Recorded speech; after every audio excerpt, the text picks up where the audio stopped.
Serious, has a friend ever done / said something that just straight up ended the friendship? What happened? She got married. I was just friends with this girl from law school. She was a cool girl and we lived in the same city after law school. We never had sex. We had never seen each other naked. I was dating someone else at the time. She was dating this guy. I met her parents as just a friend, was friends with her sister. So for about 6 years we were just pretty cool friends. She gets married. Her husband then texts me and tells me to stay away from her. I text her and say, "Yo, your husband is telling me not to speak with you anymore. Is that what you want?" I got no response.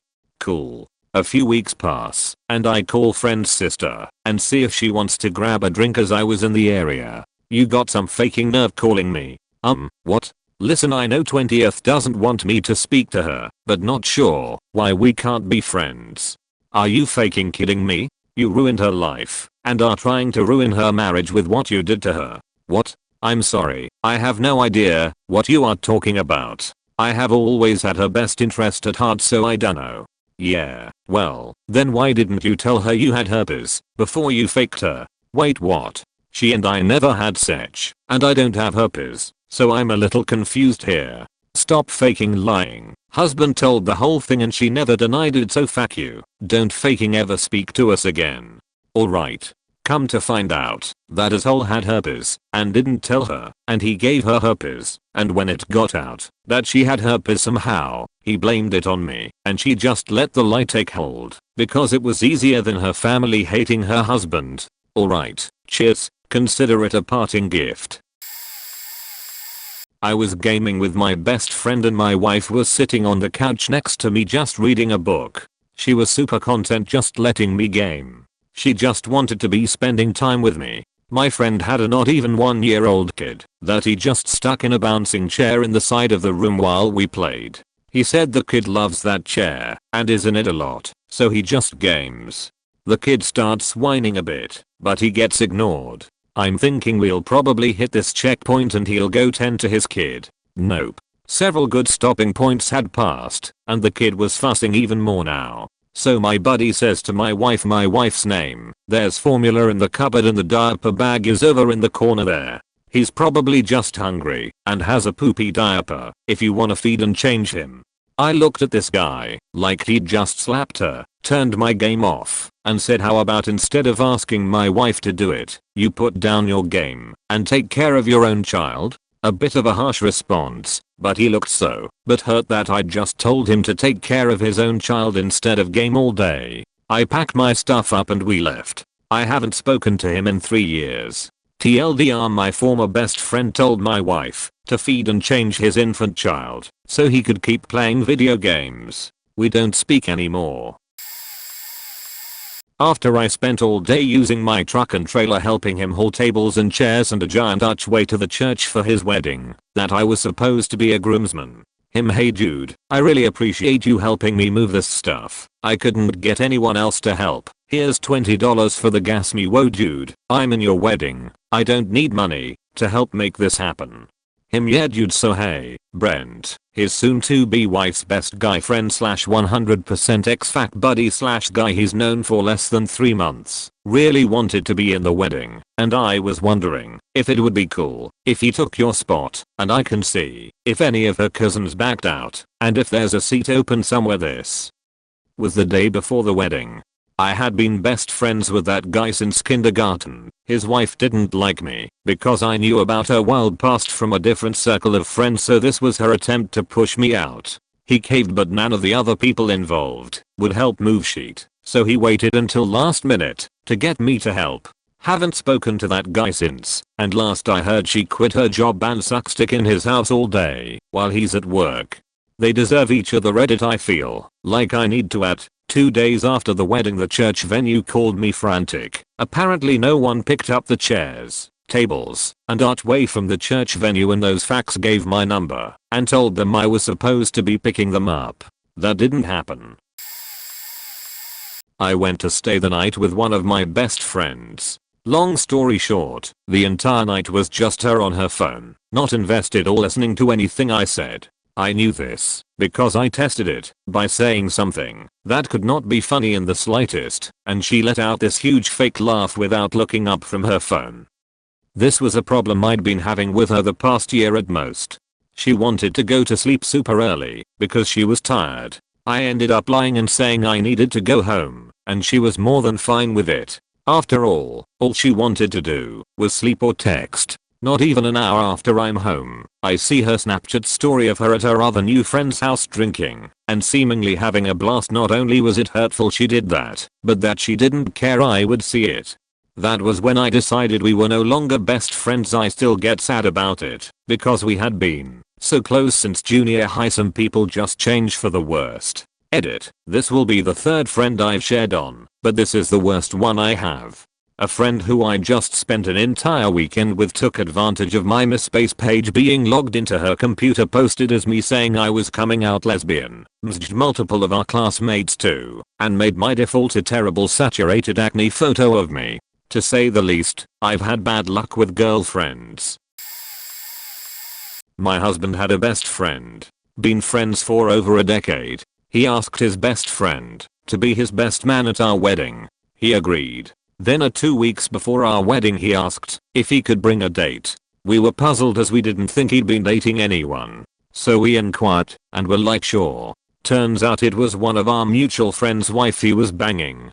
We all hated her anyway, but him wanting to bring her as his date was the end for my husband. The friend said that not only would he not be the best man, but he wouldn't come to the wedding if he couldn't bring the friend's wife he was cheating with. Yep. That was a big nope. They haven't been friends since. I had a friend that I ended things with because she said your problem is you have too much humanity. You care about people too much. I asked her if she cared at all about her fellow human beings, and she said, don't know them, fuck them. Why do you think I carry a gun? We were in a heated discussion, and I had to take a breather. The absolute look of triumph and joy on her face that she had because she broke me to the point that I to step away was enough for me. So it wasn't so much what she said, but the fact that she was so genuinely happy that she hurt me so badly. Her look was like gotcha bitch. I won the argument. The fact that her winning was more important than our friendship and trying to see each other's point of view was it for me. She was no one I wanted to know. She admitted to me when we first became friends that she doesn't have empathy or compassion. I should have listened. I just thought she was being hard on herself. Nope. A guy I considered my friend and crush once told me he wouldn't care if I died. Needless to say, I was heartbroken. Edit. Thank you kind strangers for your words. To those of you wondering about the context, here it is. I posted about it the other day because I'm just now coming to terms with it. So, I used to be a nice girl. I had a minute-long crush on any guy who would give me attention, and I was super emo and angsty, partially because of a difficult home life. I was clingy with my friends and really socially awkward. I'll be me, and the guy can be N for nice guy. Our school guidance counselor will be GC. We were both 15. N was a band geek, obsessed with the girls in color guard and the one girl in his band group, while I was more of a shy nice girl who mostly got her feelings out with punk music. N was very extroverted, saying he loved being constantly surrounded by beautiful women of the color guard who loved me, and often gave girls, including me for a time, unsolicited, very tight hugs all the time. He was no catch, but I was looking at the world through rose-colored glasses. All of our mutual friends knew that I liked him by this point, and they had all encouraged me to just go for it already. I had come out to N about liking him the day before, and I'd had this overwhelming crush on him for over a year by then. I was devastated by this. I had our first date built up in my head and a consuming idea of what a happy couple we would be like together. He gave me an honest answer, and I can respect that now, but I didn't want to take no for an answer back when I was a moronic 15-year-old. It was at the beginning of lunch, and no one else had sat down at our friend table yet. I sat down in my usual seat next to N, and he started talking to me like nothing had happened the day prior. I refused to act like nothing had happened and confronted him. I pretty much went off on him about how I would be great for him, very nice girl, and said something along the lines of, I can't keep living like this, being just your friend. He replied, then don't live. I don't care. My face went red, and I ran into the bathroom to cry. I thought I loved him in my 15-year-old head, because he could make me feel normal. When he told me that, I took it as him telling me to kill myself, and began a downward spiral where I actually wanted to for years. And someone I thought was my friend began to bully me after that, saying I was not welcome, and that I was a loser. I heard through the grapevine that he called me a crazy beach stalker girl at one point. We were all in the same honors classes, of which there was only one of each small school, so there was nothing I could do about it, unless I wanted to completely change the trajectory of my school life and drop honors. Here's where the story takes a major twist.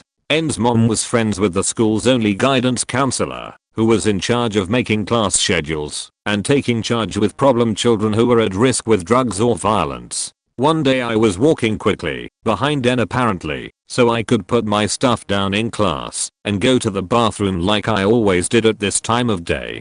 GC called my dad without me knowing and called him to the office for a meeting with the entire school's administration staff. My dad took off work and went to the school, thinking that my newfound reclusive behavior may have been a sign that I was getting into drugs and the school was worried. Instead, my dad went through what he described to me as a circular conversation with GC and the rest of the administration.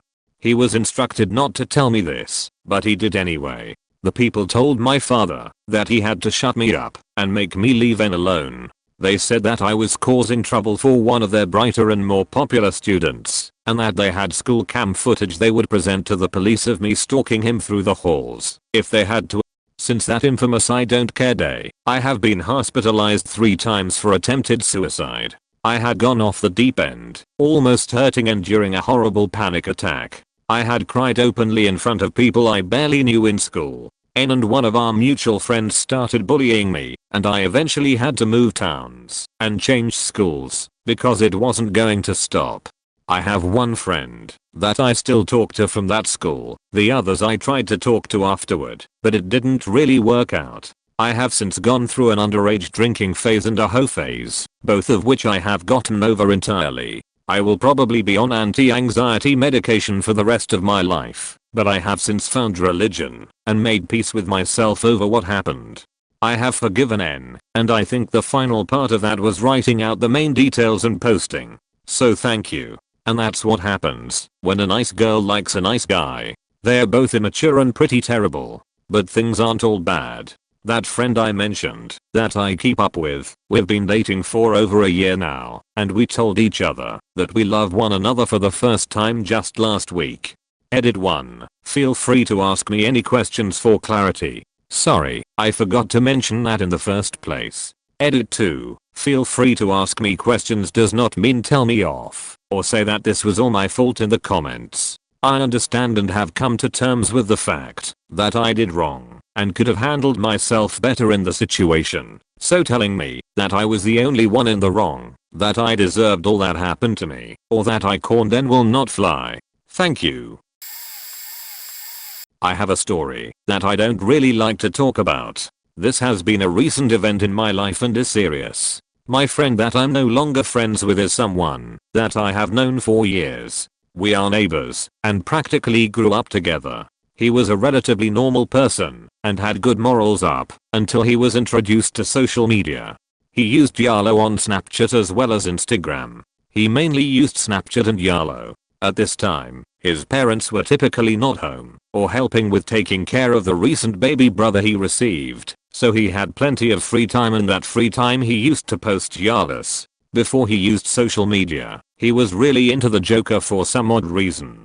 He'd act like the character for no reason and act strange towards strangers and PPL he knew. He even acted that way towards his girlfriend. He ended up losing her because he was acting oddly towards her. All whilst this was happening, he was saying horrifying things on Snapchat. I thought that what he was posting was very disturbing, and I got tired of it. He also threatened to kill people and hurt people. I ended up taking screenshots of what he was posting and showed the school administration to see if they could help him. He ended up getting suspended for a substantial amount of time and thankfully stopped what he was doing. I'm not longer his friend because I can't take any chances of him finding out and hurting me. TLDR, my friend acted like the Joker and threatened to kill people, so I told the school and got him suspended. Call me a snitch all you want, but it would have gotten worse if I didn't do anything. When I saw my friend, Juan, chase after someone with a knife because of some gang shit he was getting involved in. I had known him ever since I was in kindergarten and we were really close growing up. We were kind of the outcasts of our class, the dorky kids who always got good grades, along with our other friend Nick. Here is a picture of the three of us at the circus. We did things like draw this comic together about this guy named Tom, where each of us would do 3-part panel and we would trade off the notebook continuing the story. It was fun to us, and I wish I still had that notebook, but it got taken from us in the 4th grade and was never given back. Juan and I had sleepovers pretty much every weekend, since we lived somewhat close to each other, and he always joined me for my family camping trips every summer. I was an only child, and he was a bit like a brother to me. Then a bunch of us were transferred out of our grade school by our parents in the 6th grade because they were unhappy with the administration and felt we could learn better elsewhere. Even though I lived on the south side of Chicago, I ended up in a school on the north side with another friend of mine, Manny, while Juan ended up going to a school closer to his house. Juan and I still hung out sometimes, but we started drifting apart more and more. I could tell his new school was changing him, and by 8th grade he was part of a local crew. At the time I was really into graffiti and rap, so even though things were changing, we still found things we had in common. The last time I saw him, I was at his graduation party. After the whole family thing was over, we were hanging out with some of his friends from the neighborhood to smoke some weed. Then Juan and I decided to go for a walk. I had a backpack full of spray paint, so we went to the train tracks by his house to hit up some trains and walls. I put up my name, and he put up his gang's tags. As we are bombing this one wall, we hear a voice from below. There is some guy yelling up at us. I don't remember what he said, but it really pissed Juan off. I had never seen him like this before. He was like a completely different person. He started running after this guy and out of instinct, I just followed after him. The other guy bolted, and he chased after him, and I chased after him. After a few minutes, he lost him, and stopped and I was finally able to catch up to him. He still had that crazy, angry look in his eye, but then I also noticed he had a knife in his hand. It was then I realized that this wasn't the Juan I grew up with. He started talking about getting a couple of other people to find the guy. Apparently they had some beef with him, which is why he was so angry. I convinced him to let it go for now and go back and smoke some more weed to chill out. We did and I crashed at his house, just as I had done for so many years. But after that night I wanted nothing to do with the lifestyle he was getting involved in, and even though we still talked on the phone sometimes, we never hung out again after that. After we started high school, we lost touch completely. I still thought of him a lot and wondered whatever happened to him, so I would Google/Facebook search him sometimes, but never had any results. Until a few years ago, when I finally found him, after using his middle name in a search. There were about 6 or 7 different mugshots from his various visits to county jail, mostly on drug possession charges. It made me sad, because he was such a smart guy, but at the same time I was glad I didn't go down the same path. This is a picture of the two of us, and my dog Snippy from a trip we took to our 2nd grade teacher's wedding. It's one of my favorite trips we took together, and the way I prefer to remember him. Not just a friendship, but multiple. I was part of a decent sized friend circle. Everyone hung out and knew each other. A couple of them decided to invite us whole to hang out with us as whole, started openly insulting one friend to his face for being a homosexual. My girlfriend, God bless her for this, was the first person to stand up for gay friend. As whole gets all huffy, won't apologize, and leaves. Friend started getting rude with her, myself, and gay friend. They blame the 3 of us for creating drama, me for backing up both of them. Gay friend stopped hanging out with everyone because it was clear they were siding with us whole. When we're all hanging out again, who should show up this time but us whole, with his friend we'll call pervert. Pervert keeps making disgusting remarks to girlfriend while giving me a look like he's challenging me. Girlfriend tells him to fuck off after he starts going on about what he'd do to her if he found her in a dark alley. We both leave. One friend texts me later telling both of us to never hang out with the group again. The rest of them start ghosting us. Then the stalking started. They'd show up in groups to places they knew girlfriend and I would be at his hole, pervert, and the whole crew. They wouldn't say anything to us, just barge in, sit nearby, and make themselves as loud and disruptive as possible. That behavior ended up getting them banned from most local places after too many people complained. About a year later, one of the former friends contacted us when he was drunk, lonely, and feeling guilty. Friend group fell apart shortly after they got banned from local places we'd hang out at. People blamed each other for escalating. Everything was non-stop drama. People started picking sides and factionalizing, and it finally fell apart with all of them hating each other as whole moved away. Pervert was in jail. Girlfriend and I pretty much told him to go pound sand. My best friend in college was a girl named Jenna. She and I got along really well and would get drunk and have awesome deep conversations. So everything together, explore etc. a natural college sheet when you're experiencing the world on your own for once. She liked drugs and tripping and living in shared communities with people she felt were deep. I like drinking and partying and having my own apartment room/bathroom. I personally think nothing is wrong with either preference. She goes off to get a law degree in a city about 3 hours away. I begin working as a chemical engineer in our college town. We stay in touch, but I know she's busy with school, no big deal. I visit her a few times, but she never comes down to me. Didn't really have a problem with it at the time, but after the fact noticed. She comes back for a summer internship. I text her and call her and go out of my way to take her to happy hour at high-end cocktail bars she picks, to dinner at trendy restaurants, etc. I pay for everything as I'm the one with the job. No problem, I make plenty of money. But every time we meet up it's her complaining for 2 to 3 hours about drama or school or whatever and I can't get a word in. I'm always asking for her to hang out. She's always prioritizing some boy one month, another boy the next. One time I'm out with other friends at the bar. It was a birthday and we got extra done up. I was feeling great, had some cute fake lashes on, cute dress, and ran into her.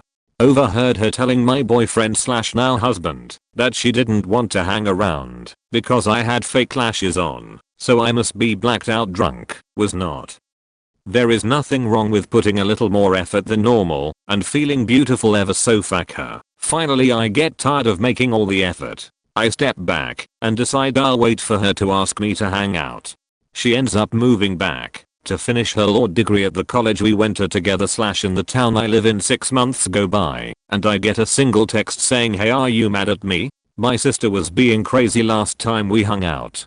Do you have any hot friends that might be interested in sex with me? No strings attached. I never responded. Never spoke to her again. Been about 3 to 4 years now. I'm still really sad about it. I thought we had a great friendship, but I valued her much more than she valued me. A second best friend from college. I moved away for a year and my best friend and boyfriend lived in the same town while I was gone. They came to visit. They drove up together. We all had a great time. I came down to visit. We had a great time. Then I moved back, get a promotion, boyfriend proposes, buy a house, etc. all in about 3 months. And boom, this girl never wants to speak to me again. She tells me she hopes I'm happy with him and refuses to sit down and talk to me about it. I reach out and try to explain I'm hurt and I miss her. Get pretty plain responses about no thanks, hope you're happy with your life. I was pretty heartbroken. But looking back it was obvious she was jealous of other people's happiness. She was always complaining about her work, how she can't afford her apartment, always cycling through boyfriends and heartbroken she couldn't find someone to love her, and always talking trash about any of our friends' success. I realized this was just too much all at once, and she hated me for it. She trash talked our mutual friend getting into a Stanford master's program. She trash talked our mutual friend who got a great job in San Francisco. She trash talked her friend who got up and moved across the world for a boy and a lavish life in Ireland, straight movie style, no joke, haha. She trash talked her sister's fitness Instagram success, which became a crazy empire, so go her. She's killing it. In the end it's obvious she feels a lot of competition with those in her life and I'll never understand that. I've posted this elsewhere but it's relevant. I met Lisa at university, doing our master degree. When we met, she lived in the inner city, as did I. We hung out a lot, as we had a mutual love of good food and too much wine. Then she got pregnant, and moved out to the burbs. It took me nearly 2 hours to get to her new place on public transport, longer on weekends, as I don't have a car because, inner city living. But still, I consistently go to visit her, birthdays, dinners, baby shower, baby parties, just to hang out, babysit a couple of times. Sometimes I stayed the night, but mostly I came home. She never came my way anymore as she was a single mother, so her flexibility during pregnancy, and especially with the newborn, was limited. Then one night I missed the last tram home by about 3 seconds and got stuck in the middle of a sketchy area for a while very late at night, around 1:45 am, until my Uber arrived. The Uber trip home cost me over $100, which is why I kept using public transport. I made a joke about it the next morning. We had a laugh. I thought nothing of it. Went to a few more events at her place after that. Then she messages me one night specifically to tell me that I'm not invited to her birthday dinner that weekend and was no longer welcome at any of her events until I had an alternative method of transport. Apparently me getting home was causing her massive stress. First I'd heard of it, and she was sick of me shutting down her ideas. Again, first I'd heard of it, we'd literally never talked about it before. She told me I was welcome to discuss it more if I wanted, but she hoped she understood why I wasn't welcome at her house any longer. This was in May 2018. I never responded, and we haven't spoken since.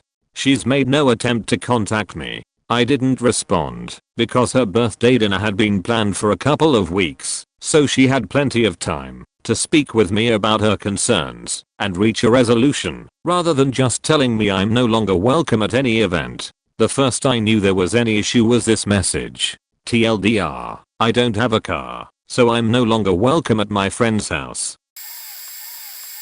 Had a friend, C, that constantly borrowed money from me in high school and never once paid me back. She'd promise to pay me back each time and give me like whole stories about how she'd pay me back as soon as she got her allowance on Wednesday or whatever, and then if I asked for the money back later, she'd claim she'd already paid me back. Her begging got so bad that I literally stopped carrying cash with me to school, because if I stood up and she heard change jiggling in my pocket, she'd beg for an hour to borrow money until I lent her some. God forbid if she noticed I'd bought myself a snack or anything. Anyways, the friendship had mostly ended by the next year, just because as it turns out she was a pretty shitty friend all around, and we were fighting about something.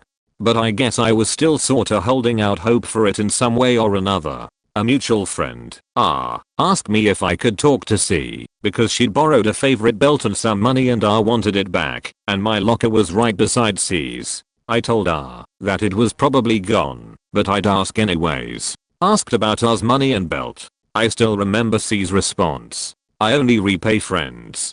Any thought I'd ever had that this might be a redeemable friendship went out the window. Told what was said, offered to pay them back myself, but I was never speaking to C again. And never did. 4 years of friendship over in that sentence, because it meant that she had never once considered me a friend, just a source of money. This one needs a little backstory. I was in Boy Scouts from age 6 to 13, and was a leaderboard popcorn scam salesman, and adored summer camp, and hanging out with my troop and stuff, so I of course built up a sense of security around them. It was about this time that I was figuring out who I was, what I wanted to do, and most importantly how I think. I wasn't necessarily Christian, but I prayed with them anyway, and did their Bible study thing for a badge. I didn't really understand any of it, but I participated, because my friends would. When gay marriage was legalized in my state, they cancelled the meeting that week, so that the majority of the boys could protest it in front of the courthouse and Capitol. I didn't want to go, because I'm not a total asshole, so I just didn't have anything to do that weekend. When we came back on Tuesday, the scoutmaster opened with a prayer and said some strongly anti-LGBTQ+ lingo, and when we were sent to our individual patrols I tried to talk with my best friend at the time about why he went. He started ranting about how cruel it was to subject their churches to homosexuality, and everyone was just joining in complaining about people and they suggested some evil stuff. My mistake was trying to reason with them. After that I just stopped coming to the meetings. The few guys at school were asking questions. I just kept saying that I lost interest, which was very untrue. I was super happy with scouting, but I'd rather keep distance from judgmental people. Also an important note, my sister recently came out, so I absolutely made the right decision. TLDR, I lost most of my friends at the same time because I learned they were huge homophobes.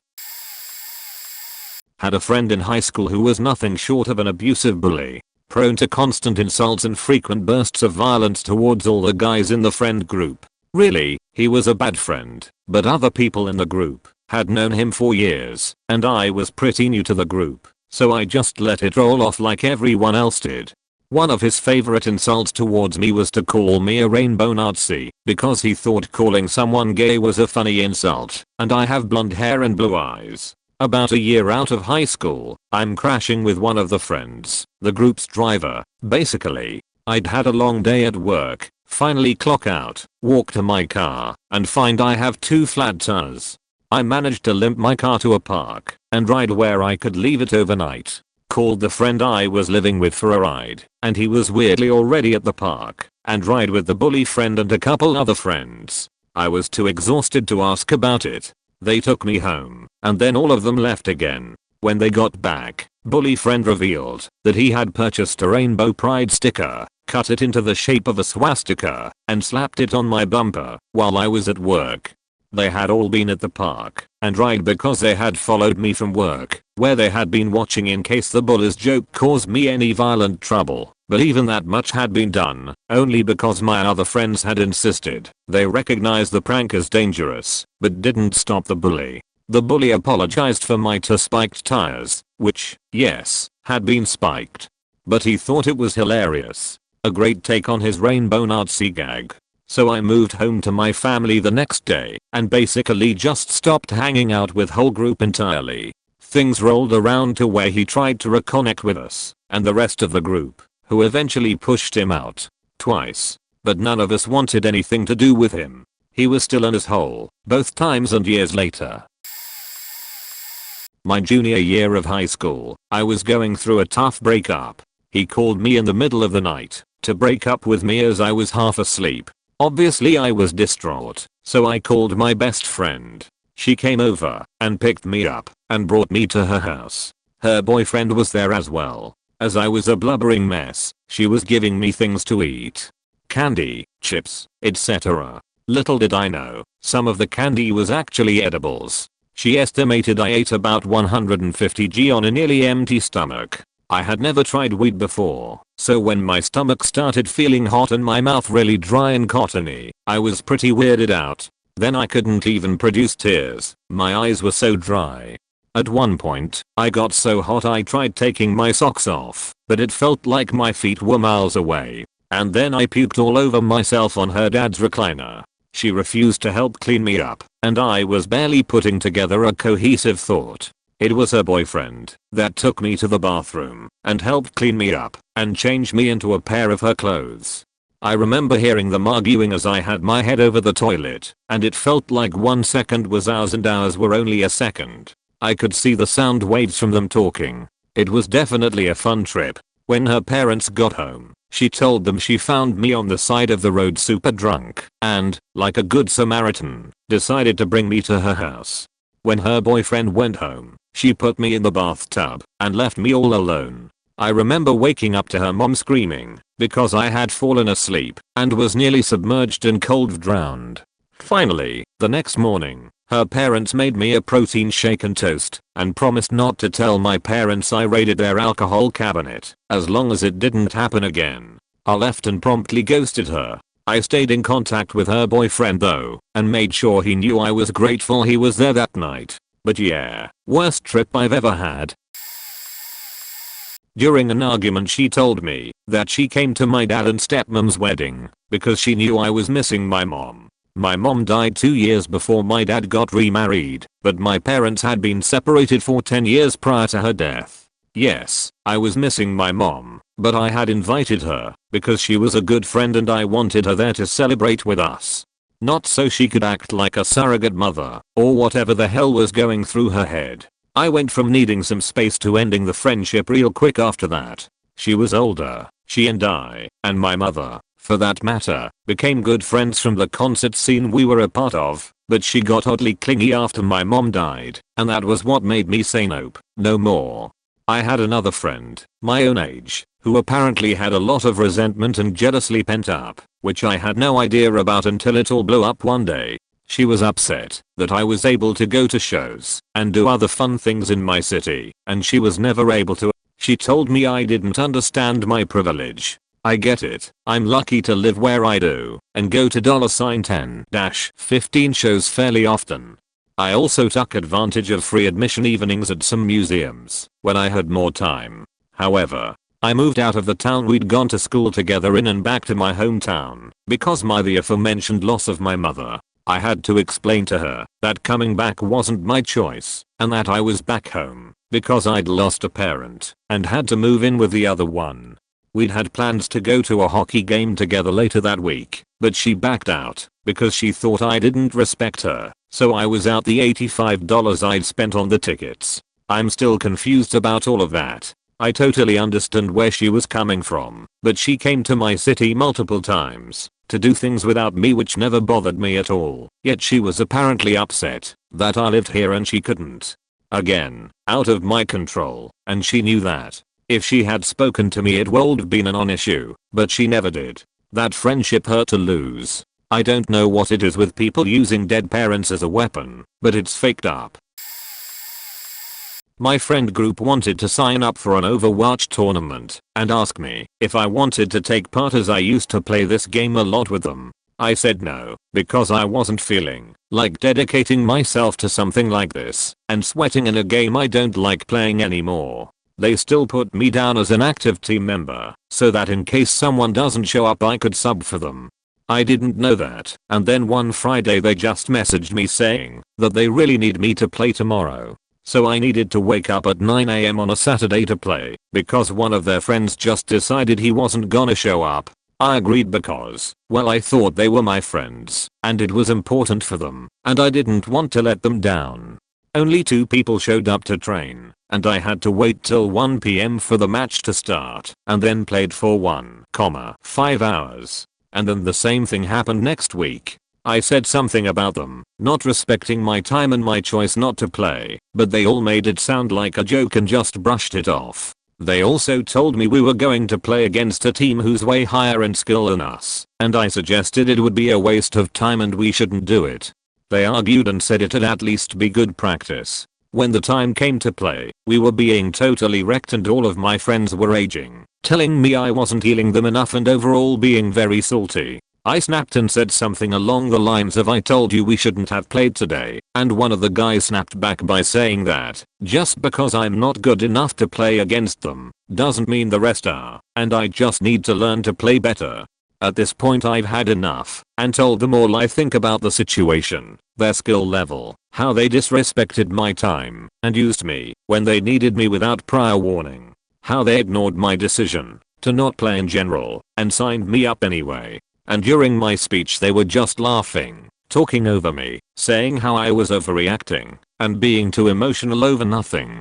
I finally realized that those people have zero respect towards me, they don't care about me, and I didn't want to dedicate myself to that friend group anymore. I deleted myself from every server and group chat, removed myself from team roster on the tournament website, unfriended everyone individually. I secretly hoped that they would apologize after all, because I really thought they valued me as a friend. But I was wrong. It's a bit sad, losing several friends and gaming buddies at once, but ultimately they weren't the people worth being upset about.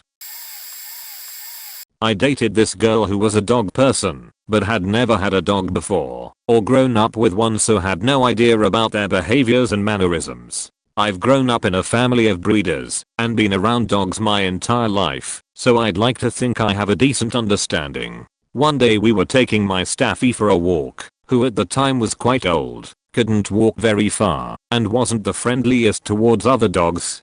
We get to the park, one that I go to specifically because it's usually empty. It's technically a graveyard, but isn't at the same time, and there's another dog owner and their dog there. My boy is minding his business when this young playful dog starts bothering him. I tell the owner to take him to the other side of the park and play over there, or my dog's probably going to bite, and because he's a Staffy, that would almost guarantee him being put down. Obviously she doesn't, and as I predicted, my staff growls and goes for the pup. I quickly separated the two and calmed my dog down before anything other than nips occurred. No blood drawn and no injury, when the owner screams and shouts at me with the same spiel I've heard for a decade at this point about him. That monster needs putting down, he needs a muzzle, get away from my children etc. Anyway, on the walk back with my girlfriend at the time, she goes to me, "You're a bad dog owner." I said, "You faking what?" and left her there and then. I couldn't believe she would say that. He was the most loving snuggly pup ever. He was just minding his own business, doing his thing. He just acted how a lot of older dogs would in that situation. FYI, he wasn't a bad dog, he was lovely when he was younger, but you know how it is with any dog as they age and go a little batty.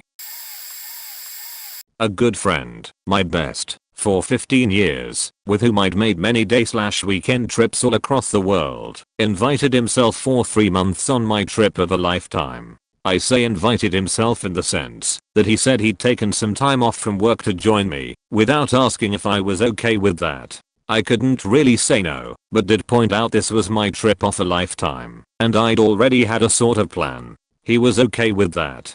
He joined me in Thailand, where I'd been for a week building up a great group of friends. He just didn't fit in there, very down, depressed, antisocial. People noticed and tried to talk with him. He didn't want to, not with me either. I decided to leave the big city and travel north. Maybe this would cheer him up. No. The bus sucked, the beds were hard, the weather too warm, the scenery too industrial, the hike too slow etc.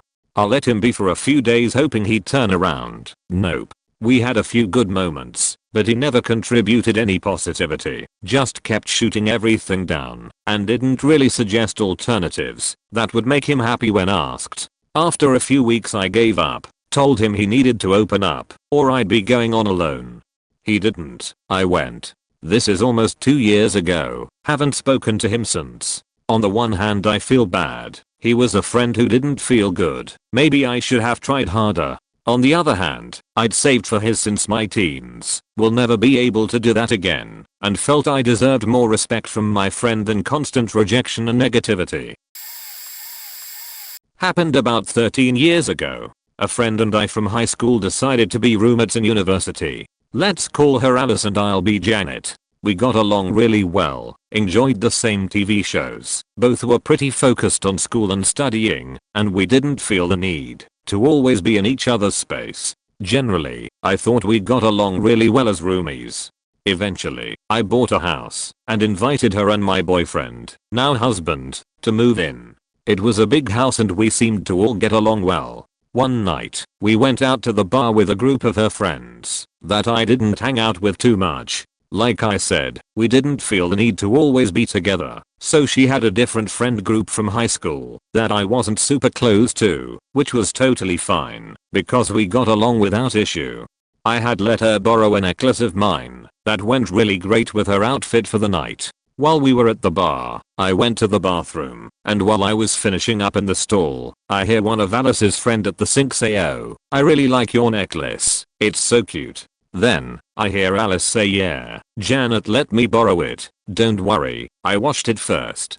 I was floored and hurt and walked out of the stall dumbfounded. I proceeded to wash my hands right, as I always do, since I'm not a dirty person. I can't remember if her friend was still there, but Alice was. I think I said, "Wow, that was great," and walked out. She found me later at the bar and apologized. I was hurt and couldn't help but assume she often talked bad about me behind my back with those friends. So, after that, we simply drifted apart. She eventually moved out. We have talked a couple times since then, but I'm still hurt by what happened.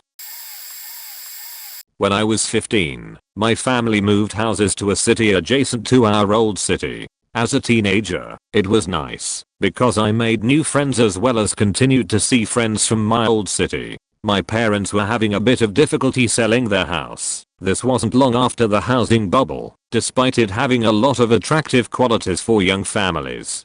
Anyway, I had one friend from my old city, who I hung out with a lot on weekends. We will call him Fenton.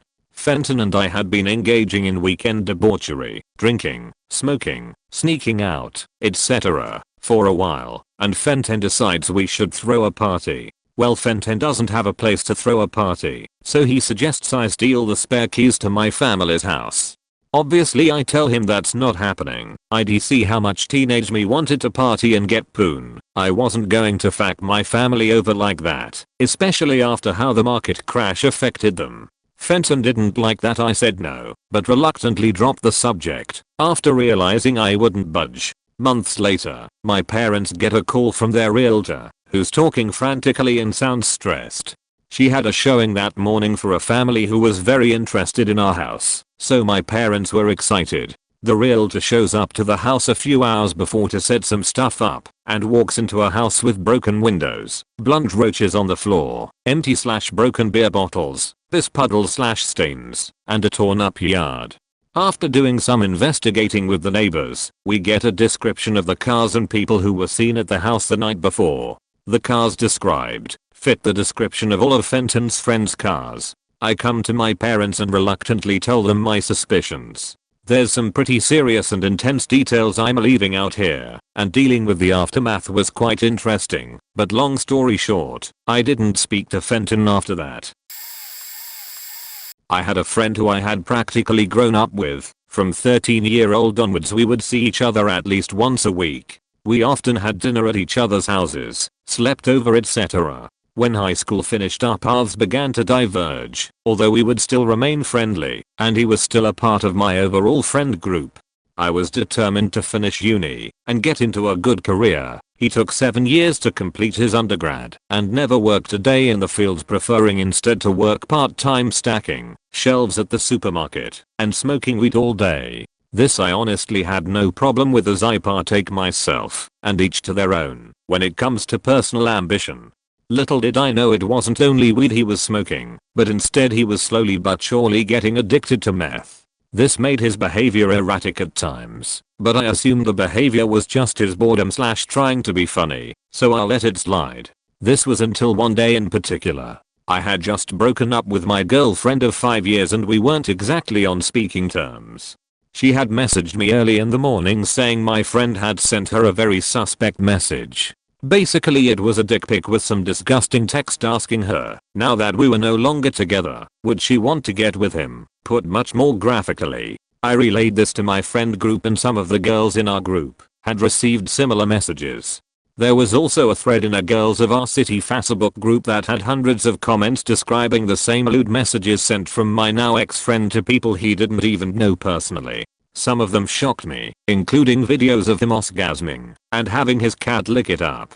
Needless to say, I lost one of my oldest friends that day. No one else in my friend group will talk to him either, so he basically lost everyone close to him. A year or so later his family reached out to us as he had been arrested and placed in a psychiatric facility. The meth had ruined him.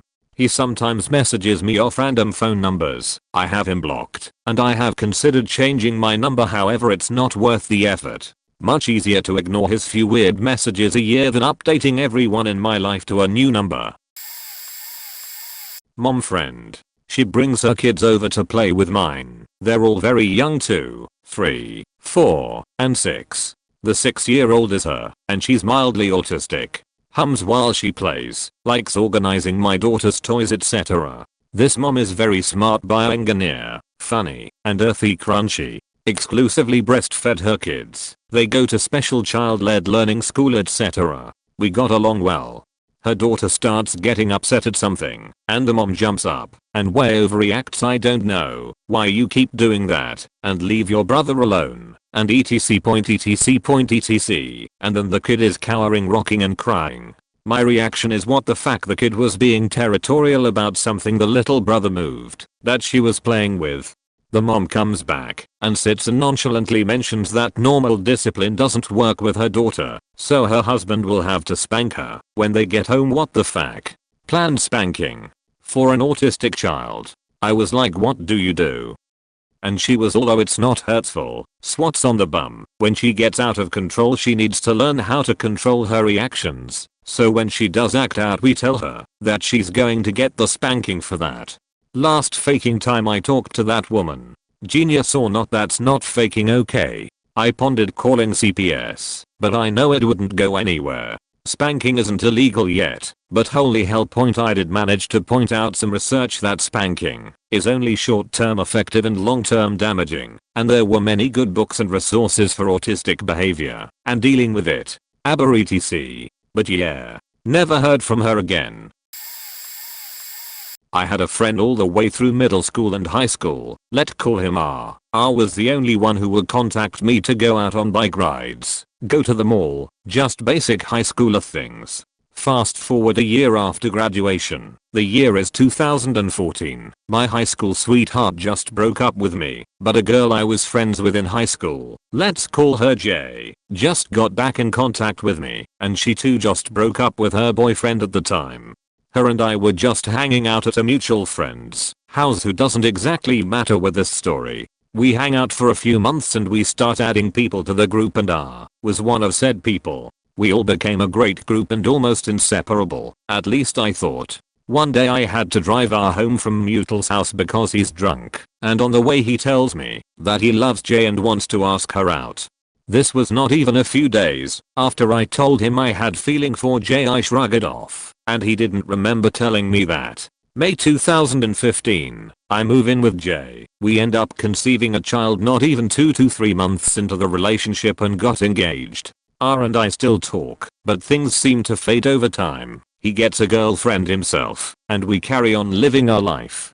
Like most relationships that go that fast, things ended pretty sour, and in a short time, J ended the relationship after her ex came back from Texas and left a sour taste in my mouth. R was the only person that talked to me at the time, considering all my other friends were also friends of J that turned their backs on me, but I understood to a point as to why. I went over to R's house to vent and try and get all the frustration out. Now the reason as to why I cut R out of my life. Snapchat. It's a wonderful little app. I was friends with him, and I saw that he was spending a weird amount of time at Jay's place. I try to shrug it off, thinking to myself, they both have their own lives. They can do whatever they want. Just to find out the reason he was going over was to tell Jay exactly what I was telling him, and calling me a little bitch. This may seem like a unnecessary long story for him to call me a bitch, but I want people to have the full story before they think, oh, he's just trolling. This man I trusted with all sorts of different things, and I was there when all his other girlfriends left him. I'm not the greatest guy on this planet, but no one deserves that kind of treatment, especially if they trust you with so much. TLDR, I get with girl leaves me, longtime friend gets told everything, gets called a bitch. It's too soon to tell, but I believe my friendship of over 10 years just ended. The other day he calls me up asking if I want to hang out and catch up. He was coming into town for his job. Now he has a fiancée, and they're getting married soon. I have a boyfriend. I told my friend to make sure his fiancée will be okay with it, because I don't want to hang out with him if it'll cause any rifts. He gave me the impression later that he had told her and that she was okay with it. My boyfriend was cautious, but gave me the okay. We are hanging out today, and he gets a call from his fiancée and a FaceTime. He suspiciously never mentions me, which gives me the big clue he never told her. I wave it off a little bit, because they were talking about wedding plans and that. Later we take a picture in front of this landmark that's showing an innocent picture, not even touching. She calls him, and I can overhear her questioning who I am, and them discussing me. I'm feeling awkward about this situation, as I feel he's in deep shit. I asked him after the phone call if she was mad I left to go to the restroom during this phone call. He's like, nah. I called bullshit, but I'll let it slide. And then a little bit later, he's in a rush to drop me off when we made plans to do something else. That's fine, especially if she's upset. And then she calls again, and they're discussing me again. And at this point I hide it, but I'm pissed. Because one, he gave me the impression it was okay, and then it so clearly wasn't. He lied to his fiancée and me. Which makes me feel even worse that he lied to her, because I wouldn't have agreed to hang out if I had known she most definitely was not going to be okay with it. He lied to her again that I had walked all the way to where we were where the picture was taken, and he was just dropping me off because it wasn't safe to walk at night. I currently have no intentions to talk to him again. TLDR, friend of 10 years gives the impression his fiancée was good with us catching up. She was not. He basically lied to two of us. I had just been broken up with after a 3-year relationship to the girl I was going to propose to. I was really jacked up. Friend that I knew, we'll call her M. She promised to take me out that night. It was Friday, and we'd drink and party it up. She'd take me to her friend's bar, free drinks, and she and I would stay the night at a friend's house close by, so all I had to do was show up and drink my sorrows away. Woke up at 1 AM in my car that was parked in the parking lot I arrived in. I had a pizza box in my lap with a slice of half-eaten pizza in my hand. This was in Norfolk, Virginia, and when I realized I was in the car, I bolted out. I fell. I was pissed drunk, and when I stood up I tried hard to remember how I got here, when I felt my phone buzzing in my pocket. It was M. I answer and she asks me where I'm at. I'm in the process of drunkenly trying to tell her when I hear a guy's voice in the background. Come to find out, instead of taking care of me, she actually left the bar to go home with some guy, knowing I had nowhere to go, nowhere to sleep, and was probably the most vulnerable I've ever been in my life at that time. I sat down next to the car, cold, not able to sit in the car to warm up because I'm drunk, for 3 hours to sober up so that I could drive back home at 6 AM. That was 8 years ago, and I still haven't talked to her since. Left the job I had at the time and moved out of the state. I'm 35, female, she is 19. I invited some co-workers over to look through some clothes that I was getting rid of. One girl didn't want to leave. She's known at work to be slow, spaced out, giggles at nothing. We think she is special. Hell, customers interacting with her for 30 seconds think she's special. She hangs on all day long, even tagging along to lunch with me and my dad. I'm not concerned. To me she has the manner of a 6-year-old. She goes home then and all seems fine. A week later she shows up to my house, unannounced in the night. I'll let her in cause I feel like something's wrong with her, like she can't go home or something. So I'm concerned, and not at all alarmed for myself. Then she starts talking, and it's hard to follow her. It's confused ramblings. In it I make out that she's magic. Somebody smells for medical reasons. She hears voices. That one was a bit concerning. She's in love with 2 people. She keeps talking and I realize she's in love with me. I stop her right here. That's a no. She looks down and repeats no means no. Cut to 20 minutes later. I'm in the yard trying to get her to leave. She's saying she will use a strap-on on me, and if I will just kiss her I will say yes. I start backing toward my door. I'm leaving her outside. I've told her to leave. I said no. She pleads outside my door. Why do you keep saying no? Just kiss me, let me touch you. Me, go home or I will escalate this. I'm terrified. What the fuck is wrong with her? Huh, you gonna call the cops on me? Me, fuck yes. If you don't leave right now. She left, but we still work at the same place. I don't know what to do. She doesn't make eye contact, and the only thing I've said to her at work is only talk to me about work and delete my number from your phone. And all we say is work stuff if necessary. Awkward AF. It was more of family breaking off from family friends that we knew for about 10 to 12 years at the time, but I think it still counts. Back in 2015, when the oil crashed in Canada, my mother got laid off like many other in the field. At that time they were really close friends, one of our first close ones in Canada, and offered to help them expand their business. This business, for them, had really hit off and was a success, and they wanted to serve people coming from different cities. We trusted them enough to follow them. We were there 14 to 15 hours a day learning and training, and even there at 1 AM on a weeknight when they got robbed and they had family issues. It was supposed to be a 50 to 50 split partnership, but first red flag, we put all the money into renovations for the business plus used our own personal vehicles to haul 2 to 3 pallets worth of boxes 400 km weekly. But we trusted them and wanted it to work, so we kept on going. In 2016, the business was set up, and we finally had our grand opening, which had a lot of turnout and success. They finally showed their true colors. With each day, when my father and I weren't there, they weren't ballsy enough to do it in front of my dad. They tried to take control from my mother, hitting her with BS, like you can't look at the bank account or you don't count the cash, just sit at the counter, let us do the rest. Like TF, my whole family didn't just leave the city and home I grew up in to be a cashier. Eventually my dad catches on and starts to push back. When it wasn't going the way the guy wanted it against my family, he comes up to our store on a day when he shouldn't be there, goes to the kitchen towards my dad, and tells him you need to control your wife. And then goes on to assault him during store hours with customers there. All of these customers are return ones who know him as well. At that point it was obvious it was a hostile takeover. We eventually bought them out and went on our merry ways, not giving a damn about those lowlifes. Last I heard was that they were all together for the money. They were 3 brothers and they had issues between themselves. Also the youngest brother's wife was sick and tried to call my mom saying that they were still friends as they were close before the whole fiasco. Long story short, as whole family friends who were a bunch of backstabbers. It didn't end the friendship immediately, Sholv, but I'm a pushover. At least it's over for the most part now, but I went through a super rough patch with depression and anxiety.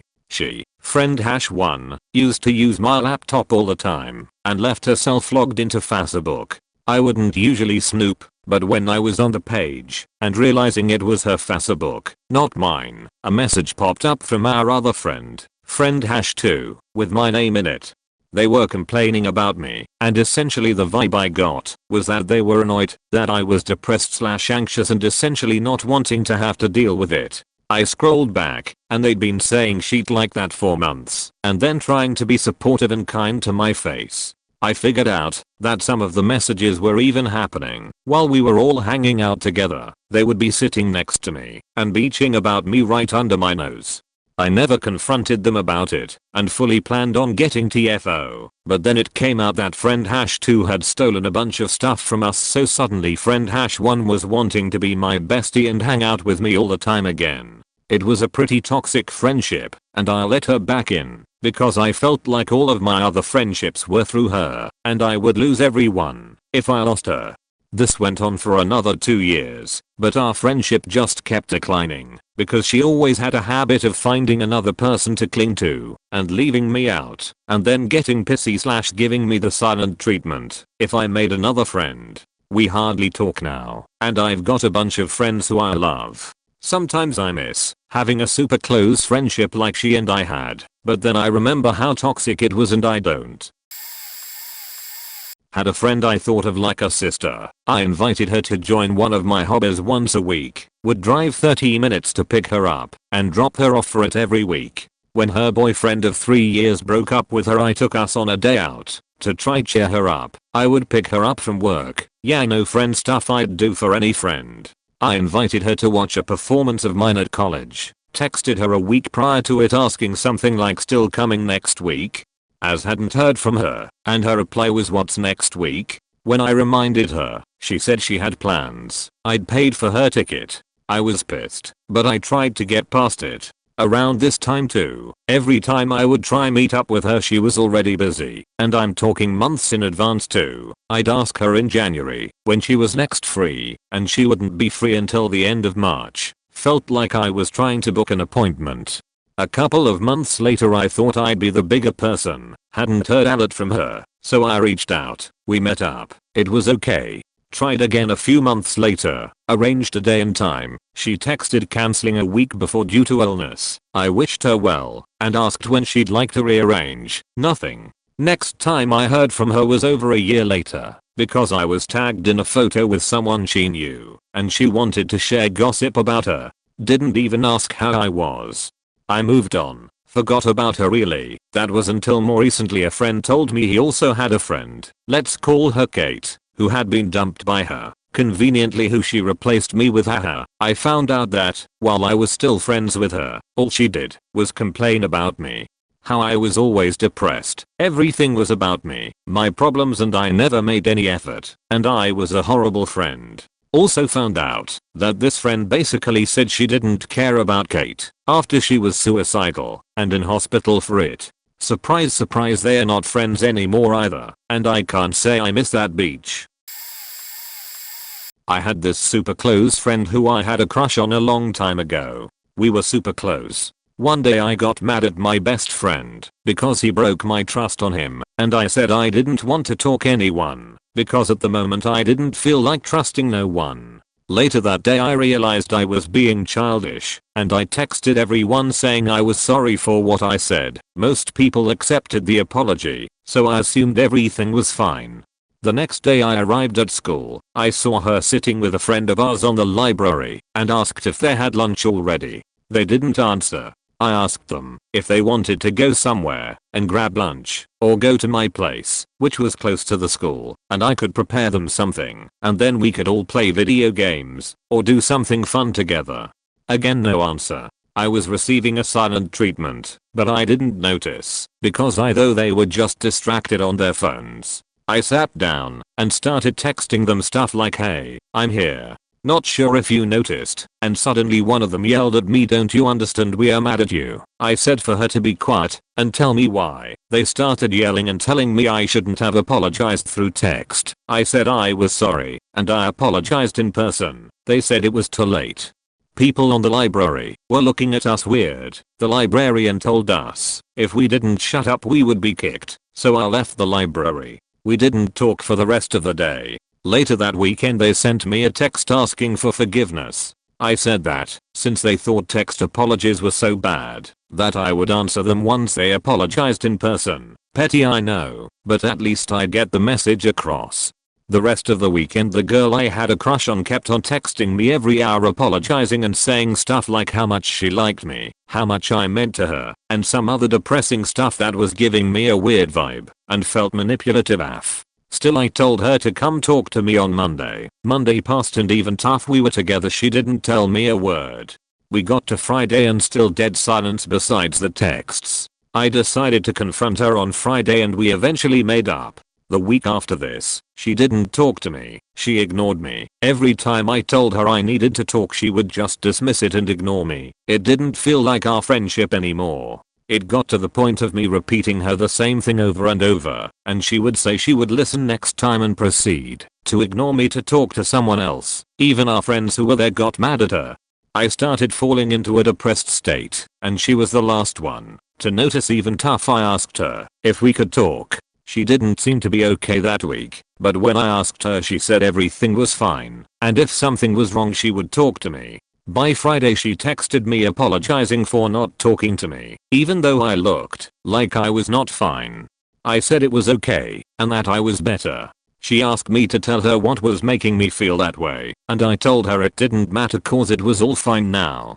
She insisted and I said I didn't wanna think or talk about it anymore. She kept insisting and pressuring me, and I broke, and I told her it was because of how she treated me that week and she freaked out. She started blaming it all on me and making it look like it was my fault. She said I was the one who didn't care about her. Even tough I asked her if she was fine. She said I was just mad because of the fight we had the week before, and I never forgave her. It got to a fight, and I said I was tired of the way she was treating me. Eventually we stopped talking.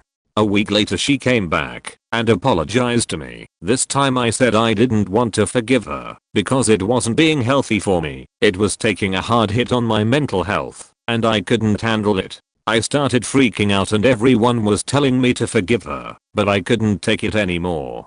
TLDR, close friend / crush, and I got mad. I apologized. She didn't take it, got mad and freaked out. She apologized, proceeded to ignore me and not talk to me. After a week pressured me into telling her why I was depressed and then blamed me.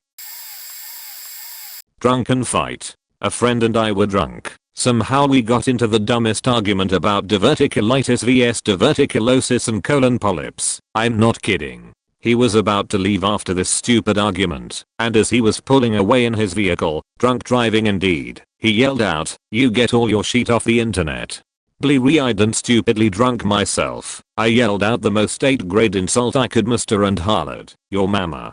He loved his mom and I guess that pissed him off. He drove away, but 10 minutes later we saw his vehicle coming back down the road. We were at a friend's birthday party and were standing outside grilling.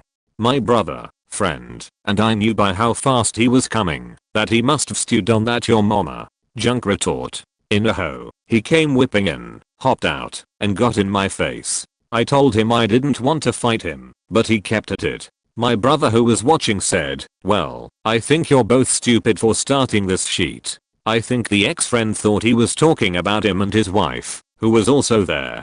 So he lumbered over to my brother, who was sitting in a plastic lawn chair, and grabbed him around the neck, and fell on him whilst choking him. So I staggered over, and put my knee in the guy's side, to get him off of my brother. He got up, and his attention was now on me. He was a pretty big guy. Somehow in my drunken stupor I managed to wrestle my way behind him, and get him in a damned fine rear naked choke. That pretty much ended it. I wanted to kill him. I felt him start to go limp and stop struggling, and our other friend stood over me and said, "Let him go. You're killing him. We don't know CPR." Well, logic prevailed and wormed past my immediate wrath and I loosened up. Needless to say, we aren't friends anymore. Edit. I know we were both at fault. I've since quit drinking, sober for 7 years now, much better for it. To start this out I want to say that I'm one of the more popular people within my school, US high school, but I don't necessarily fit into the niche of the popular kids. In general everyone knows me because I previously came in second place in the prom court and homecoming court. Even people I don't know knew me at this point.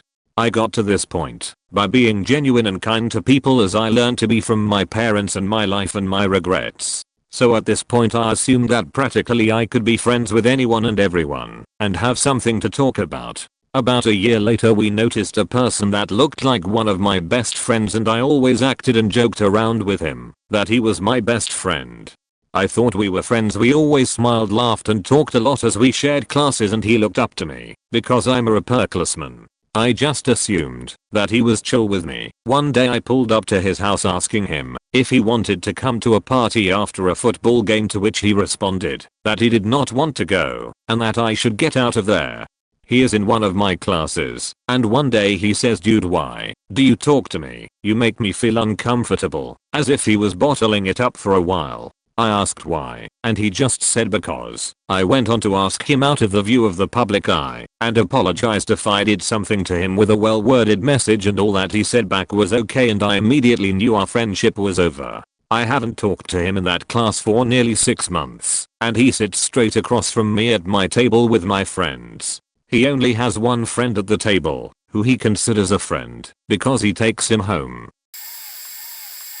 I was the asshole who said something racist that ended a friendship back in elementary school. Point: I was hanging out with a girl on my street, let's say about 7 houses down from mine, when my next door neighbor, who was one of my closest friends at the time, yelled down the street for me to come play. We played basketball together time to time. Since I was already hanging out, the girl dared me to say I couldn't hang out with him cause he was black. I did it. I got my ass handed to me, not only by his dad, but also my own dad, on why that was a terrible thing to do. I cried and apologized. I hope when I apologized, it was sincere and genuine. I knew deep down why it was wrong, but I still did it. I don't know what he's up to these days, but our friendship wasn't the same after that. And it shouldn't have been. I didn't deserve to be forgiven. I still think about it sometimes, and I hate so much that I was able to say something so ugly to. Another friendship a few years ago ended because she chose her sugar daddy over me. We were really close, and for a long time, whenever she would choose him, 90% of the time, or ghost me for hours, even though we had plans, I'd forgive her. Of course, when she ghosted me, it was because she was with him. She was miserable with him, and constantly complained about this dude. Of course, she liked the benefits, so she sucked it up. Not gonna lie, when they invited me to dinner, I enjoyed it too. These were fancy as places. But finally, enough was enough, and I started distancing myself. When she noticed, I told her why I was growing distant. I was honest. And she told me that if I'm willing to end our friendship over this, then we were never friends in the first place. When someone gives me an ultimatum, it's almost a surefire way for me to peace out.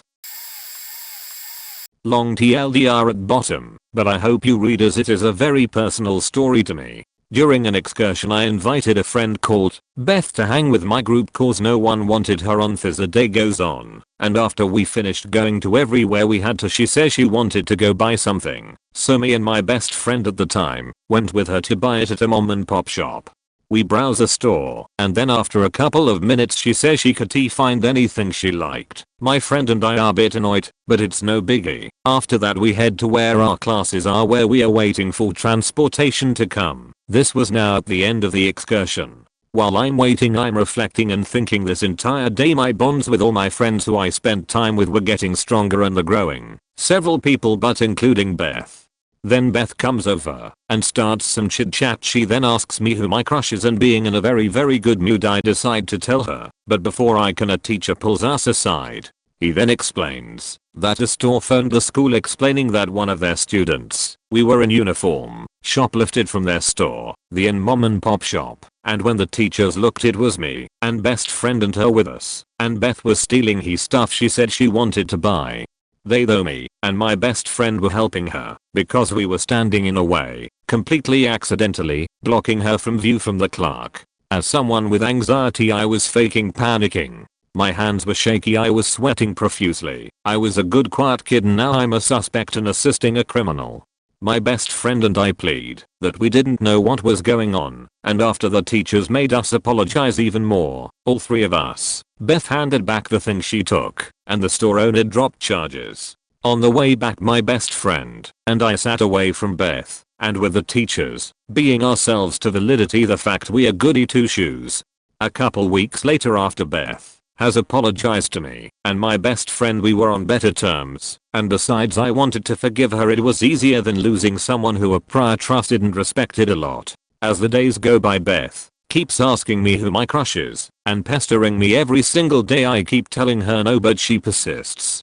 Without making this post the length of an epic, essentially I liked this one girl who was a close friend, who I didn't know at the time didn't like me back though during these events I thought she did. But there was another girl who was a friend of mine who I realized liked me a lot. Essentially I was deciding and overthinking who I liked more as a potential girlfriend. After a month of constant asking from Beth I tell her I like her, the girl I had a crush on, even though I personally wouldn't put it exactly as that, more like a willingness to date, which is different I promise. After telling her this, we bump into the girl that liked me, and I remind her, don't tell anybody what I said please. I won't. She says looking back at me smiling, while she heads over to her next period/class. The girl that liked me tells me she word for word revises my secret to her not a minute later. I was devastated.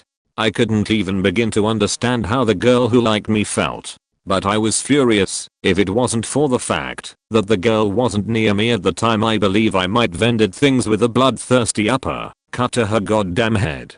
How could she betray me like that? My anxiety and chronic overthinking spiraled me out of control. After that I cut myself out of all three of the girls' lives. It destroyed a large friend group between my crush and the girl who liked me, and I stayed away from Beth for obvious reasons. I spiraled further and my suicidal thoughts became worse. Over the next month I attempted suicide 10 times, 2 times a week, because that's when there was a gap, when my parents were away. I never got back together with friends after that. It's been 1 year and a couple of months already, and life just keeps getting worse. TLDR friend almost gets me arrested, or at least potentially suspended/expelled. Then when forgive her she betrays me and ruins an extremely delicate relationship I had between 2 friends, causing me to lose all of my friends. Sorry for the grammar or spelling mistakes. English is not my first language. Not in the way that the question is asked, but yeah, I've been friends with this guy for 35 years. Back to high school. In high school he had a girlfriend. She was awesome. Three of us were best of friends. Anyway, high school ends, they part ways, he and I remain friends 35 years later, we are both married, kids etc. Then he connects with his high school girlfriend on LinkedIn. I disapprove. There's only one way that ends, he tells me it'll be fine. It's not fine. They start using his and my guy's weekend fishing trips as opportunities to play the old pokeroo. I again disapprove. Also, what the fuck, I'm fishing here. But eventually I accept it. I don't like it, but my choice is to lose him as a friend. And, I love this woman as a friend. It's awesome to see her again. So eventually I bring my wife along on our fishing weekends. The four of us have the time of our lives. It was so great seeing my buddy so happy, and seeing this woman again. I've got their pic in my office. Makes me smile. The only downside is when my wife and his girlfriend start getting catty about my friend's wife. Again, I disapprove and shut that down. Then his wife finds out, shit hits the fan. He gets torn apart as nasty as it should be, but even worse than that, the end result, he's not allowed to communicate with me. I didn't do anything wrong, quite the opposite. But, communication is mostly shut down. I haven't seen him since. The good news, his girlfriend is now back in my life. Her and my wife get along. I love seeing her again. As she says, I got the kids in the divorce. My wife and I are the kids. So lost my best friend over his wandering ways, but got reconnected with another friend from HS. I had a trio of friends in college, and we kept in touch fairly well after we all moved away. One girl, Emily, went back to her hometown Reed, top 10 biggest city in US, and it became clear after a few years that we were growing in different directions as people. But we were still close when I got engaged, and as I opted for an elopement, there would be no need for bridesmaids. I did, however, want a bachelorette party, a cabin in the mountains and a trip down Whitewater. Low-key. At every faking turn, Emily was difficult. Dates didn't work. Cabin was too much, $130, but she spent over $1K on another batch party in Miami, and expected her party to be in faking Vegas. And finally, I handed it over to my friend to handle. She got the troops together, picked a date, and everyone agreed. On my birthday, 6 months previous, Emily bailed, but said nothing to me directly. I left the planning group for my own sanity. Wished me happy day, even. Claimed she had a work trip to attend, suddenly, with 6 months notice, and I just kind of wrote it off as another notch against her as a friend. I got back from my batch party to find I was hidden from her Facebook. But she hadn't hidden my friend, who was able to confirm that Emily had actually gone to the beach that weekend with her newest set of friends. I deleted her from my entire life that day, along with the 2 other members of the trio, who couldn't be bothered to speak to me about any of it, and not one of them, Emily included, ever reached out again. I don't miss them, but sometimes I still get mad when I think about what a beach she was. This'll get buried, but a friend of mine wanted me to drive 4 hours to a different city to see an aging rock band and 4 hours back the very same day. I said no, as I had work the next day. The guy flips and goes on a multi-paragraph rant about how I'm a massive bullshitter, demanded I apologize, and guilt-tripped me for months after the fact. This very same guy was responsible for convincing my best friend to move thousands of miles away with him in a state he had no connections or viable living conditions, then faked off to abandon my other friend there, leaving us back home having to buy him a plane ticket back. Oh, and when he got back, the place he was living in didn't even have plumbing. It was a ratty, rusted out trailer with no water, electricity, or heat. He had an eye infection and nearly lost his cat. The guy finally returns back to the state, and I'm not sure what's worse, him acting like nothing even happened, or that the very same friend whose life was torn apart by this schmuck is acting like nothing ever happened. I'm not a violent person, but if ever I was given the opportunity to beat someone mercilessly with a baseball bat with no legal ramifications, it would have been my former friend. A faking narcissist manipulator at his very core, and I genuinely wish nothing but misfortune upon him and his house. This actually just happened 2 days ago, and he doesn't yet know that our friendship is over. A little backstory, this friend happens to also be my landlord and roommate. Our friendship is already waning, mostly because he's a self-centered womanizing narcissist who loves showing off how much money he has, and loves hearing his own voice. On Saturday, I threw a party for my friends, and invited him as a courtesy. His friends did not attend, nor did he invite any of his friends. He asked if he could help with the party, and I said sure, be there before the party to help clean up and prep some food. About 2 hours into the party, he came home. About an hour after that, he came down from his bedroom to join the party. That brings us to Monday, when he brought up that he felt unappreciated because nobody thanked him for hosting/helping with my party. Consider that I did all of the food shopping, food prep, cooking, and organizing. I, along with some of my friends, did 95% of the cleanup of a kitchen that was relatively dirty to begin with. He put away one dishwasher full of dishes and refilled it with more dishes, and thinks he deserves a fucking gold star. Maybe it sounds petty, but it's just the nail in the coffin for an already declining friendship that was always based upon what I could offer him. I'm moving out in March, and will never speak to him again after that. TLDR, narcissistic roommate/landlord thinks he deserves credit where credit isn't due, and gets unfriended IRL. I had just broken up with my ex-girlfriend, and my friend, let's call her Eri, was trying to comfort me. Eri, I don't get why she's dump you. I'd totally date you me. Haha, thanks. Eri, would you date me? Me, I guess. Keep in mind that I was emotionally vulnerable and still not over my ex. I didn't feel that way about Eri, but was socially awkward and didn't know how to tell her so without hurting her feelings. The weekend comes, and I get pretty sick. Monday rolls around, and I'm still contagious. I missed Monday and Tuesday, but came back to school on Wednesday. And when I get there, my ex congratulates me. She tells me that it's great, that I found someone. I'm obviously confused, and ask her what she meant. Eri told everyone, I'm proud of you. The next 2 of my classes, I was bombarded with questions. Are you and Eri really dating? Why Eri? She's so weird. When did you and Eri get together? I was horrified. I didn't have feelings for her, and I sure as hell didn't agree to go out with her. When I enter the cafeteria, Eri sees me and comes over with the biggest smile on her face. Surprise. I told her off and let her know that she couldn't just go and decide that we were a thing and that I wasn't going to be her girlfriend. She got all but that and acted like I had lied to her, but at that point, I didn't care about hurting her feelings anymore. I had just broken up with someone that I thought I'd be with forever. Delusional, I know, and she decided without me that we were a thing. It was disgusting and invasive. You can't make that decision for somebody. It has to be something that you both agree on.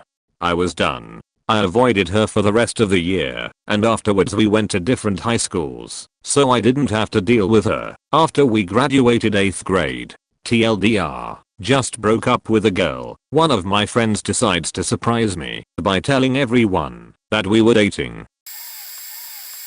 Yes, but it was completely my fault. I was a young teen, very insecure, very desperate for the people who were my friends to like me. I avoided drama, I avoided conflict. If I even got the whiff that someone was upset with me, I was like a dog that goes onto its back, ultra submissive omega behavior. Thankfully I've grown out of it.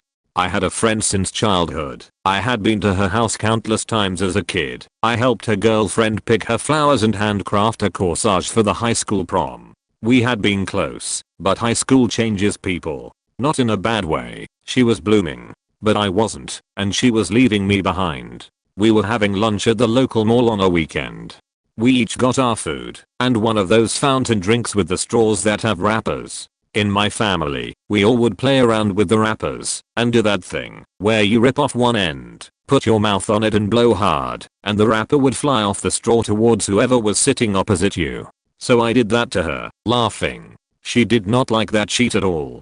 She snapped at me, told me she didn't like it, and to never do it again without asking her. I was so shocked. Like, nearly in tears, heartbroken shocked. After that, I ignored her at school, and literally never spoke to her again. She didn't go out of her way to talk to me either, but I was definitely what caused the breakdown of the relationship. Bet that from that moment I asked before I blew straw wrappers at people. These days, I just avoid straws in general. Bad for the environment.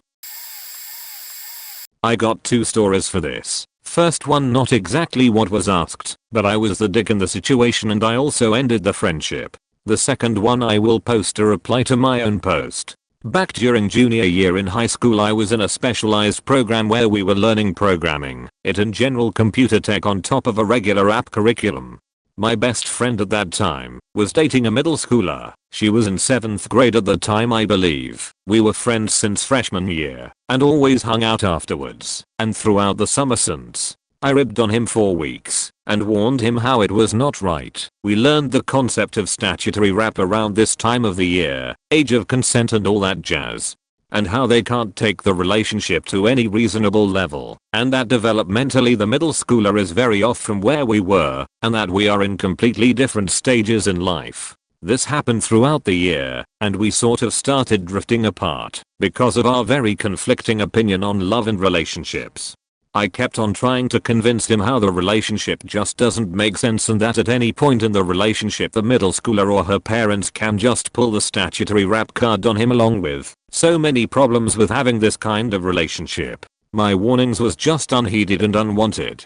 I hung out with some other guys that always physically joke around and did silly things. We physically pranked each other with stupid pranks like open neck or just twisting their nipples. General dumb shit, but only to people we know. On one particular occasion I randomly kneed my best friend's side between class and he got pissed. Understandably so. He got heated and started cursing me out, and I got pissed and started cursing him out, and we somehow once again got back into a heated discussion on his relationship with the middle schooler. I brought up the same points over and over, and he did not want to hear it. The final breaking point was when he claimed that I was jealous of what he had, and I just got pissed that he had the audacity to claim that. From then on I just left him to it, and from what I heard their relationship ended during our senior year, but from that incident we just couldn't keep a cordial enough of a friendship and just went out separate ways. TLDR, best friend during high school dated a middle schooler, rubbed me off the wrong way. I ribbed him and physically pranked him. We got into a heated discussion and he claims I was jealous of his super ideal relationship. 3 cases. 1. About 10 years ago in high school, one of our best dude friends in our group was being abusive to our sweet female friend who was his girlfriend. He would tell her nobody liked her, so she hid it for a long time because she felt alone. Once we found out, we all cut him out instantly. She's still one of our best friends. 2. I had a close friend, Betty. I had a new girlfriend, Carly. I had told Carly about Betty for so long. I really wanted them to be good friends and I wanted my girlfriend to know there was nothing to worry about. I told Betty about Carly too. For some reason our 3 schedules didn't overlap for about a month. A month where I told Carly so many times I was excited for her to meet Betty. Well, Betty was going to a house show, live local bands, so we said we'd join. We get there and Betty is drunk. We say hi and she hardly acknowledges us. She's talking to these dumb guys who are in a band because she's obsessed with guys in bands. I get it, they're appealing, whatever, we'll let you shoot your shot, but say hi to us at least. We wait around. Betty still doesn't give a fuck about us and is trying way too hard to impress these guys who themselves aren't very impressive. Me and Carly both just feel so awkward and shut out.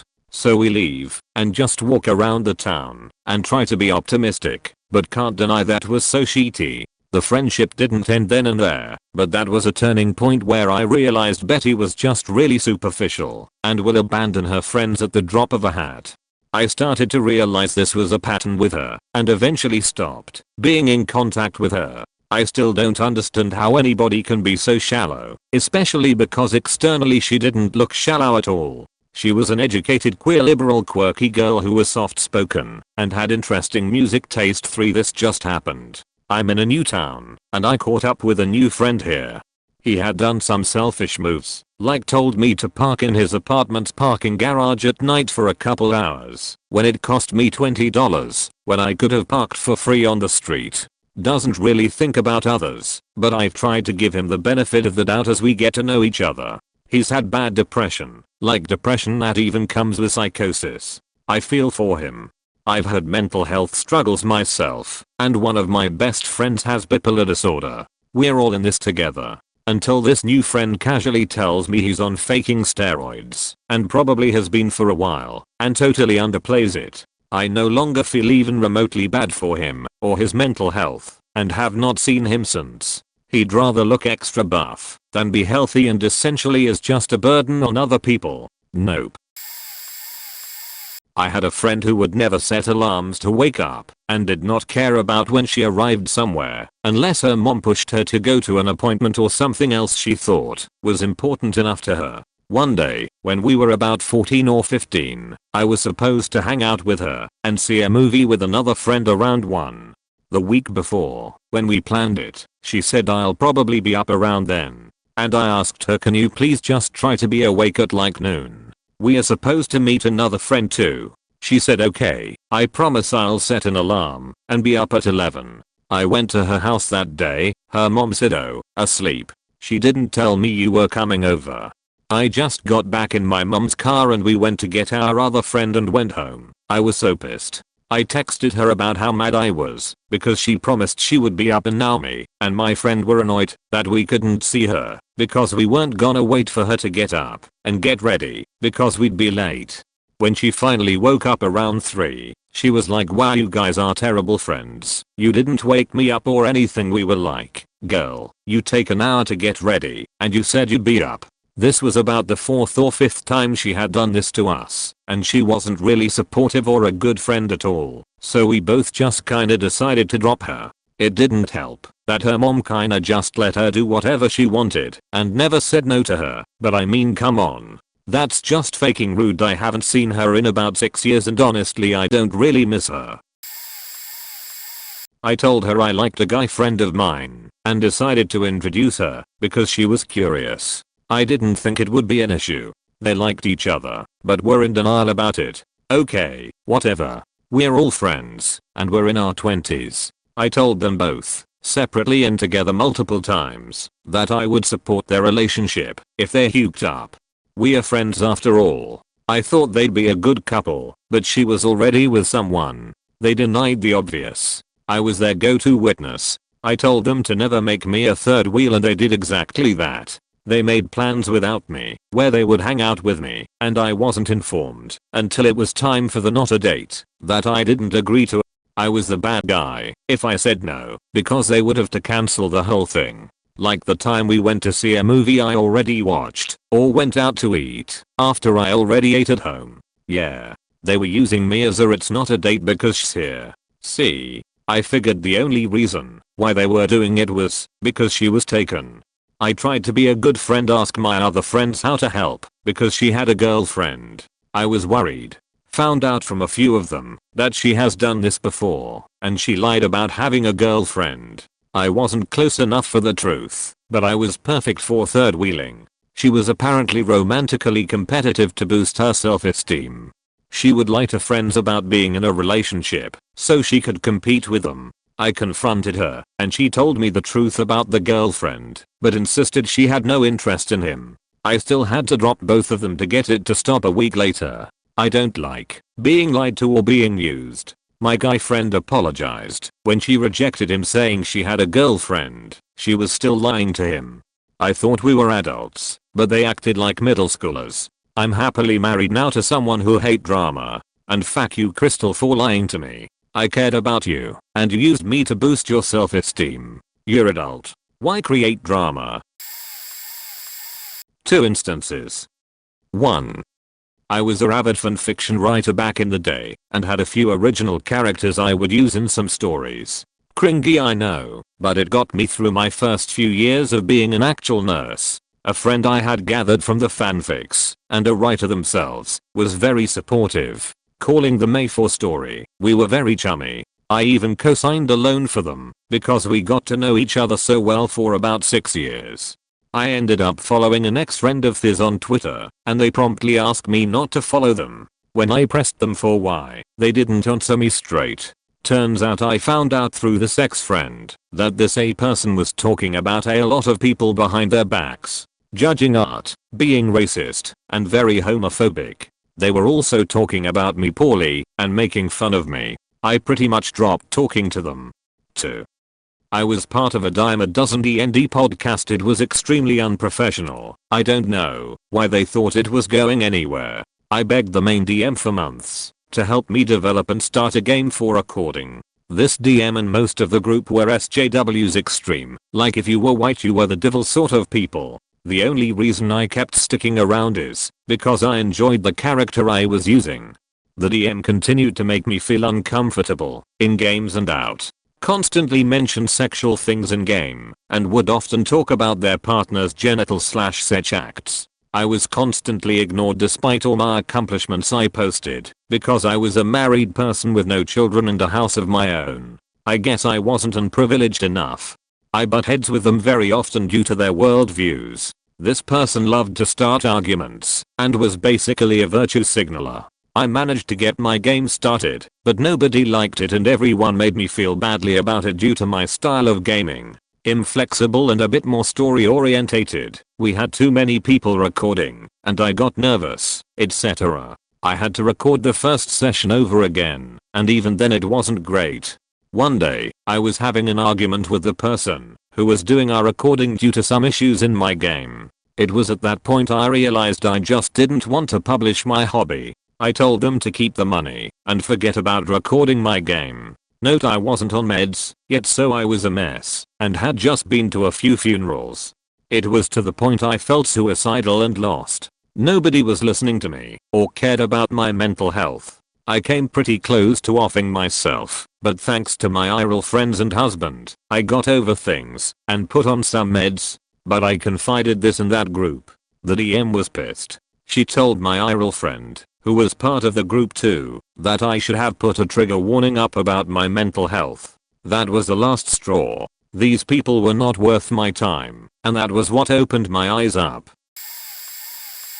This was when I was a freshman in college. There was only one dorm on campus, and not much nightlife. All we did was party in the dorms. I was at a party with all of my close friends. I drank too much and blacked out. The next day my friends were acted off and seemed to be acting guilty. I kept asking what was up and basically got lead to it. One of my friends told me one of our guy friends was filling me up when I was blacked out. I was completely motionless and speechless. Mind you, this guy and the rest of the group met my serious boyfriend of the time. That friend who told me was actually my new roommate. I switched rooms recently. She was in a friend group that overlapped with ours. She ripped the guy off of me and said a few harsh things to him that he deserved, then brought me to my room. She prevented a rap. She had sex with this guy before and said the experience was very aggressive and uncomfortable. I planned on having a party a few days later. This was before the incident. That friend group individually invited me to lunch, which was weird because we always ate together and at the same spot. You just showed up. It was never scheduled.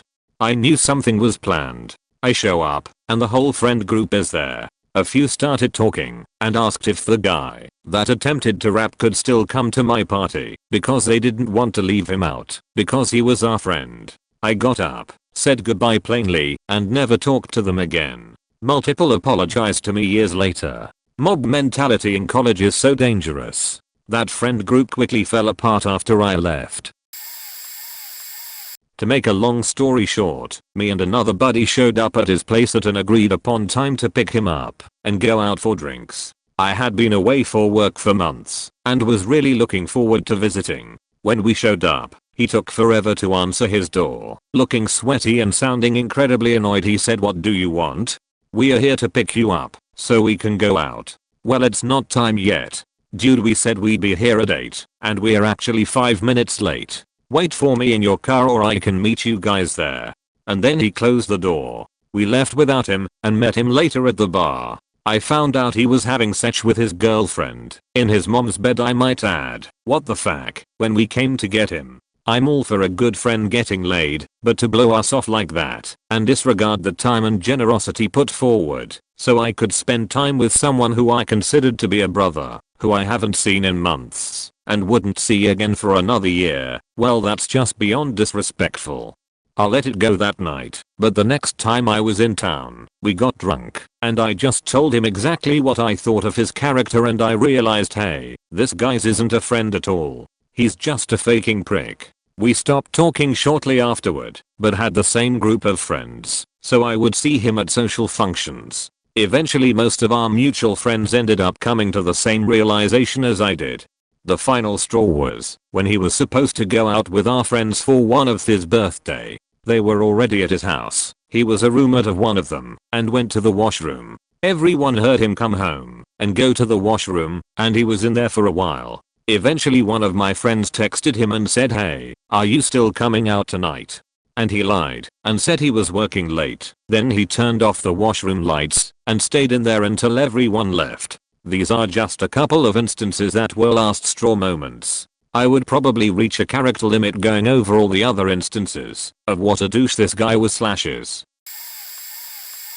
Alright, so my ex-friend, we'll call her Ankle, and I used to be the closest, like we lived at each other's houses, but unfortunately we just kinda drifted away. Nothing wrong with them or anything, and I was kinda sad, but whatever, it happens. Anyway, we smile in the hallways. This is at school, and Yano had small talk, and we were still in the same friendship group. But then one day I go to school, and break rolls around, and I go to hang out with a group and Ankle is mad at me. I have no clue why, right? I haven't done anything. And so I try talking, but she is so mad that she just ignores me and goes away, and I wasn't forcing an answer, I was like, why aren't you talking to me? In a kind voice, yet still no response. So I decide to text her and say, hey, why are you mad at me? I didn't do anything like spill a secret etc. I'm sorry for whatever I did.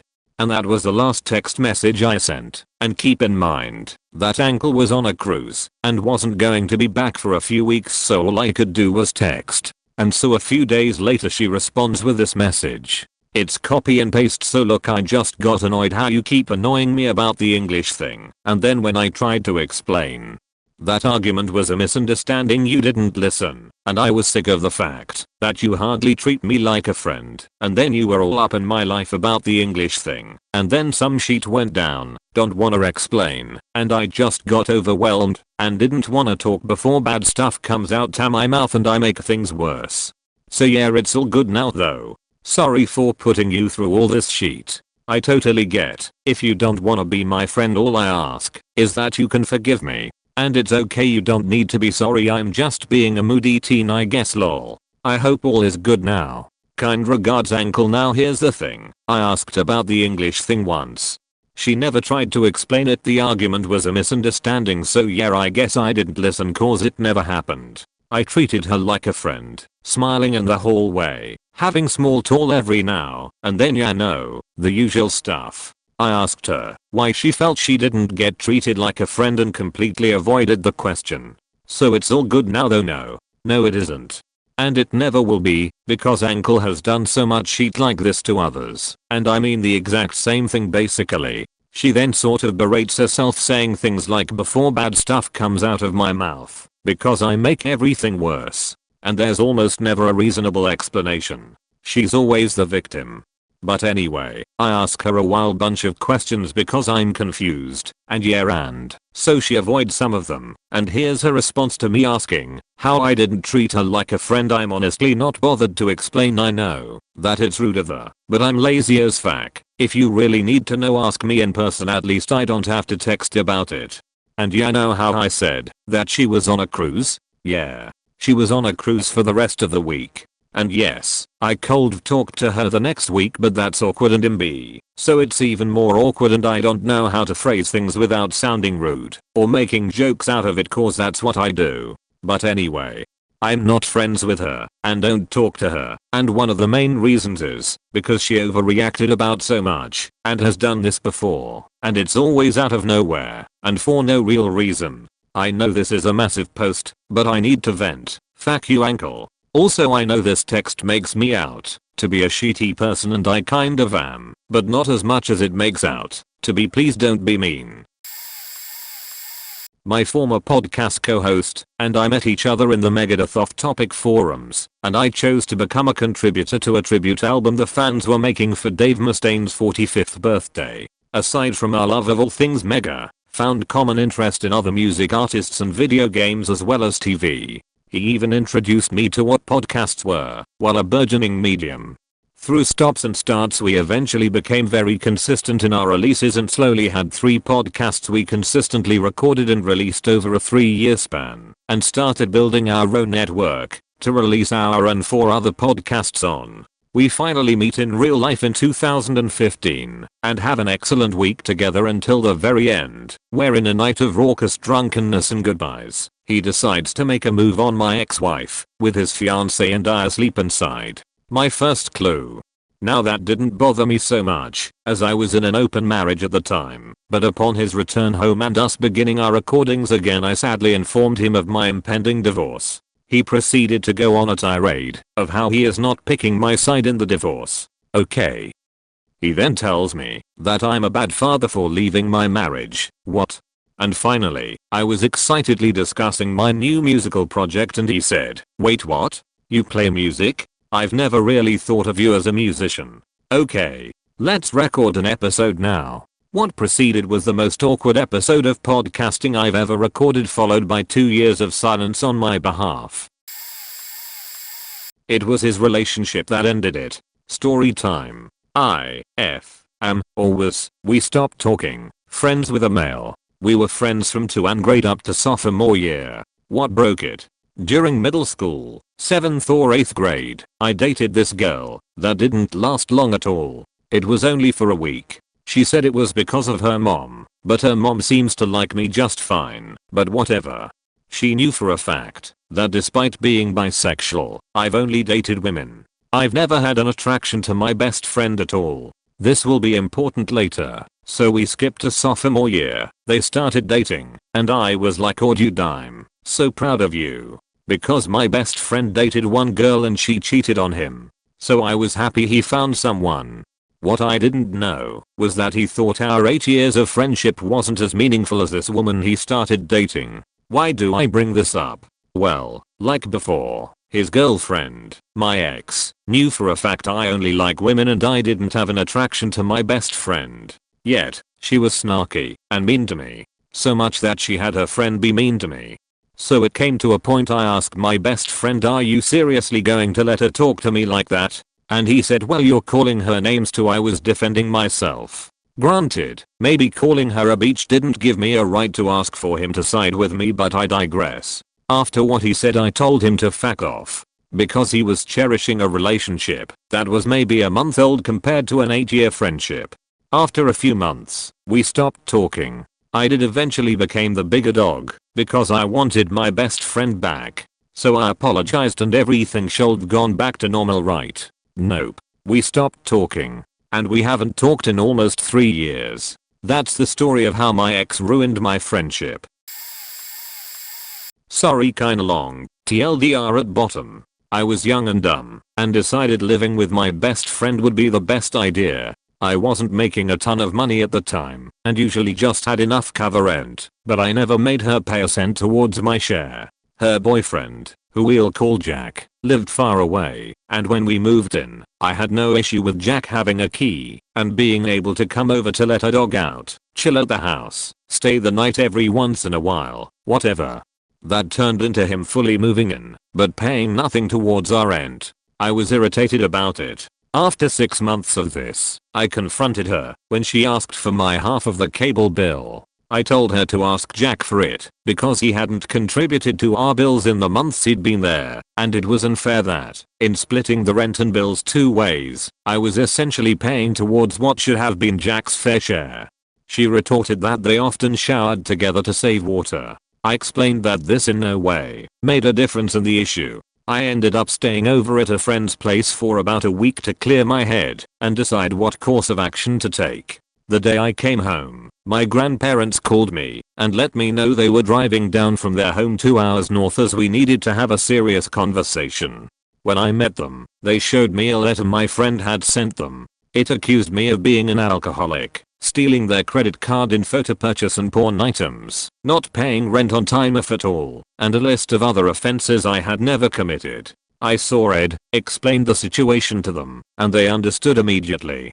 I went home, showed her the letter, explained she was delusional and had sifting through my room to find a letter from my grandparents. To obtain their address could be seen as mail tampering, though I think that wasn't quite true, but I wanted to let her know I meant business. I went to the apartment office the very next day to sign myself off the lease and moved out about 3 days later.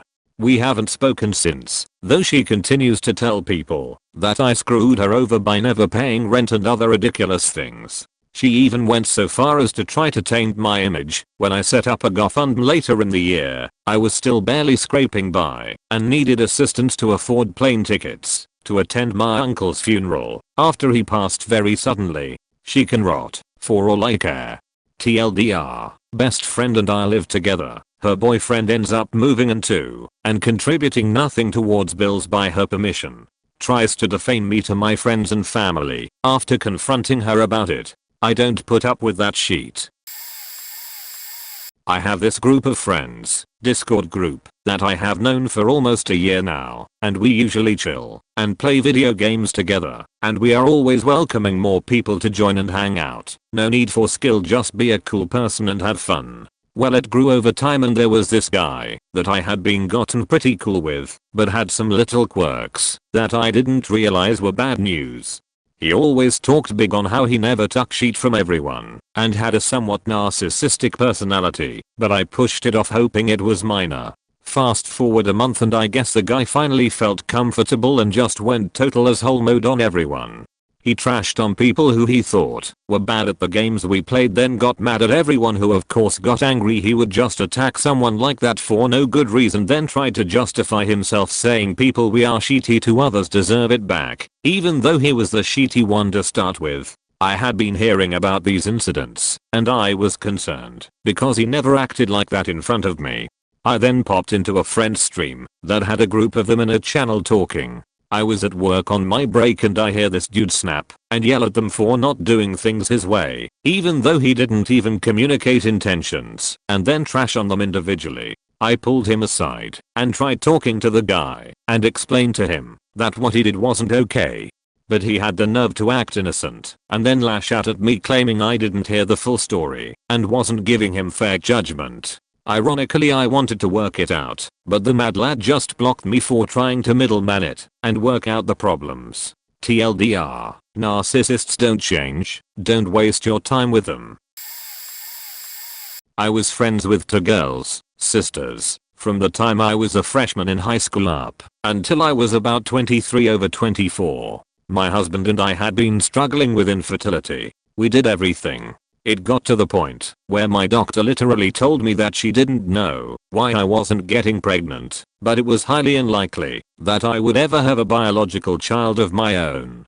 My friends knew this, and they had been really supportive. And then I did another round of fertility drugs as a last-ditch effort. I told my friends and asked them to send positive thoughts/prayers because there was no way we could afford another round. Less than an hour later, I hopped on Facebook. The older sister had posted a status and said something along the lines of, "If you can't have a baby naturally, then you have no business playing God and taking drugs to get pregnant.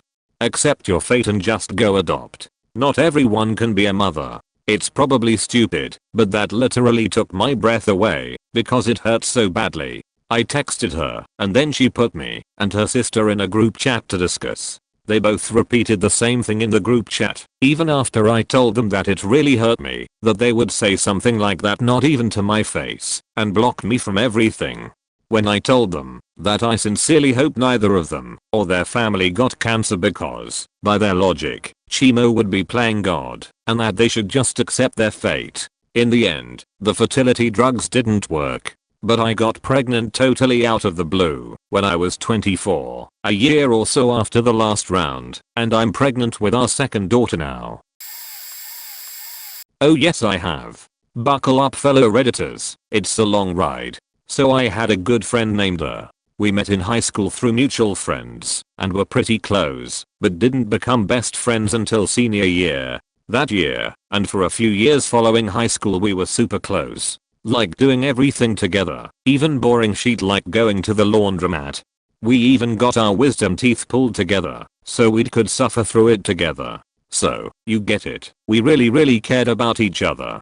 Throughout our years as friends though, there was a few personality traits of her that I didn't love so much. For example, she had an amazing boyfriend. He'd really become part of the crew/weird family we made for ourselves.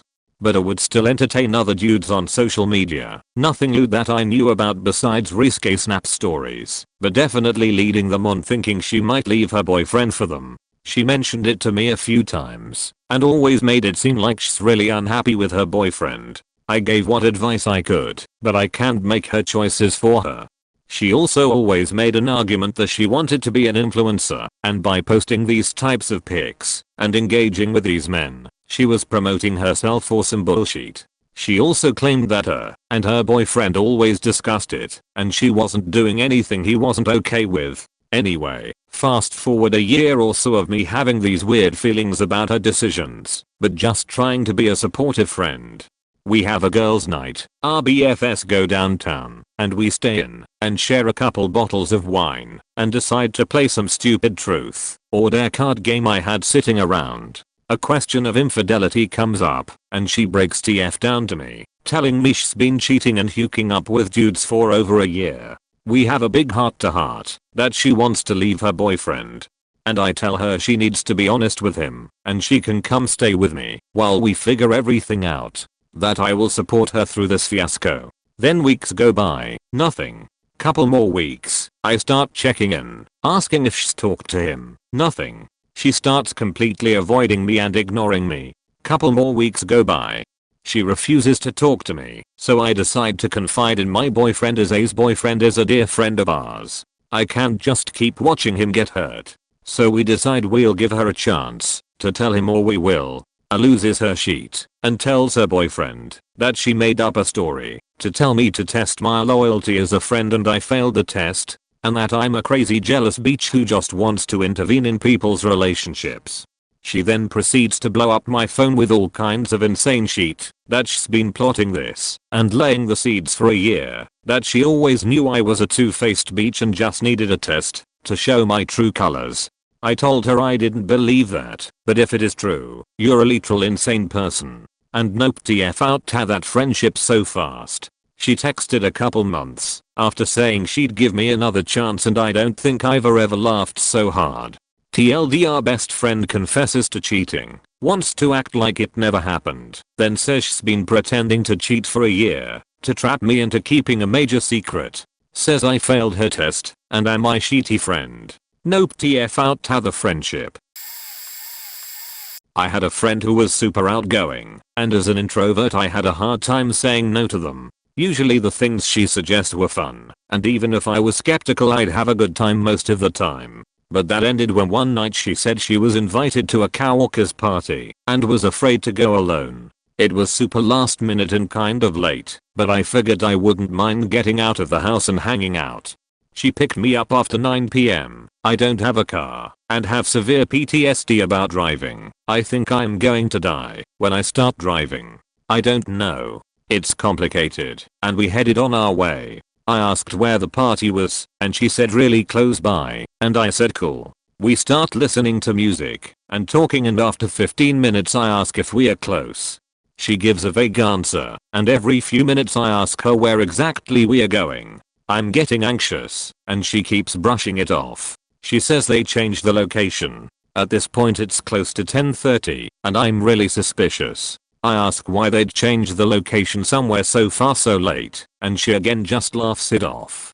I'm trapped in this stupid car on a dark road with no gas stations or stores to run to. I can't see anything out of the range of the headlights. We finally pull into a parking lot close to midnight for some apartment complexes. She laughs and says there wasn't actually a party. She met some random person online and didn't want to go alone because he asked her to bring a friend for his homeboy. I was pissed. Before I can say anything she says, oh, there they are, and starts getting out. I have a bad habit of putting others before myself and trying to protect my friends from bad things happening to them. So when she gets out I get out because I'm not about to leave her alone with two strange men. I have pepper spray and my adrenaline is pumping.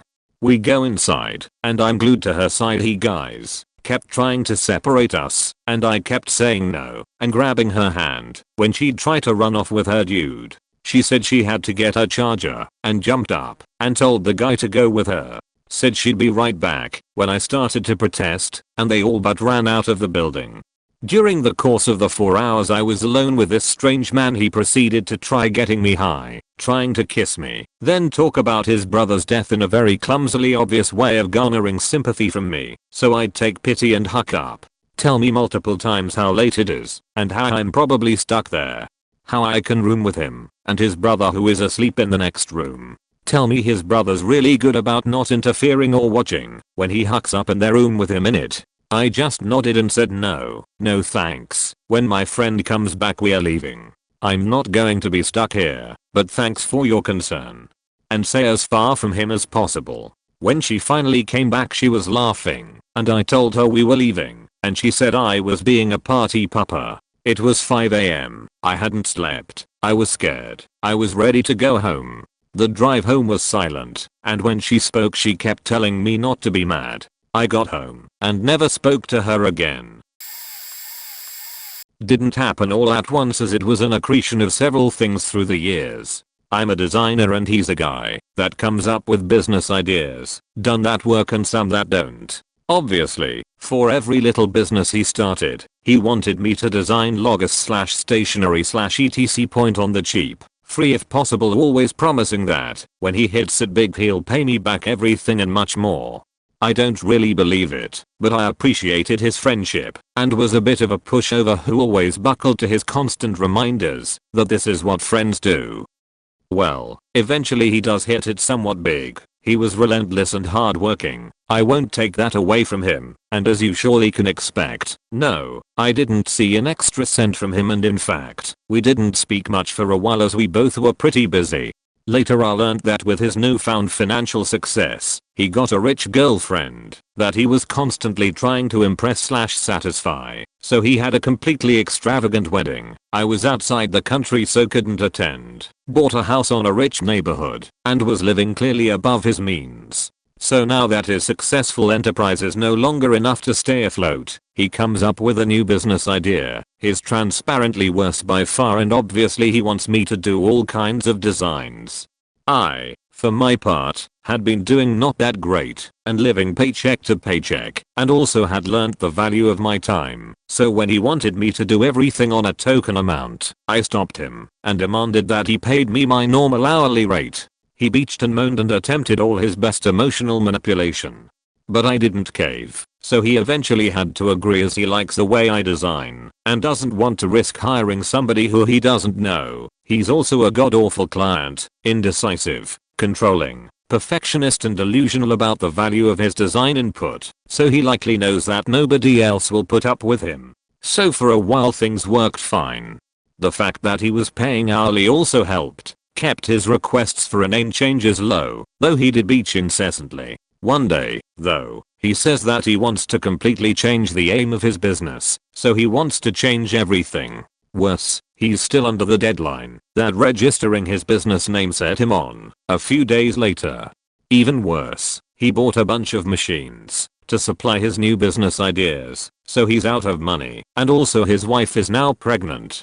So he says he won't be able to pay me for the previous couple of weeks worth of work, but wants me to throw a few all-nighters on top of my day job for free. But it's okay, because when he hits it big I'll be generously repaid. Also now his usual guilt trips about friendship are complemented with guilt trips about expecting. I flat out refuse. I'm absolutely tired of his bullshit, and I know that his promises are empty. Besides, all those sudden emergencies were intentionally caused by him, so I have little sympathy. He begs, cajoles and guilt trips like crazy, but my mind is made. He never spoke to me again after that day. Later I realized that for all good reminders of what a friend is, he was never ever a friend to me, and that the moment I stopped being useful to him, he didn't see any more point to the friendship. Good riddance. Also, as far as I know that little last business of his never made it big, but I and anybody else could have told him so, if he ever listened. So I had this friend, as feminist as she could be, and we were very close. We had like a brother and sister relationship, and neither of us were attracted by each other, because of some problems. One day we were going out on a dinner, and she told me about a guy she had a one night stand some days before, and it went like, M equals me, S equals SHE. But this guy was that homophobe that said that woman wearing sexy clothes needed to be wrapped, wasn't he? Yes, but he is a nice guy, you know? He sometimes says some shit, but he don't really believe in that stuff. Anyway, I do want your opinion about it and about him. She was looking me in the eyes. She already knew what I would say, and I knew that she wouldn't like it, but I wouldn't lie to her face. Look, I don't want to hurt your feelings or be rude, but we already saw he being very abusive and harassing girls in the college. I don't like him, I don't respect him, and I don't agree with your decision. You know the reason. She had already been wrapped before, and I was really concerned that this could happen again. As we were going to the restaurant, she said that I should know the guy, and that he would grow on me, like he grew on her, and I answered look, I grew with abused people, I know the damage that this kind of stuff does to someone, and so do you. I will never respect a guy like this. On my book, the only nice thing he can do is vanish. You can do anything you want with this guy, I will be as worried and concerned as I can be, but you do you. She stopped walking, grabbed my arm and said I'm a Gauner's woman and I faking know what I'm doing. If I'm saying to you that he is not like that, I don't faking care what happened before. If he harassed anyone or rapped anyone, it's not my business. I will have another night stand with him, and maybe even date him. If you don't like him, you might as well hate me. I'm a woman, and you a faking man. You don't know anything about harassment or rapping. I do because I'm a woman. Look into my faking eyes and tell me that I'm right or our friendship ends here and now. I looked her in the eyes, holding my tears, and said, I love you, and I always will be here for you, but you are not right. I won't be near that guy if this is the end. I'm so very sorry that has to be this way. She then said to me that she would go home, and that I should not follow her, or she would call the police. That is how 6 months ago I lost my best friend. Sorry about my English, not my first language. I flew to visit a friend in the US. She invited me down to visit. The point was to give my husband a break from carrot taking, as I never quite recovered my stamina after chemotherapy, and he does a lot to take care of me. I have neurological damage in my lower body, chemo, blood clot, stroke, we don't really know, and as a result, I tend to walk funny, especially if I get tired, and find it incredibly difficult to walk for long distances in shoes. I'm better in bare feet, because I can feel what I'm walking on. It started with there's no body mechanic that would make someone walk that way. Then I've been watching you, and every time I mention your legs they magically get worse. If you go for walks outdoors you will absolutely be wearing shoes, meanwhile telling me off because I wasn't doing enough physio or walking far enough in her opinion. Stop playing the victim and be an adult, and ended it. You had cancer 2 years ago and you're still pretending to be a cripple. And she slammed the door behind her, then texted from the car, if you're out here in exactly seconds, you can come with me, or I'm leaving without you. I have constant fatigue, I walk with a cane, showers complete wipe me out, and getting dressed after one is something that might take me anywhere from 10 minutes to half an hour to an hour depending on the day. I'm also not 5, and don't need to be treated like I am. I texted her that I was ending the visit. Would she please drive me to the bus station? To which she replied that I wasn't going to ruin her vacation and she wasn't going anywhere. I ended up sneaking out after dark, being picked up by the sheriff, and getting dropped off at a hotel. I blocked her on all social media, and I'm very relieved that she lives at least a 13-hour drive away. This is insane and sounds so dumb, but a comment about David Spade ended our friendship. This story is 100% true. Hear me out. I had the same best friend for years. I loved her and grew up with her. Elementary school through high school. When I set my mind to something I achieved it, even if it were crazy.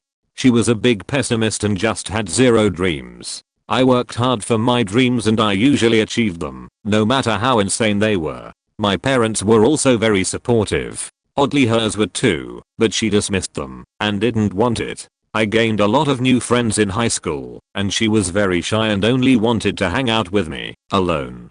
Tensions were getting high between us, but at the time I didn't notice. I accepted her for who she was. I didn't realize till after that she was getting fed up with me. I loved David Spade and was pretty obsessed with him.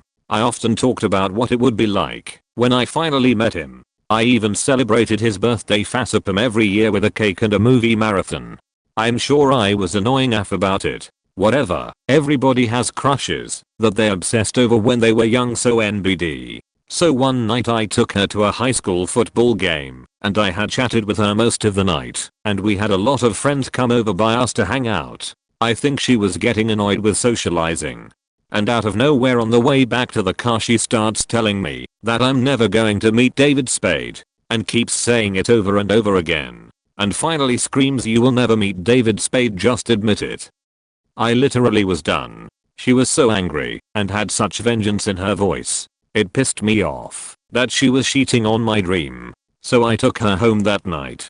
The next week she dropped out of school, I shit you not. And I never saw her again till I ran into her years later at a McDonald's. I went up to her and gave her a big hug and said I hoped everything was okay, and she looked me dead in the eyes and said I just got out of rehab. I never had the heart to tell her I actually had met David Spade. I was best friends with a girl, Elise, for 10 years. From kindergarten to junior year, we had each other's backs. When we hit our senior year and we turned 18, we both took our lives in different paths. I've been in a long-term relationship since our junior year, almost 3 years, while she went on the path of hookups. I had no issue with her going into the hookup lifestyle, as she was very safe about it. Condoms, letting people know where she would be, birth control, regular STD testing, etc. However, she became disturbingly invested in what boyfriend and I did in our relationship. Especially when she found out that boyfriend and I had not had sex after being together for almost 2 years. This is a paraphrased version of one of our last conversations. Elise, what do you mean you haven't slept together? I thought that's something you'd do, like, after the 3rd date. Me, nah, we both have mutually agreed we should wait on that. Elise, why though? Like, there's no logical reason that you guys wouldn't have had sex by this point. Me, well, we've got very strict parents. We are still in high school. I can't get birth control right now, and we just aren't ready. Elise, are you sure it's a mutual agreement? Are you sure he's not just going with it so he doesn't become a rapist? Me, Elise, what the hell? Yes, it's mutual. In fact, boyfriend was the first one to bring up the topic. Elise, so, he's gay then? Me, Elise, not every guy wants sex 24/7. We enjoy being together, and we love each other. Sex just isn't a priority. Elise, well, let me tell you right now, as someone who has been with plenty of guys, he's either worried he'll be a rapist or he's gay. There's no other reason you guys wouldn't have slept together by this point. But sure, keep saying that. Let's just say our friendship didn't last much longer after that. Best friend of 8 years calls B in the middle of the night and says while crying, "I'm walking over to your place." She asked to stay over for the night since she was kicked out by her parents for failing courses. She was studying to be a registered nurse, sleeping all day, and partying too much. I lived with my parents in a small condo, so space was limited. She stays over and shares my bed. However, she decided to call a guy and start a conversation with him when I was trying to sleep. She was aware I had work in the morning and her constant giggles wasn't exactly quiet. This went on for 2 hours, even when I asked her to hang up. In the morning I asked her who she was on the phone with.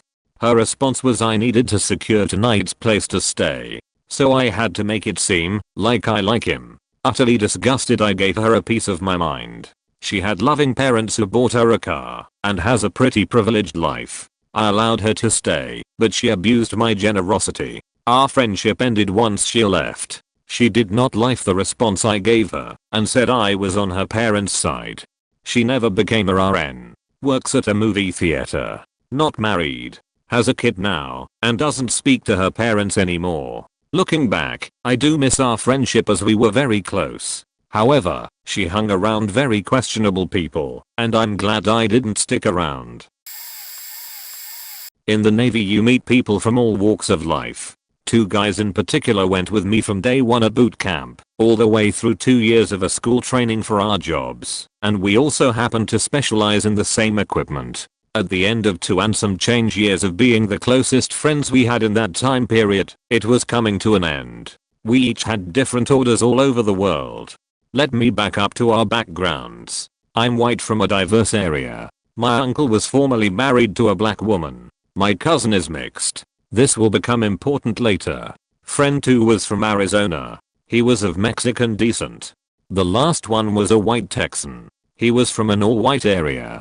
Very conservative. He was also trashy as he took any chance he could get to cheat on his wife. Anyways, we were taking classes in my home city, so I knew our great camping site, so I figured we could have one last hurrah. We were driving to our campsite lot when we passed by a mixed race couple with a mixed kid. Without thought or hesitation, the Texan says, if it were up to me, I would take that kid behind my barn and shoot it. I slammed on the brakes, and I just sat there for a second or two. I didn't have a plan, so I looked at him and just kind of said, my cousin is mixed, my emotions were flooding.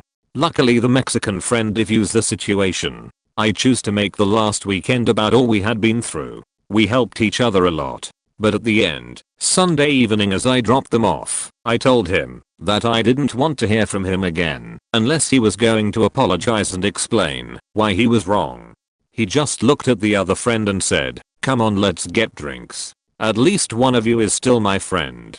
The Mexican friend said, no man point, that goes for me as well. He looked angry and just walked off. I haven't heard from him since. He still has my number. It hasn't changed. That was about 10 years ago. It's a shame. My best friend, if several years, and I used to photograph special events together. Typically, we'd split the profit fairly. If she got the gig, she got 60%, I got 40%, and vice versa. Our last job, she got the job and lied to me about what she charged the family. I was supposed to be done by 8 PM and was stuck till almost midnight so she could use my equipment. Hers had stopped functioning earlier in the night and the compensation was in no way adjusted. She treated me like her assistant the entire night, and when it came time for me to go, we always get the 40% portion of our split paid the day if, at latest, she refused to ask the bride for payment. I was forced to awkwardly ask the mob, who looked at me like I was a monster and gave me half of what I'd agreed to. All the while, former BFF is reception dancing the night away with the bridal party, drunk, snapping pics when she feels like it, while I've got a newborn at home that I desperately needed to get back to. She couldn't have cared less. After all of that, I was mega pissed, but I was just gonna maintain some distance until I cooled off. 6 months afterward, the bride's sister asked me if I knew about when they'd be receiving the finished, edited photos. Mind you, the 60% receiver is responsible for editing and delivering. Contacted my former BFF to find out that she still hadn't edited them, wanted me to edit them. I had no laptop at the time and gave me some bullshit excuse like I can't figure out how to download Lightroom. That's right, the editing program we had used probably 100 times before. No offer to adjust payment. This was a 1700 plus image file of raw photography that she hadn't even begun to process or even give me the other half of the initial agreement. I was done. That was 2 years ago, and although we are still FB friends, and I'll wave at her if I pass her on the street, I'm DONE. It would have been different if I hadn't already come to know her as such a kind, caring and genuine person. I like to think of myself the same way, but damn man, I know for sure I'd never do anyone the way that did me. Done is absolutely correct. Fuck all of that. Context: I had been told for years by other friends and family that my closest friend was abusing and manipulating me, but I was so deep I could see it, and it soured a lot of those relationships. Event. I was at a turning point in my life, switching careers, and needed a personal reference. I asked this close friend if they would mind, and they are like, sure, I'm always here if you need it. 2 weeks go by and reference still isn't done. I remind them, and just get I got it. 2 more weeks. I'm at my deadline. Still nothing. I ask them if they can please do it, and I'm given the riot act about how I'm a loser, a user, how dare I ask for a favor, I'll never be anything, and so on. The dam in my mind broke, and suddenly I had perspective on 6 years of mental, emotional, and minor physical and sexual abuse by this person. It was like a switch flipped. I realized this was a pattern. They would lure me in with niceness to abuse me, lure me and then abuse me, over and over and over and over. I remembered them cornering me against their apartment door, preventing me from leaving with a knife to their wrist, threatening to slash themselves or me if I tried to leave, because I was tired and didn't want to study anymore. I remembered the one time I reported their suicidal threats to our grad program and then being manipulated into telling the program I lied so they didn't look bad. I remember them exposing themselves to me or grinding on me as a joke, even though I had repeatedly had told them those situations weren't okay and made me uncomfortable. If I tried to stop them, I got screamed and yelled at and made to feel like I was an inch tall. It all came flooding back, and that was it. I was done. I cut contact and collected myself and did some serious self-reflection. A month later I messaged them my truth and severed all contact with them. I didn't care what their response was. I still don't. I blocked them on all social media, all emails, all phone numbers. I forgot their alternate work email and got an email from them one day. I didn't read its content. I replied that if any further contact was done directly or indirectly, passing a message to family/friends, I would be getting the police involved. That ended it, and honestly it's been a long time, but I'm so much more at peace with myself and life since then. Most of these are relationship based. I have a classmate one. Classmate is obnoxious and annoying. Talking over the professor, whatever. So hey, we give her a chance, why not? She's new. Maybe she's just lonely, and being in class is her release time. A few weeks go by, and then the following happened to one of our group. Not me, relaying the story as I've heard it many times now. Friend sees her sitting at some tables as she goes into the ladies' restroom. She thinks she's alone, until she hears a sheet. Fuck. She thinks this other person just forgot a lady product, and starts looking in her bag for one. Then tears. Bawling. Tears. My friend's words, you don't start crying your eyes out in a public bathroom over forgetting a tampon. She leaves bathroom, goes to classmate, tells classmate what she thinks just happened to this girl, found out she was pregnant in a public washroom at uni, if you hadn't figured that out. Classmate goes into bathroom, comes back, tells friend how she told pregnant lady that she's going to be okay. This seems bad now, but she'll make her choices, and she'll be alright. Hearing this, I'm thinking, wow, classmate is actually a decent person. Classmate's rudeness in class must be due to being new or whatnot. Nope. Classmate proceeds to rip this young, newly pregnant lady to pieces. How immature to get pregnant. Classmate would never let that happen to her. So childish. She has no respect for people like that, and so on. What utter scum. Even if it was a drunken we don't need a condom, it's fine moment. What gives you the right to talk about someone like that when they are clearly so vulnerable? That young lady could have been raped, or not known that antibiotics render birth control ineffective, or any number of other reasons. I couldn't believe what I was being told. Well, I mean I could believe it. I just didn't want to. I sincerely hope she did actually say nice supportive things to that young woman crying in the bathroom stall. To the women in the stall, and all other women who have found out they are pregnant and have cried, not tears of joy. I sincerely hope you're doing okay now. To classmate, I hope someday, someone treats you to your face, like you treated that woman to her back.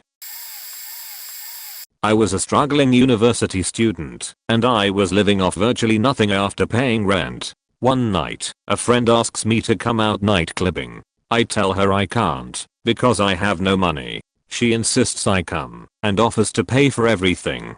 I try to tell her I can't let her do that, but she presses me to come out with her. I eventually agree. Hours later, we are at some nightclub. It's about 2:30 am. The trains have finished for the night, so I'm relying on her to get a cab back to her house for us once we are finished clubbing. She says she needs to use the restroom, and I say I'll wait for her on the dancer floor, literally several meters from the line to the restrooms. We could see each other. I keep dancing. Some time passes and she doesn't return. I eventually text her, and she says she's in a cab home. I'm like, oh, you know I have no money to get home, right? Well, you should have thought about that before you made me go to the toilet alone. Abandoned and unable to get home. This was 2012, and I don't think Uber was really a thing yet, and taxis in Melbourne are ridiculously expensive.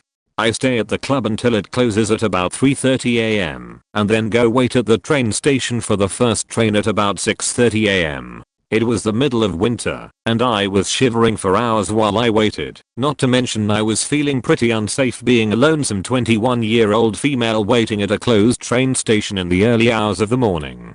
About a week later, the friend asks me out for coffee. I assume to apologize. We meet, and she says she is surprised I haven't apologized to her yet. I was baffled.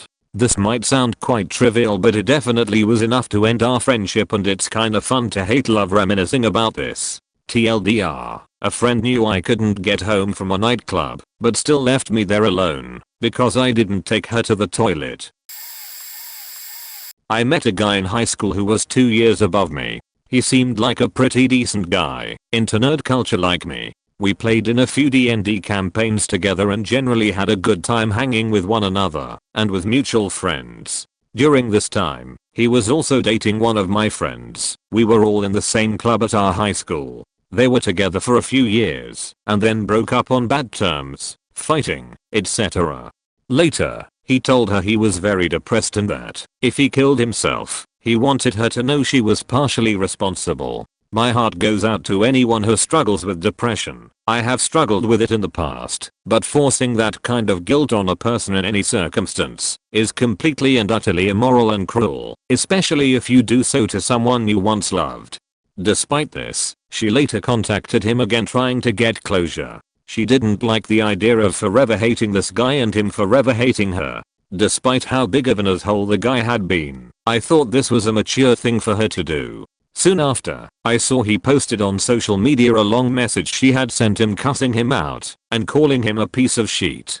Clearly, he was only showing one side of that conversation and was trying to get pity points from his friends on social media. I told her what he had posted, and she confirmed she had tried to get closure and resolve their disputes, but he had denied her even that closure. I blocked him on all platforms after that. Finally, one I can answer. I live in New Zealand, specifically less than 30 minutes away from central Christchurch. Important later, me and this other fella were friends all the way from 5th grade of primary school to 10th grade. We were pretty close and would go to each other's house weekly. Things stayed like this until March 15th, 2019. It all seemed so normal. All our classes were getting packed up and ready to leave. My friend and I were in separate classes until a guy in a suit from management ran in letting us know that there was a shooter in Christchurch and we are in lockdown. He claimed he was running around the classes because the intercom wasn't working, typical for a public school. We were in lockdown until 5 PM when everyone was let go. We all came home to discover the tragic news that at least 30 people were shot dead whilst praying at their mosques and the number was rising. We had a huge group chat of at least 40 people in it, and we were all sharing our reactions to the news. Everyone was either mourning people they knew or expressing their utter shock and horror. But not for my friend. He decided to make jokes like the shooter was lucky to not shoot the ones with the bomb and the shooter was getting rid of the Islam invaders. As soon as that asshole pressed send, everyone immediately released their anger on friend and disassociated themselves with him. TLDR, friend makes joke about the Christchurch massacre and gets torn to shreds by everyone. I had friends who moved out our house share unexpectedly and left me with a load of extra unaffordable rent and utilities to cover because he wanted to move in with his girlfriend before the tenancy was up. Years later, The money is no longer an issue, but an apology is required, yet doesn't understand this fact. Repeatedly used me for the exclusive reason of getting as drunk as possible and sleeping with girls as early as possible on our night out.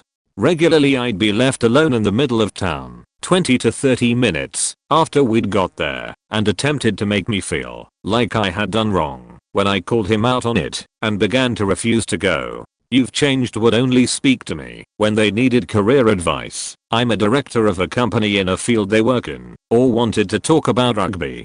As an added extra, his wife has historically had a problem with me, blaming me as an influence for his alcohol and drug antics from back in the uni days, rather than come face to face with the fact that her husband is actually not who she thinks and projects to other people that he is. It must make her sick to the stomach seeing me gradually become more successful than her husband, keeping fit and off the drink, whilst her husband smashes the coke every weekend. Who will she blame now? Is it actually because your husband was a douche all along? No longer friends with any of these leeches. Human beings have a great knack of projecting their own cheaty views and opinions onto you, making you feel like you're the problem. That feels better. Used to work with a girl that was apparently an outright nymphomaniac years ago. I never saw her behavior firsthand, but I heard stories of her taking breaks at work to pleasure herself, and that she once blew a colleague in the toilets. She also had a long-term boyfriend. She used to flirt with me hard. At one point we were somewhat close friends because of our mutual gaming interests. I'm pretty sure she would have jumped on me if given the chance. As for our workplace, she hated the job because management used to treat her like a kid, isolating her from others and constantly putting her on the latest possible shifts when she asked to work earlier. In all fairness, her line manager was an absolute bellend and was hated by most of the female staff. Then, she got fired. It was discovered that she had been hanging up on customers on a regular basis. A random TL caught on and found call recordings mere seconds long when going through her activity. After that she blocked me on Facebook and WhatsApp with no explanation. I thought she had blamed me for snitching on her when I actually had no idea what was going on until she stopped showing up one day. That was until I learned that everyone else I worked with had been excommunicated by her too. Some of these people were incredibly close with her and saw her as a sister, so they understandably felt stabbed in the back when she cut them out. One even lent her a heirloom worth a lot which they never saw back. Funnily enough she's still on my Steam friends list, but I haven't had the will to speak with her. I think the only reason she hadn't blocked me there too was because she didn't realize it was me.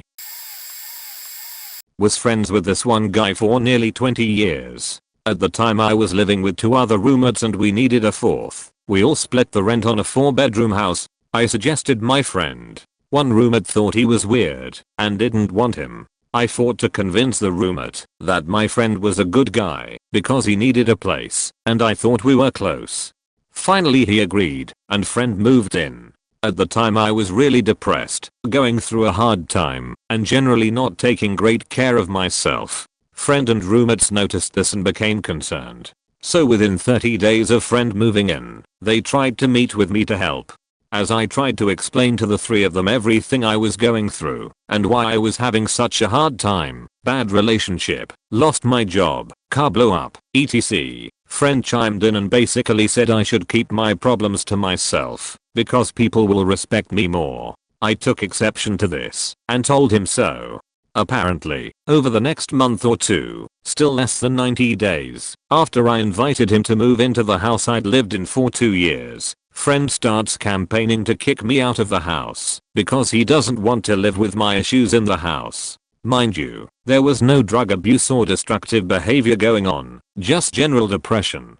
Finally, friend convinces the roommate who thought he was weird and didn't want him to be there in the first place to vote with him to kick me out of my home of 2 years. All because he didn't want to live with my issues around him. As I packed up the last of my things I wondered what could possibly have motivated such a dramatic stab in the back. I had been so furious with him, I never actually asked friend why.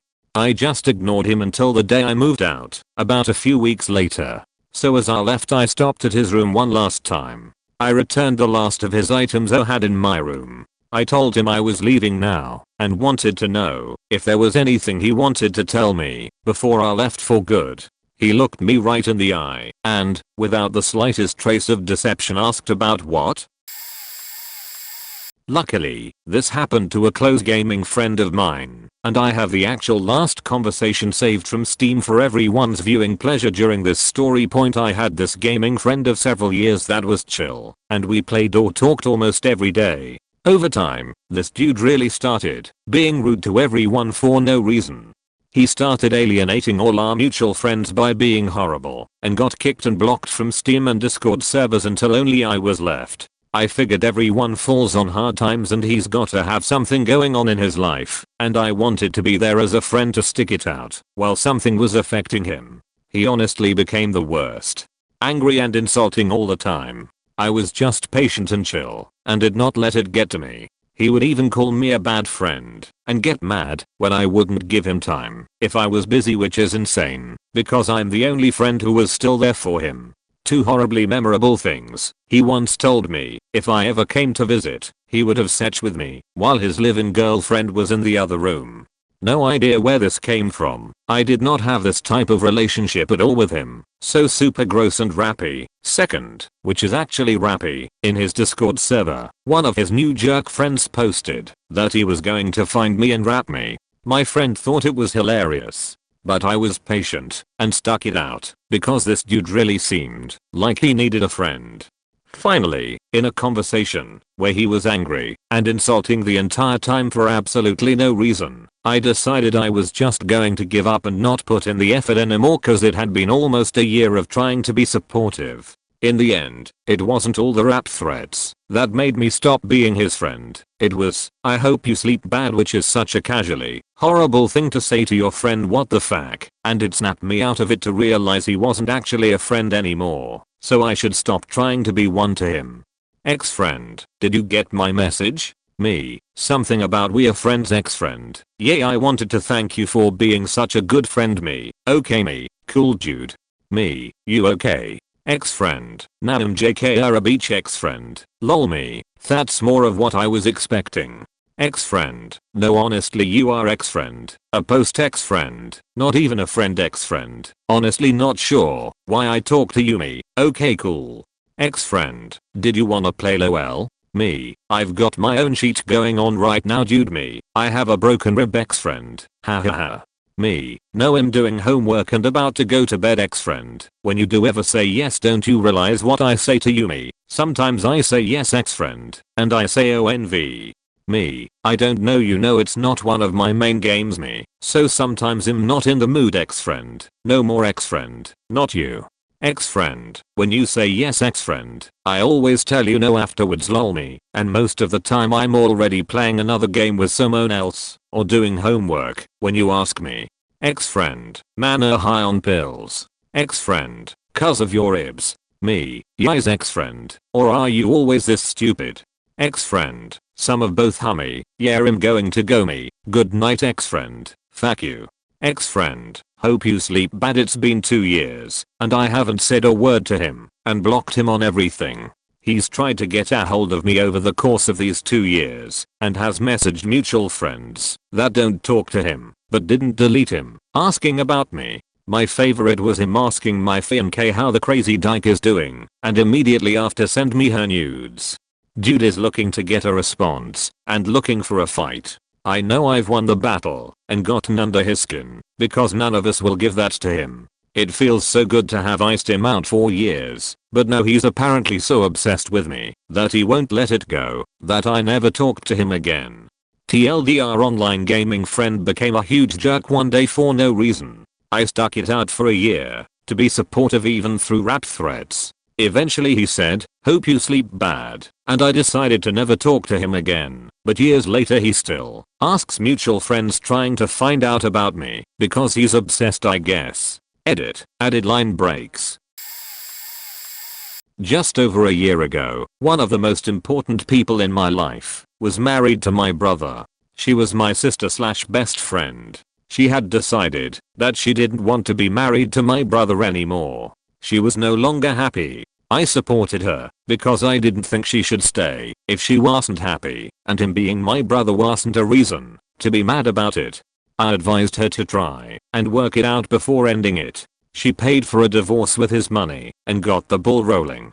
Before the divorce was final, she brought to light that she was being manipulative and only wanted the divorce to change him. There was nothing wrong with him. She was giving her attention to another man. He was uncomfortable with it, didn't like it, and she was upset about that.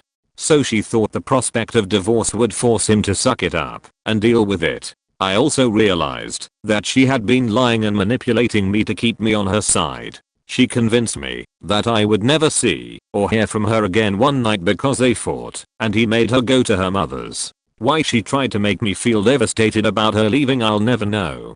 She told me the divorce was my fault because I encouraged her. I supported her, but not once did I tell her that she should most definitely leave. I told her she should try to work it out. I said his name over text one day and she blew up and told me that I was making everything worse for her, and she couldn't understand why I would hurt her so much simply because I said his name over text. During that, they were still talking and seeing each other, and my brother was oblivious to it. She was just being manipulative with me for no reason. After that, she texted me and told me that they had had sex, and if he would tell the divorce lawyers about it then it would all be over and there would be no divorce. At that point my brother was done with her lies and manipulations. The divorce became final. She left to go be with the man this whole thing was about, and a year went by. Then she stole $3,000 out of his bank account. That's when we found out that he shouldn't have trusted her when she told him she took her name off the bank account. I had a dude best friend growing up. I'm female. He met a woman he later married. Her and I became best friends. I got married and pregnant. She was always talking about having kids, but my buddy never wanted them. She had endometriosis and ended up having a full hysterectomy. Her life plans changed. My buddy and her became dinks. Dual income, no kids, and I was cool with it. It started when I stayed with her after her hysterectomy took her for her. She badmouthed everyone. Her parents, who she apparently adores, her sister, my other best friend, who also became her other best friend, etc. I got sick of it all real fast. I'm an atheist and she also got weirdly religious and said some nasty stuff about non-believers all to my face. The straw that broke the camel's back was when she posted this thing on FB about the top 10 reasons people have kids and why they suck and why she hated people who had kids. It was awful. Here I was at the time a stay-at-home mom and it just hit me. This is what she thinks of me. And she hates my religious beliefs, or lack of, and if she is bad-mouthing everyone around me, what does she say about me when I'm not around? We didn't talk for several months until on Mother's Day she texted to ask if I was mad at her. I let her have it in the most polite way I possibly could. It ended my friendship with her, but also my longtime buddy. Honestly, I miss the hell out of him. It's like losing my big brother. But I can't be around her. She makes me angry and frustrated, and that's not who I want to be. This happened in November of 2018. So, my father called me with news that grandpa was likely to pass soon. Me and my grandfather were really close. I could count on him if I needed anything. So to hear this news was devastating to me. I told my friends about the news, and they said that if I needed mental support, I needed only to ask. Except for one. I'll call him Peter. He simply nodded. Just nodded. The guy has never truly supported me in any way. But he was part of the gang, so I shrugged it off. A week goes by. I was playing World of Warcraft behind my laptop when my father came home with tears in his eyes. He told me grandpa passed peacefully. Oddly enough, I couldn't shed a single tear. Devastated that I was, I nodded at him, stood up and hugged him tightly. The next morning I woke up crying. My extremely slow brain finally realized that he's actually gone. I felt broken, couldn't even smile a little. I arrived at school, immediately shared the news to my friends. They understood and felt sorry about my loss. Except Peter. He looked at me, then down at his watch, and went, "That didn't take long. A week and a day. Usually it takes." I cut him off with a soft dude, then turned around. I heard a light chuckle behind me. That's when I knew our friendship was over. Later that day I confronted him about what he said. He said sorry, followed by a shrug. The shrug was the final straw. Something snapped in me, and I started shouting how heartless his comment was, and how he didn't truly mean his apology. I stopped shouting, took a deep breath, and walked away. Strangely enough, I'm still in contact with him, but mainly cause we share the same classes. However, our friendship is definitely over, and I still haven't forgiven him, nor will I ever. There was a time where I sold my artwork at a booth for a local convention. I'm no good at drawing, and it was a one-time thing. However, I was encouraged by a friend to keep going. He would check out my progress every now and then and told me to keep it up. He promised to at least come say hi during the event. He's a bit aloof, so I reminded him several times, even months prior to it. The coming day I ask where he is, and he says he's too lazy to get out the house. After the event I confronted him about it. He was maybe 90% of the reason why I did this in the first place. What kept me going? His explanation was that the commute there would waste an hour of his time, which wasn't worth it.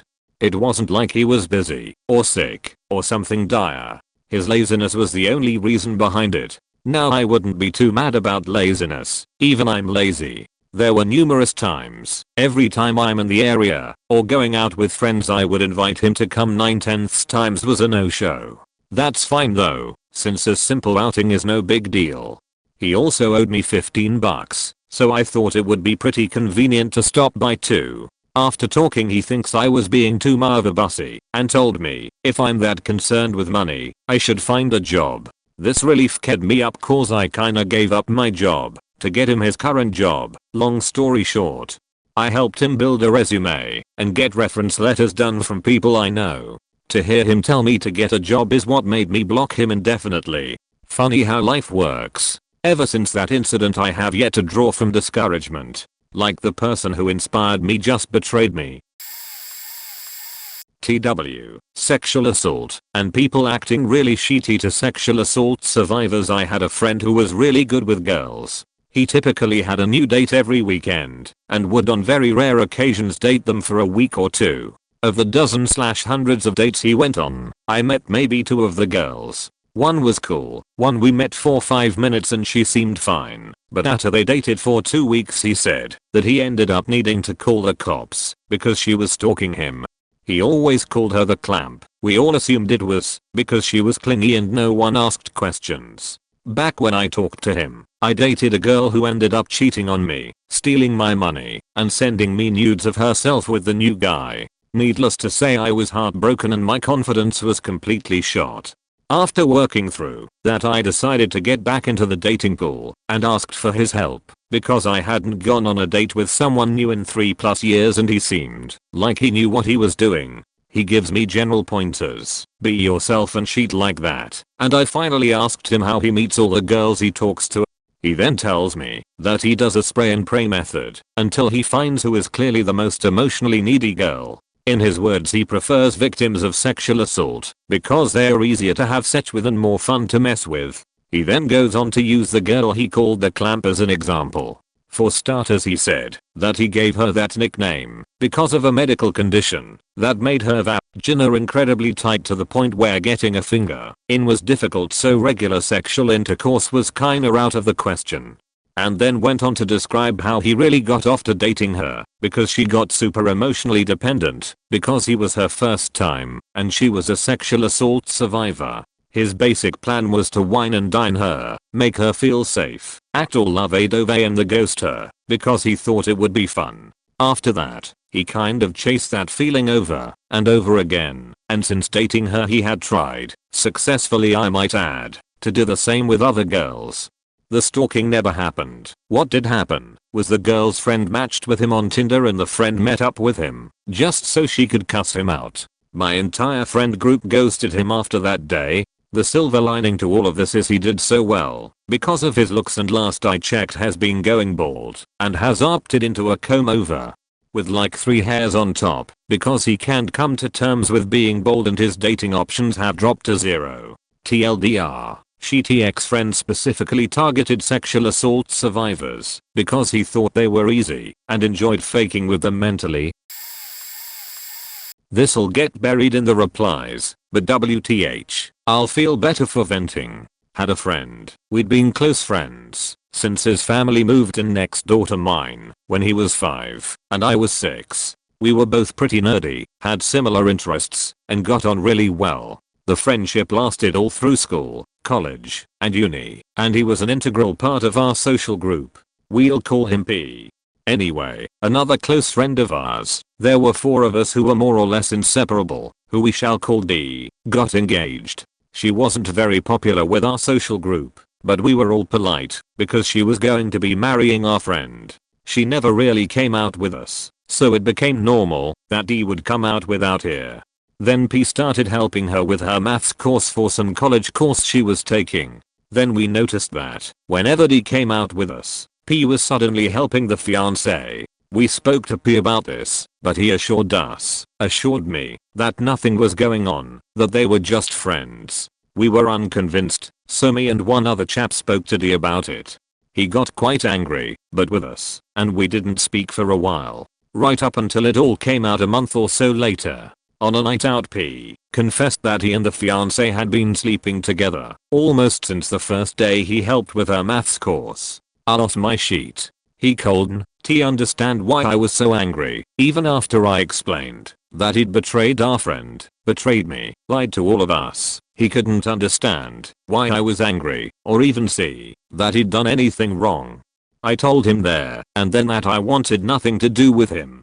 Told him I couldn't trust him anymore, and that I didn't want someone who could so casually ruin a friend's life and lie to his closest friends about it with no shame in my life. That was about 11 years ago, and I've not spoken to him since, despite several attempts by him and his parents to patch things up.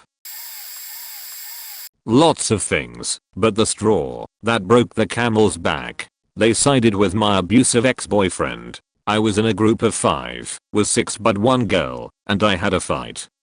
We remained friends, we just didn't hang out as much anymore. One was my childhood friend from when we were 12. One was a former enemy, who was my best friend when we got over ourselves. J. Then her friend, M1, and her friend's friend, M2. 2S. I'm 1, 2 Ms and 1 Jules. The friendship started to fall apart in 2016, mine S and J's senior year, when in May J died due to complications with her diabetes, a heart attack and a stroke followed by a fatal heart attack. I was the only one who could make it to the hospital when she was alive. We were the closest and my mother realized the situation would be the last time and she took me to see her. Just before this, 2 days before, my boyfriend of 1 month dumped me, cause his family thought I wasn't pretty enough. He was emotionally and mentally abusive and our relationship was toxic from when we met. After my friend died he tried to make me feel even more worthless by pretending he wanted to get back with me. He never did all, while my friends seemed to resent me for seeing jail last. Fights ensued and shit happened. Later in September my friend, M2, set up a meeting between my ex, who was still stringing me on, and I. The situation went oddly as he just stood watching me interact with my friends and the guy I'd brought, a ref WB. Then we talked, and he bonded with my friends. High school is almost over for me. It's November and M2, and I fight, because she dumps her boyfriend for a man twice her age. She's living with him, and his 2 daughters and they just had a baby now. He's almost my dad's age. After I graduate my friends and I are talking about this ex, who is still playing with my emotions and abusing me emotionally almost a year later, and they tell me that I'm actually more of a bad guy than he is. Yes, our relationship is toxic and there are huge problems with how I'm letting myself be treated, but they blame me for all of it. I'm the reason my ex is manipulating me. I'm the reason he's abusing me. He wants dirty videos. My fault. M1 and I just stopped talking after that. M2 and I get in another argument about her late 30-something-year-old boyfriend and we stop talking. She takes my ex to her matric dance because my school only allowed dates younger than 25.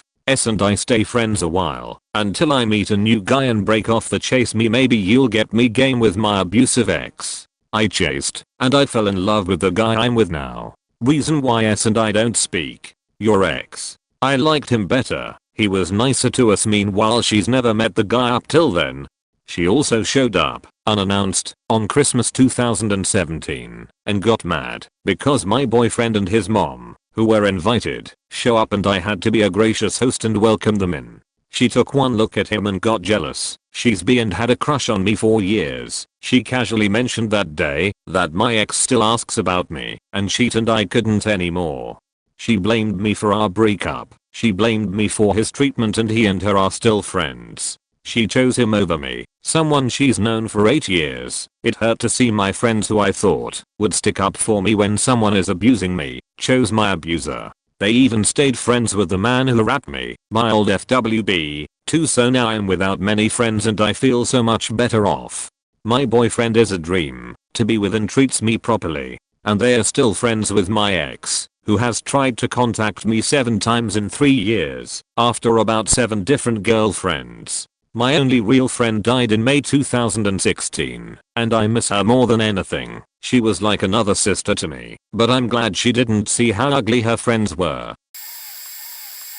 My son's father and I were friends for 14 years. Dated briefly in high school, but broke up because we just didn't work as a couple. Years pass, his marriage and mine both went south. Relationships never worked out for either of us because of this or that. I'm talking to him one night and we are going to hook up. I tell him I'm not on birth control. He makes up an excuse for why he doesn't want to use condoms. We talk more, and long story short, agree to have a kid, because I've always wanted children and it just wasn't happening as far as relationships. Hard to get a family going when every guy I've dated cheated. We agreed, he promised that he'd be around. I never thought he'd fall for me and come play house with me, but I thought my closest friend would at least ask me how I was feeling, even once, while I was carrying his child. Nope. 3 months in, I found out from his parents that he had HPV and hadn't disclosed this. He'd had it at least 6 years. I had to get checked and everything came up negative, but I was pissed off. I confronted him, asking him didn't he know what that could do to a baby, or to me, if I'd contracted it? He insisted that he thought I knew he had it. He didn't. I'd asked before we slept together if he was clean, and he lied to me. He went silent for months, and then 3 weeks before our son was born, he went off at me. He had completely rewritten history in his head, accused me of trying to trap him, said I pressured him, insisted I knew things about his life I couldn't possibly know. Then he said you don't deserve this baby. That was the most hurtful thing anyone could have said to me. I spent my entire pregnancy not only alone, because the vast majority of my friends bailed on me, but tense because I've had a lot of losses. I was worried about the baby every single day, and wondering if I was going to lose him too. I had nightmares that I woke up to bloody sheets again.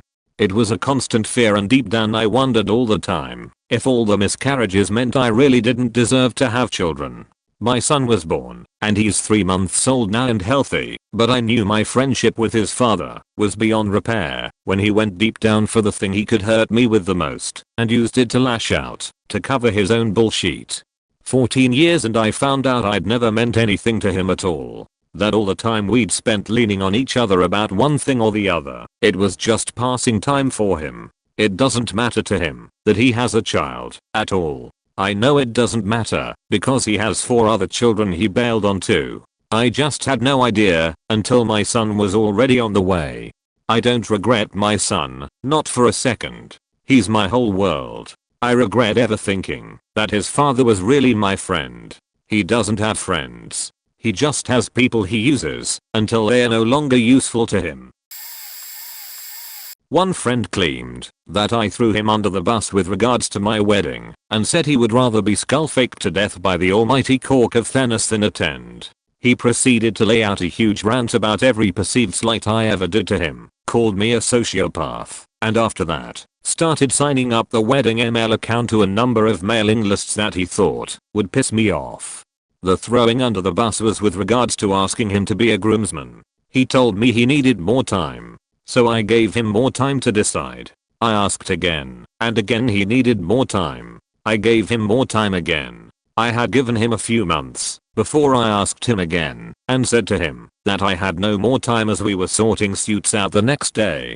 so I needed an answer there and then. He needed more time. So I told him that, since I didn't have an answer from him, I couldn't sort him a suit out, because we wouldn't have time to do it before the wedding, and he would have to be a guest instead of a groomsman. Apparently that was enough for him to call me a sociopath, claim I threw him under the bus, and tell me he would rather be skull-faked to death. He also said I was making it all about me, which, let's be fair, it was my wedding. Then blocked me on all messaging platforms. So I told his parents that they were no longer invited to the wedding, that I had nothing personal against them, but it was him, and he was definitely not welcome. And he proceeded to find a way to message me one more time saying I had thrown a pissy fit at his parents and didn't have the balls to tell him myself. Bear in mind, he had blocked me, and I lived in a whole different part of the country. So, yeah. Friendship ended. I have no need for that sort of toxicity in my life. I'm a trans guy. I'm out now, and on T and everything is fine, but give or take 5 to 6 years ago, when I was 14 to 15 everything was indeed not fine. I was depressed as hell and slowly started coming out to my friends. On one particular day, 2 friends of mine and I went to a McDonald's. I had asked them to pick me up, because of conflict at home. My family knew. They weren't gonna shun me or anything, but they didn't accept it for multiple years. I felt like shit, and was just glad to get the hell out of the house. The one I'm still friends with is as old as me, but the other one was 18 at the time. She also lives a few hours away from us, and stayed with my other friend for a few days. I don't know what the fact made her think this was okay, but she and my other friend started loudly pressuring me, and telling me how I needed to come out to my dad and grandma, my dad's mom, in a faking McDonald's, with zero shame. Like, dude, shut the fuck up. It felt like they had prepared a goddamn speech. They wouldn't stop. They had pulled a similar stunt to this just a day or so ago where they would call me the name I told I wanted to be called in the future in confidence, and they just called me that in public, like that's normal. I very much looked like a girl. I can't remember how I reacted, but I felt so betrayed. I'm told I look like I want to go on a murder spree when I'm really angry, so I might have looked at her that way. The next day she went back home, and we were supposed to bring her to the train station together, but they conveniently forgot to pick me up, even though my house was on the way. I felt even more betrayed, but it also made it very conveniently easy for me to just stop talking to her altogether. That was the last I've heard of her. I nearly ended my friendship with the other girl as well, but somehow we were able to move past that. Really can't remember how though, but it took some time and was complicated. My best friend Tim. Small backstory, my brother bullied me growing up. Him 5 years older than me. Somehow we were super close, because it was just us two all the time.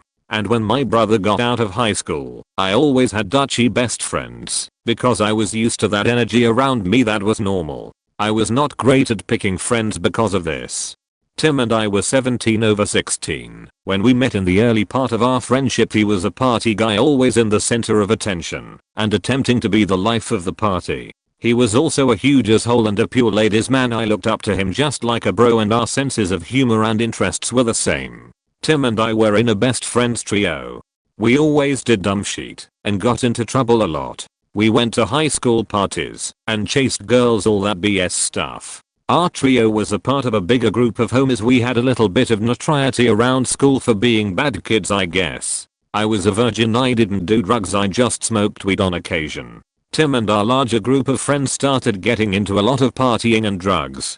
Also a lot of drama with girls coming between friends in the group. Dog, when I tell you girls fuck up brotherhoods, man, they do. A lot of our homies were doing Xanax and painkillers and just a lot of weed. We were too young for all that shit. Back on track here, sorry. Eventually our trio broke off because of Tim doing me wrong. Supposedly the third homie, I found out later, probably pitted me against him because that guy was a real shit show of a dude as well. Long story short, my best friend got into cocaine and was doing dumb stuff constantly. I jumped ship after that. I was coasting in college, broke as fuck, abandoned my shitty friend group. After a trash freshman year and getting fired from a sales job, I ended up getting a job at the place he worked at. I only got the job because ex-shitty friend got fired for stealing, lol. Working together with Tim every day mended our old friendship. He seemed to have turned around. Short after Tim was a full-fledged best friend. I mean, we did everything together and constantly hung out. I got a girlfriend at the same job, and we lost touch. She did not like him, and I smoking weed all the time. After another year I was the bad guy there. Mayo, I was whipped as fuck. He got fired because he stole sheet too, hahaha. I really sound like an idiot this far in. Anyways, after her and I broke it off, I hit him up because I needed my buddy back. I was broken hearted and weedless. We were two peas in a pod again. However, I think all the history made me cautious. I was hesitant to bring him around my new friends I made in college after abandoning our old toxic friend group because he did cause a lot of drama and BS. But hey man, this is my right hand man. Why would I exclude him? I'm not a fake pose. So I didn't. And he introduced my college friends to weed, which was no big deal until I found out one of those friends, let's call him Al, who lived in the apartment in which we hotboxed all the time, got bullied by podheads. Al was at this point a close friend of mine. Him and his roommate Wes were best friends. Without those two I probably would have been a faking cokehead too. All we do when we are together is chill and play games, and to this day I'm 23 now. They are my main homies. They always tried to keep me out of trouble with my stupid friends, and their apartment was a safe haven when I was stressed or needed to escape this cool guy I was chasing. Needless to say, Al wasn't weed and my bestie was bringing in the weed. I mean, I was too. So we slowed down on smoking over there. Tim was disliked by my good friends and I tried to change that perspective to no avail. At some point I tried to separate the two groups and hanging out independently of one another. Tim started going over there without me and was keeping me tied to the bad habits of my past. He was there for me sometimes, and then there were times when I really needed him and he wasn't. Did I mention this guy demanded me to hang out every second of every day and would lecture me about why I didn't hang with him? I mean, to some degree I felt forced to incorporate him in everything I was doing. I kind of wanted things to go back to how they were.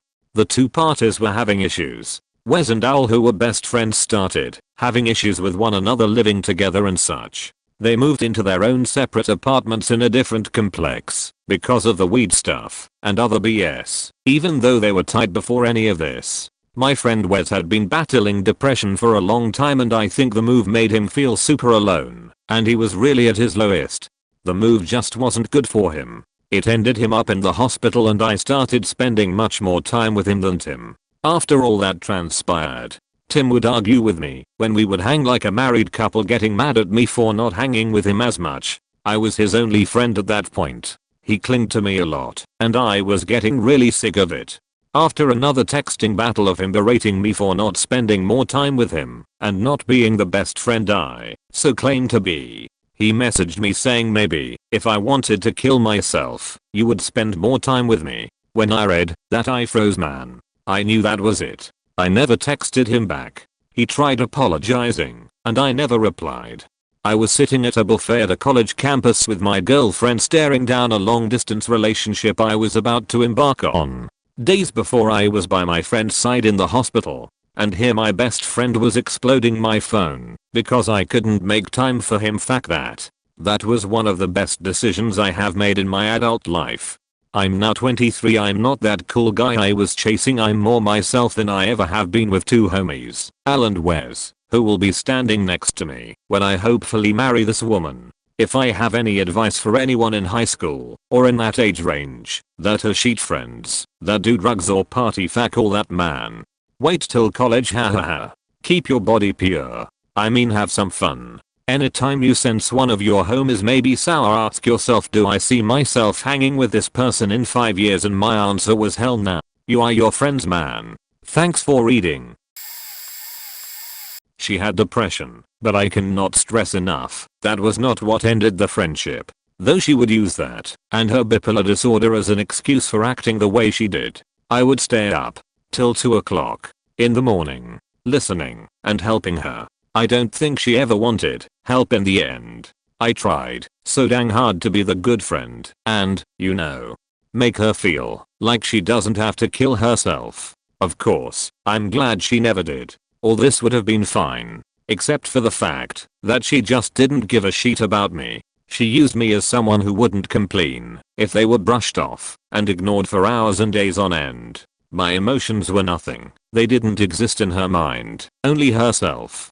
She spilled her darkest secrets to me, and she demanded to hear the ones I was hiding. I felt obligated. She didn't even seem to understand what I said, and just borderline insulted it. I thought we meant something to each other, but I was just like a junkyard really. A regular place for her to go and deal with issues and leave. It did hurt when she openly admitted she didn't care about people's feelings because it bored her.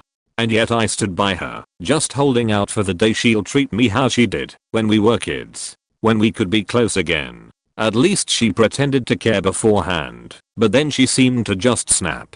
She claimed that I never helped her and that I was just jealous of her and her girlfriend. My sadness went away and I was just angry. I don't even remember the last thing I said before I stopped contacting her. She messaged me a few more times before she stopped as well. Somehow I became sad again. I just wondered what the hell happened to her. Why did she have to change? I wonder if I was in the wrong sometimes. I still hope she gets better, but I pray nobody falls into traps like that. A message to everyone. Don't try to help people who just don't seem to want it. And if they make you feel horrible, stop when you can. If they openly admit they don't care, but still demand your help, don't continue with it. It'll make you feel more worthless than trash thrown into an incinerator. I had a friend over to do laundry. They were on rough times. My husband and I had gotten them set up with a job, an apartment with good rent, a reliable form of transportation. Seriously sank good time and money into this person. A syringe cap rolled out of their pockets and they shrugged when we noticed. I was just doing heroin with a guy yesterday, that's all. They had been acting really erratic and emotional. We had chalked it up to just being excited to finally have a job, and probably a little stressed with all the life changes. I want to repeat that we just set this person up with a job. At my husband's job. Like he put his name on the line, that this person was a smart hire. Obviously panic is already setting in, so we asked, do you have a habit? No, I just use it when I need to be productive is all. Then you have a habit. Can we get you help? We both did a lot of community outreach, so we knew some great people for drug counseling, life counseling, and real, proper rehab and ethics hosting. The phrase that made us realize that this friendship was 100% over was "Nah, I'm good." They left after doing their laundry. We removed them from all our contacts, blocked numbers, etc. Husband basically told his job that he'd faked up, did not know about that side of the person, etc.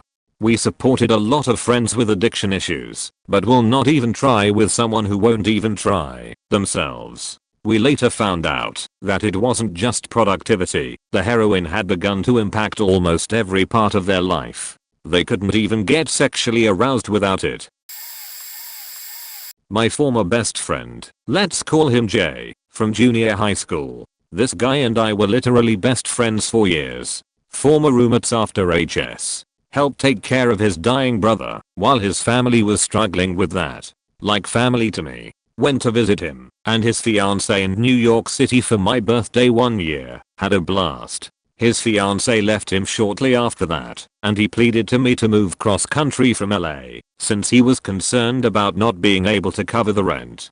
I enjoyed my time in New York City, and was sick of my job on the West Coast, and had some savings, so I said screw it, why not? I'll give it a shot, and see how it works out. I pay half the rent/bills for about 4 months. Find a job, start really thinking about staying there for a while. One day we were watching a game at a friend's apt. He and the mutual friend of ours started arguing about who would beat the other in a fight or something.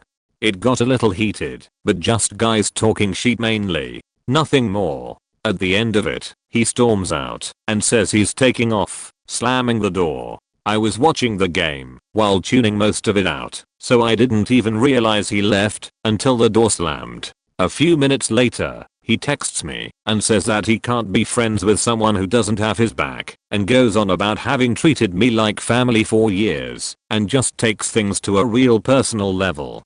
So I just told him I'd crash with another friend for the night until he chills out. The next day, I head back to the apt and some of his stuff is in boxes. I ask what's going on, and he tells me he's sorry for yesterday, but he's just been super stressed the last few days. He's found out recently that he had cancer and needed to move back home as his parents were going to cover his treatment. I felt terrible, and we just sat and talked for a while. Things seemed a lot better. He left a few days after that, and we kept in contact. A few months later at Thanksgiving, I end up flying home to our hometown to visit family and hoping to see him and catch up. First night I get there, I head to a local bar that a friend from HS owns and run into his ex-fiancée that was living in New York City with him.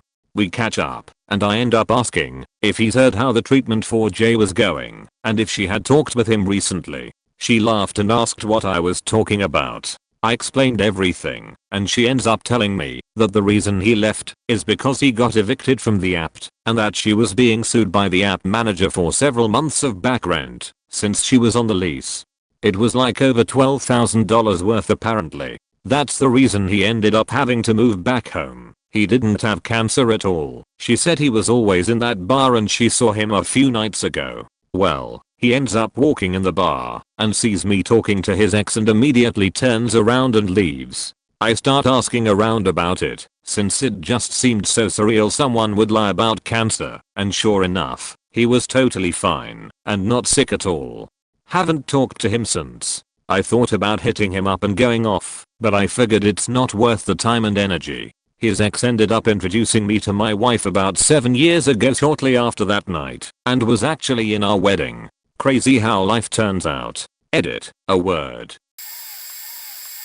It wasn't something a friend did, it was something I did 10 years ago, when I was 16. I finally flew to meet up with some friends that I had known for a year. I had met one of the guys online, and the group really embraced me. For some context, I got bullied a lot in school, and it stuck with me socially to the point that I had no actual close friends, and was far from ever being a part of a group in the way they made me a part of this. It was summer, and it was amazing. By far one of the best experiences I ever had. We played games throughout a whole week, went bowling, ate too much junk food, all the good stuff. I went home feeling something I had never felt before. Wanted by someone. The next winter I go to join them again through New Year's celebration. Everything is going great until I meet one of the guy's girlfriend. Let's call her Stella. There's this instant connection that sometimes happens. Most of you will probably understand what I'm talking about. We just click and smell talk, have fun, and I think nothing of it. Remember, Stella is the girlfriend of one of the guys in the friend group. The New Year's Eve goes as planned. The weather is shit, rainy and cold.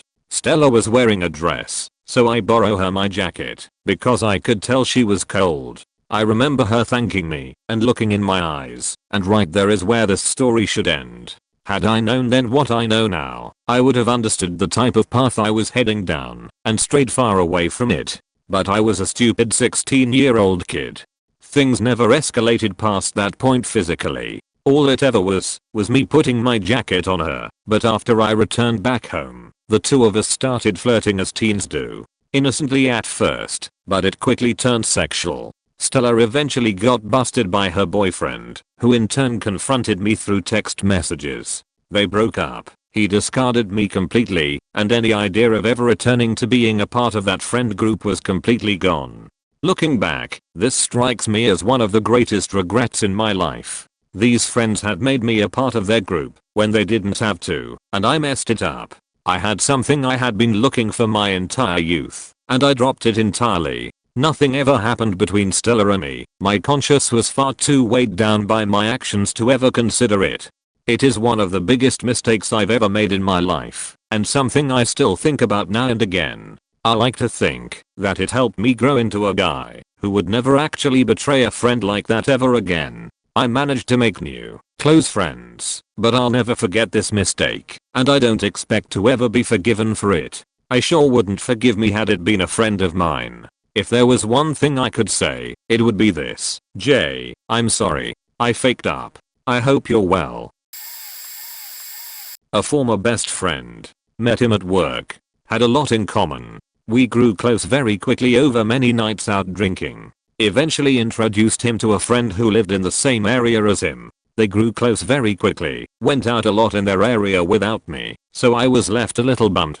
Anyway, so he started watching a lot of YouTube videos, especially how to pick up girls. He'd never really had a relationship. He was 23, so he wanted to try and start talking to girls. Fair enough, right? For the next few months, he started talking to groups of girls, random girls, any girl he could meet at the pub really. But he never really closed the deal. Just talked to them. After a while it grew to be extremely annoying, especially since I had changed jobs and had not seen him or my other friend for 2 weeks, and that's all he wanted to do. He started to develop a derogatory view of women. Some of the things he said, he would never get with a fat chick because they were disgusting. All women think the same way. All you have to do is say this and respond with the etc. What really clinched it though was when we went to a friend of a friend's small house party. He was still in his mindset and made some comments to my other friend about his friend. She was 18 and that was it. My other friend punched him and got into a fight with him twice that night. I tried to be civil and remain friends on both sides, but deep down I knew that he had gone too far. We grew further apart. He invited me out with another girlfriend for drinks, but I said I was busy. He made a snarky comment. The last straw. I wished him a happy birthday and he responded with a paragraph about how we weren't friends anymore and how I don't see him anymore. It had been a month. He deleted it and responded with thanks, but not before I saw it. Right there and then, I was done with him. TLDR, best friend became a misogynist after watching pickup artists on YouTube. Got punched by mutual friend for making comments. Wished him a happy birthday and he responded with a paragraph stating we weren't friends. I told this in another sub a while ago, but here it goes. I had a friend who was struggling to find a job. The place I worked at was hiring someone to help me out, so I gave them her resume. She was called for an interview with my boss. That took the entire afternoon. When she finished, she told me that in the morning she had another interview and the offer was $500 higher, but because she really wanted to work with me, her words, she chose to stay with us. After she was hired, my boss started to treat me like shit. Like real shit. He scheduled department meetings without me, and when questioned he said it wasn't for me to be there. He shouted at me for no reason. He cut me off all the projects I was working with, etc. I had rent and bills to pay, so I couldn't just quit. I spent 9 freaking months in this situation. It was awful. The boss was a terrible person. One day the little prince, that's one of the nicknames I gave him, snapped and decided it was time to let me go. Finally, he fired me at lunchtime, and I spent some more hours there to end the process. So I was fired and hungry, but at least I was free from the torture. And that's when I learned my friend was hired to my position. Yes, that's what you read. She was my friend. She didn't have the courtesy to at least let me know, but that bitch declined another job just to steal mine. And she watched me being morally harassed every day and did nothing to stop it or whatever. So, I broke our friendship. I always thought that someday, if I lose a friend for any reason except death, I would like that friend to tell me why, so I can evolve as a person, if the problem was myself. So yeah, I blocked her from every social media I had, and sent her an email explaining why I didn't want to be friends with her anymore. I also let all our friends know, so they would never fix her a job. She freaked out. She tried to paint me as the bad guy to all of our friends. Thank God I had already told them. She made a scene. What was supposed to be an email or two became several emails, phone calls and a lot of attempts to explain herself. If I wanted to hear her side I would ask it, but I just couldn't believe anything she said anymore. I wanted to be fired from that hell, but not like this. If she had told me I wouldn't react like this. I was friends with a group of people that previously knew each other before I met them. Long story short, I asked one of them to bring my binder with all of my most important schoolwork to another room, as I had to carry some cupcakes over to the same room. I was hoping she'd just come with me, but she wanted to stay and talk to someone else. I asked if she would bring it to that room when she was done, and she said yes. I went to the room, and then I had to leave, but when I went back to the room she wasn't there. I thought it's okay, I'll just grab my binder from her tomorrow. Well, she didn't have it. I asked her where she had put it. She said in the locker room. It wasn't there.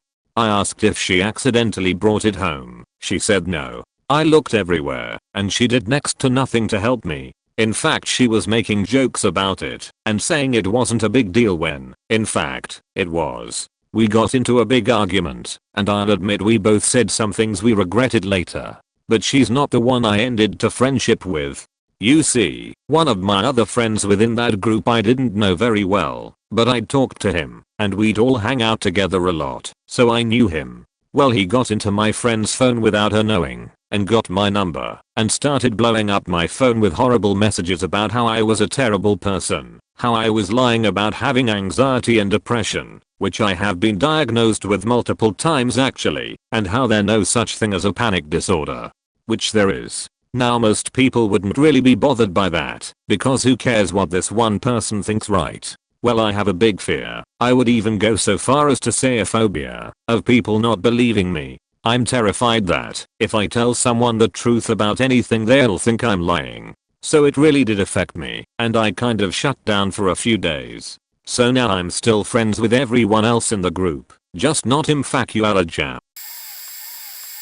I know no one's gonna see this, but I've been holding on to it for a few months and wanna put it out somewhere. This happened back in August of 2019. I had two best friends I had known for 10 plus years, and we all decided to be roommates and get an apartment. Soon after which, said friends started dating. The apartment was about $1,200 plus a month, which is fine if we had split it 3 ways. But he and my other best friend had a secret agreement to where she didn't pay anything. So we were both just paying $600 plus a month. But here's the thing. We got the place in about May, and I couldn't move until about August, because my girlfriend fell on some really hard times. Her dad broke a bunch of bones at work, one of her dogs died, and her car kicked the bucket all in the same week.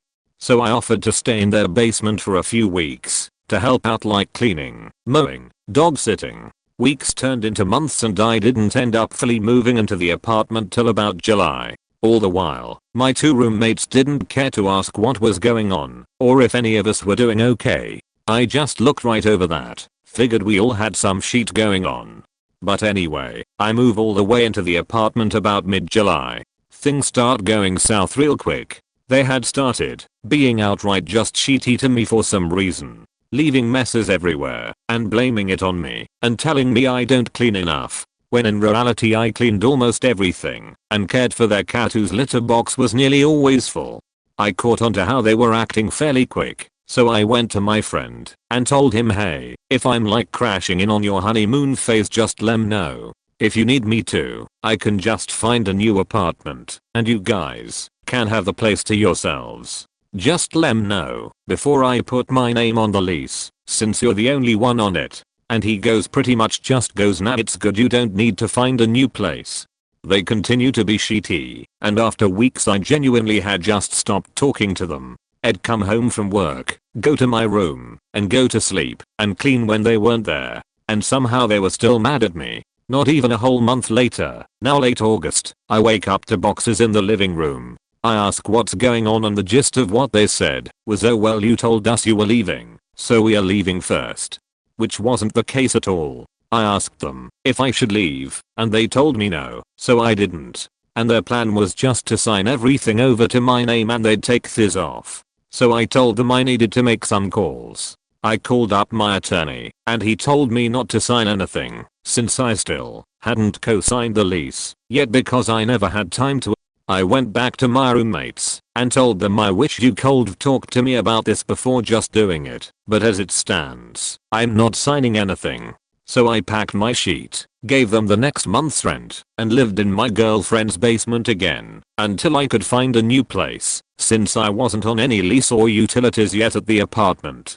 Next day after I found out that they were moving out, my roommates and I had a blowout fight and I just straight up told them, you'll need to watch your words very closely.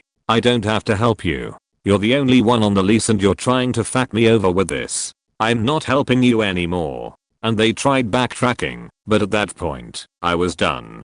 In hindsight, I probably put up with a lot more of their shit than I should have, but oh well. Blocked them both after that move. Haven't talked to them since. I now have a place of my own, and I'm engaged now. So that all worked out. I had a friend that I considered one of my best friends at the time. I tried to kill myself one day and obviously it didn't work out, otherwise I wouldn't be typing this right now. The day after it happened I reached out to some of my close friends, including her, not being very subtle about the fact that I needed to talk to someone and that things were not alright with me at the moment. Everyone I reached out to came to see me that day to check up on me, or if they couldn't do that they at least called me and were texting me throughout the day to make sure I was alright. Everyone except this girl, and at the time she was the one that I felt closest to and wanted to talk to the most. Instead though, she just sent a couple one-word texts and then ghosted me for a few days. I was already at a really low point in my life at that point, and then being ghosted by the person I felt that I most needed to talk to devastated me. It made me realize though that she probably didn't value me as a friend nearly as much as I valued our friendship. At that time it made me look back and realize there was a general pattern of me feeling like she didn't care about me, and a pattern of me expecting her to be a friend to me and then getting hurt when she would let me down. It wouldn't have been so bad, and I wouldn't have come to expect so much from her as a friend if she didn't put herself out there and say constantly that if I ever need someone she'll always be there for me, just for me to find out that when that time comes they were just empty promises.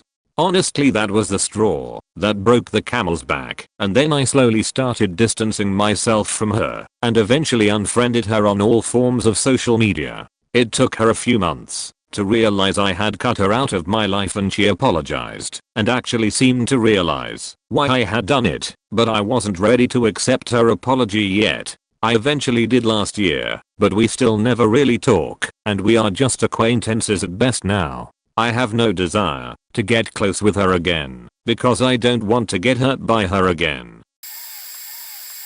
Well, I hadn't really been enjoying myself in the friend group for a while, but they invited me out, and I didn't have people who drank and partied in my usual group, so I kept going. But one night, we were having a chill night at, let's call it Gary's house. We had played a few drinking games, everyone was drinking beer for the most part and chatting, but we had all had a little whiskey earlier, and we are feeling good. Usually Gary gets too drunk and gets belligerent, so we were glad he was just on the couch, having a good time. I was texting my ex because we were trying to stay friends, and he was telling me about a pregnancy scare with his new girlfriend, and I was being sympathetic in text, but complaining out loud to my friend, we'll call her Melissa, next to me. Well, Gary hears this, and somehow he manages to twist this info about another woman entirely into that I had an abortion. He starts going off about how abortion is terrible and all this other fake Christianity crap he likes to throw around because we lived in Oklahoma, and he pretended he was more pious than he was. Then he starts getting really upset and stands and throws his hands around, working himself into a rage. So the guys kinda shuffle him into his room to try to cool him down. Then my friends decide that since I ruined the party by setting him off, I had to live with the consequences. So they pulled me into his room and locked me in alone with him. I thought he was going to kill me. He screamed and yelled and got in my face, going on about how his ex had had an abortion and robbed him of the chance to be a father, and how dare I end a life for my own selfishness. When he finally stopped screaming, they let me out, and I went to the garage to calm down. I was shaking and crying. Melissa and her boyfriend come in to check on me, and I asked her to take me home because I don't want to be there anymore, and she refused. She didn't want to leave, and it was my fault for setting him off anyway.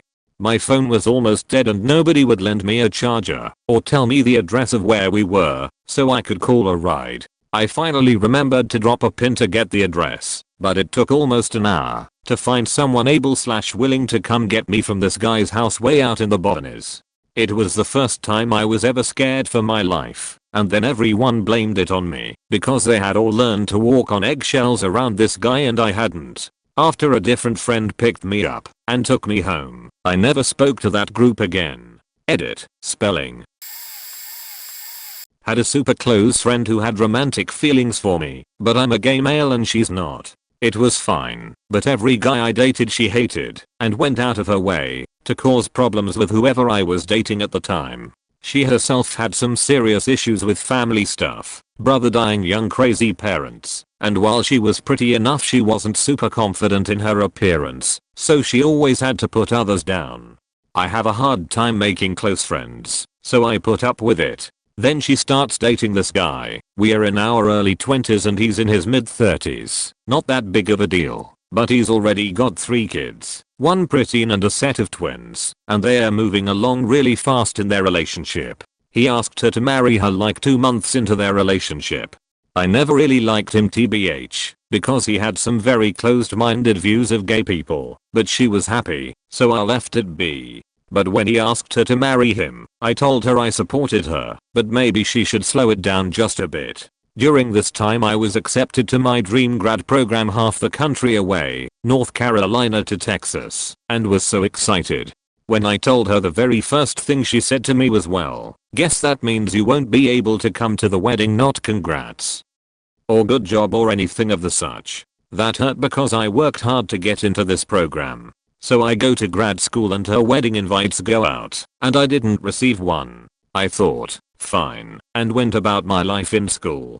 The day of her wedding rolls around, which was a total redneck shit show according to friends who were there, and I decided I would call her to congratulate her, etc. Except I, not having received an invite, didn't know the schedule for the day, so I waited until the evening, so I didn't disturb her during the pre-wedding and ceremony. She answered the phone, and my 2 closest friends were there when she did. I wished her congrats and chatted, and then hung up, still hurt a bit about not being invited. She then turned to my friends, who of course told me after, and said, "Well, it's about time I heard from him." That was the last time I spoke to her, because fuck you for not inviting me, and treating me like shit for years and me being the person I might put up with it. Turns out she didn't invite me, because her husband didn't want her to. So fuck you both forever. I don't like keeping secrets for other people, generally speaking. I like to preface this with most of my friends when they bring it up. Anyway, 2 close friends of mine growing up got together in university. Let's call them Ron and Trish. I was pretty happy for them, because they'd been sort of flirty for a while. Things seemed idyllic from the outside, but I knew them both better than most people, and it started getting a sort of passive-aggressive vibe from the guy after a while. Then he started getting strangely paranoid around me, jokingly accusing me of things such as moving in on his girlfriend. I can promise you I have never thought of either of them in that way, and when I finally asked if he had a problem, he laughed and said he was messing. So I didn't push it, and decided maybe I was just being a buzzkill in some weird joke. A similar thing started happening with another friend of mine's, let's call him Greg, girlfriend, who for the purposes of this is called Mandy. She started getting really passive aggressive too, but more towards Trish. I didn't really know why. A little while later I was driving him home from a night out when he said, "Can I tell you something? But first you got to promise not to tell anyone." I ignored him for a bit and focused on the road, and he eventually said, "Pull over, Jude, this is serious. I have to talk about this."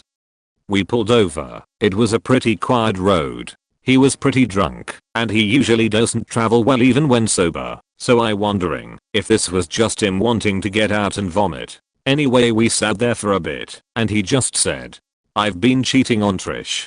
Been having an affair for the past 2 months." I didn't really say anything for a bit. I kind of didn't know what I was supposed to say. Eventually I just said, "I take it Trish doesn't know. Otherwise you wouldn't want me to promise not tell anyone." Yeah. And it was quiet for a while, and then I just said, "Why the fuck did you tell me?" Ron was like, "I just needed to confess. I've been feeling really shitty, man. I'm not a faking priest, Ron, and I sure as hell am not your girlfriend. I don't really want to hear your confession, as I'm not the person you should be confessing this to in the first place. Jesus, dude, why did you have to tell me this?" Again it was really quiet for a while. Then something occurred to me. Who is the person you're cheating with? Does it matter? Depends who it is. Mandy. I was even more stunned. Not only had Ron been cheating on my friend and told me expecting me to keep it a secret from her, he was cheating with one of my other friend's girlfriend. I couldn't have been more angry with him at that moment. You are an asshole, Ron, for doing this. I hope you know that. He was almost crying at this point. After a little while I just said, "I'm going to drive you home, and you are going to call Trish and Greg and meet them both face to face tomorrow and tell them exactly what's been going on. If you don't, I will. And it's going to sound a hell of a lot worse coming from me than you." He got really angry with me and started calling me a shitty friend for not honoring his stupid keep this a secret promise I never agreed to. I just ignored him. I would like to say that he did confess, but he didn't. I gave him a couple extra days to come clean, in which he just kept giving me excuses. In the end I was sick of this bullshit and told both Trish and Greg. I haven't spoken to Ron or Mandy since, and I haven't been as close with Greg or Trish either because of my involvement in that shit. I don't really blame Greg or Trish. The involvement in that little web of lies made me feel dirty, and I still feel a bit guilty for how I went about things. Hi everyone, I was simply reading everyone's comment, and I felt like I had to type mine as well. At the time, me and my childhood best friend finally graduated college and we were making plans to move out of town together for university. We were planning the whole apartment, furniture things, and I quickly realized I was the only one planning it. No big deal. Managed to find all we needed after a couple weeks. I paid half, he paid half. After everything was done he called, telling me his very manipulative dad doesn't want him to move in an apartment with me and ordered him to go by himself in a university dorm. We were 18. So he was basically asking me to give him back what he paid. I tried to explain that I was very disappointed that he didn't choose to live with me after all I did, and selling the stuff back won't give us the same amount we initially paid. I could hear his dad next to him telling him to sue me. So he threatened me, and I was shocked. He then gave the phone to his dad, and that guy kept saying he will sue me, and I should just give the money or I'll get in trouble and all. So after an heated argument with his dad, I managed to give back like 95% of what he originally paid, and then he hung up. That was years ago, and him giving the phone to his dad was the very last thing I heard from him. Hope you got your degree, Alex. The girl who insisted on being my best friend when friends were extremely limited for me. Landlady decided to illegally evict myself and, at the time, boyfriend. So I went to live with her, and he lived with his friend. Well, she had 2 cats. I had my own cat. There was 2, maybe 3, litter boxes. Fine, right? Not when you're the only person cleaning the boxes, making sure the cats are fed/watered, and making sure no one is getting into fights, trying to quell a flea outbreak with a cat who's got a flea allergy and freaking anxiety. On top of, additionally, working 40+ hours because holiday is coming. I work in retail, manage a relationship that's going rocky due to the circumstances, and trying to keep your cat healthy as best you damn well can. When I politely asked her to please help before I got mad, her response, "I'm working and going to college. That's 40 hours a week. I don't have time." Oh, but you have time to be on the FaceTime literally all night long with your boyfriend, hang out with him and your sister for hours after class and or work, have time to drive 2 hours round trip to get your puppy that you aren't supposed to have in your parents' house, which was also periodically neglected and left to my care, have time to spend more hours with your sister? Okay, cool. I just stopped doing everything. Literally. I stopped talking to her, stopped cleaning, just made sure the cats were fed, and that my baby got her flea treatment. That was all. She tried to kick me out. I left before she could. The last straw. She complained about my behavior, saying I was being a bitch and should just talk to her. Since I was texting a mutual friend that night, he knew everything.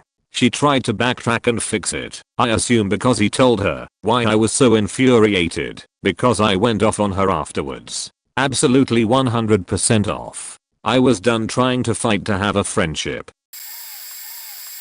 This currently unfolding. My roommate/friend of 6.5 years is now refusing to give up/move a contagiously sick kitten that I initiated saving a month and a half ago. I have a healthy cat who has been living with me a month longer than my friend. I plan on moving to a completely different state in the next 3 months. I'm trying to tell him that putting a healthy cat in the same space as one that is contagious isn't faking okay, and is it possible that a friend can hold on to the kitten for the time being until me and my cat are out. He flat out refuses and continues to say things like you're the one that started this whole process with saving him, and you know I love your cat just as much as you do. I've been so angry for a few days, but now I'm just so hurt and disappointed that this person I've lived with for almost 7 years is choosing to hold on to a contagious cat he's known for a month and a half over the health of my cat and our friendship. It's incredible. I'm beyond worried for my cat. He's keeping the kitten in his room, however, of course he got out a couple of times. This just isn't a viable scenario. I can't help but think this is bigger than the cats, because this sheet doesn't make any sense. Like, are you holding resentments towards me? Are you having feelings about me moving? I don't know you guys, but I'm shocked and hurt as fuck. Anyone who fucks with my cat know what I'm saying. He's cool with this, then he is dead to me, and that sucks.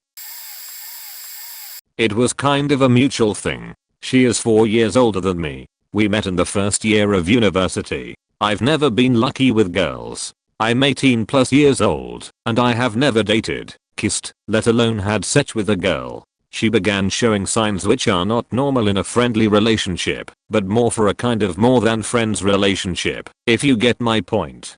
We went out a couple of times, either the two of us or with friends. I started liking her, but I never knew how to take the next step. 6 months into our friendship, and she finds out I like her. She didn't reacted badly, but she did told me it was never going to happen.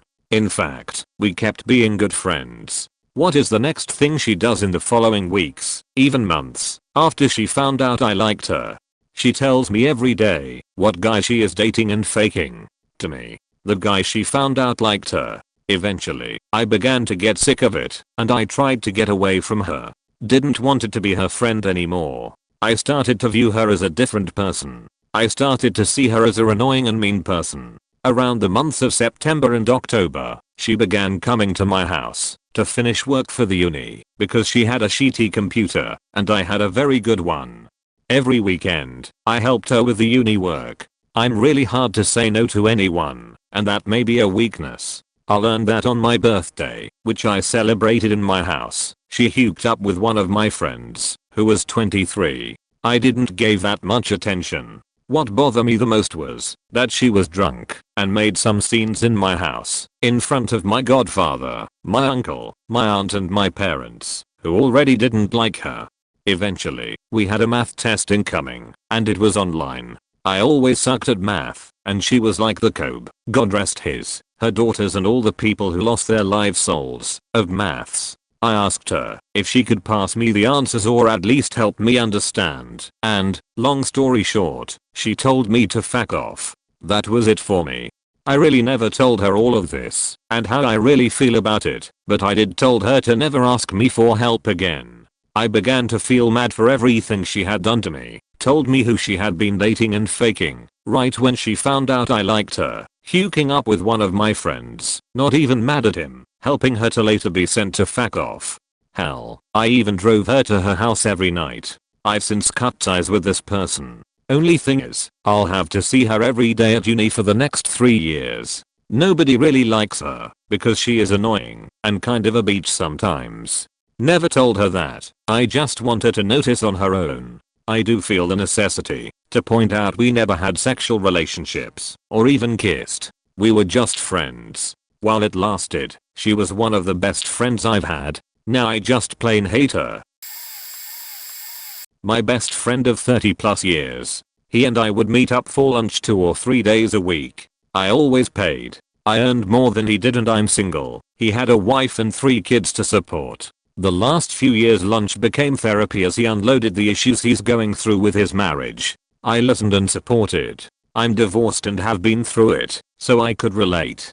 It got worse and worse. I suggested he see a therapist, which he eventually did. I suggested marriage counseling, which they eventually did. I never tried to tell him what to do, but did try to assuage his fears. He had never lived alone, and was petrified of doing so, that being single is actually pretty great. It's liberating, and best of all, you can be yourself.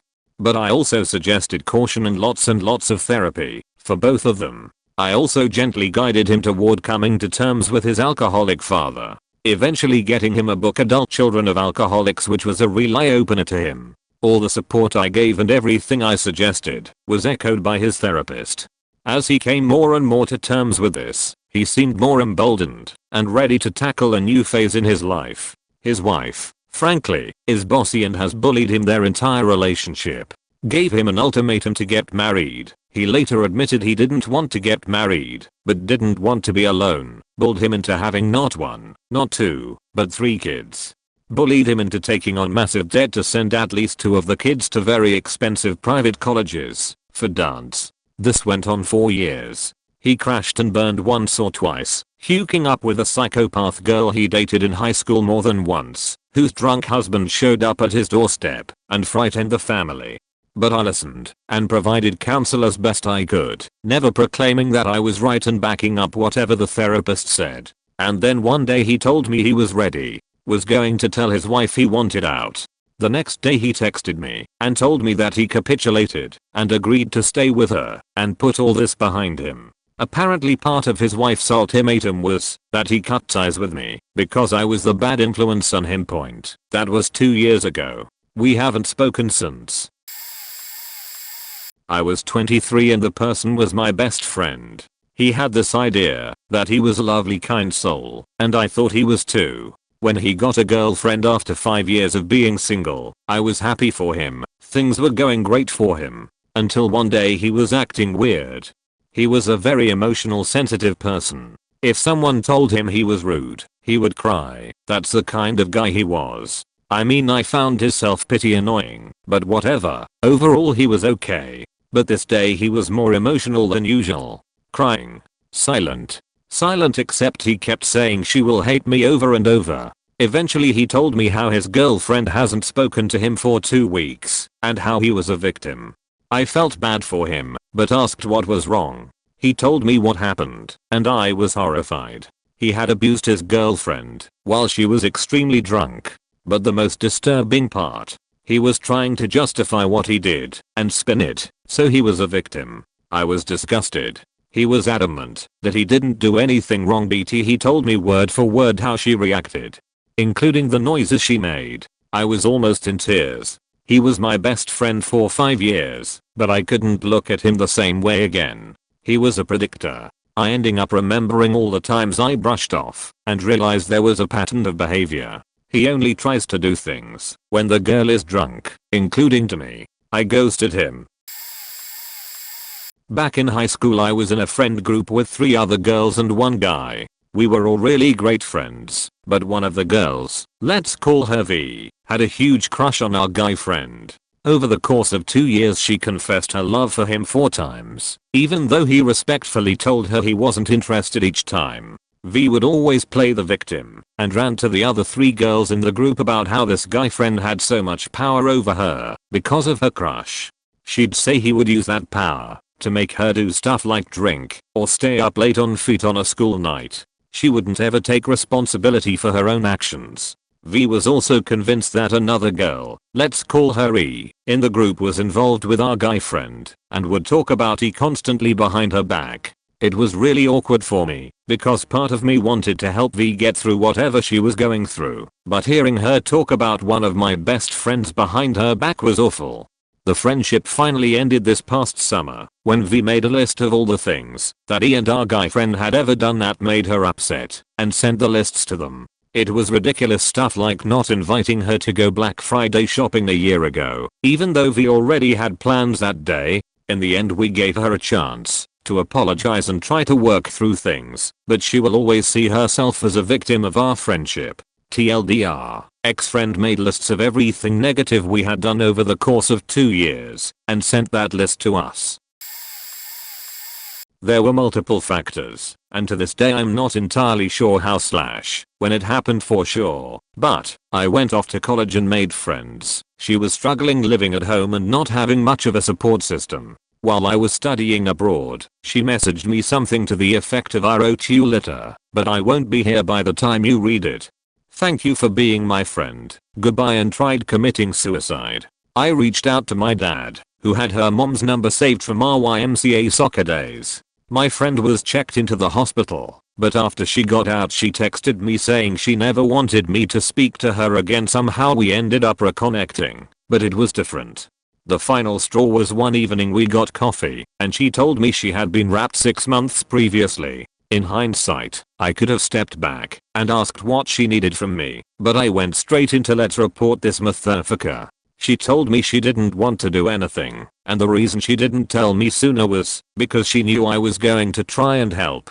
I realized then that it wasn't a healthy relationship, and after that we just drifted away. I see her occasionally and I try being civil / giving a small wave or nod of acknowledgement, and every time she stares past me like I don't exist. She was my oldest friend and I really do miss her despite everything that happened.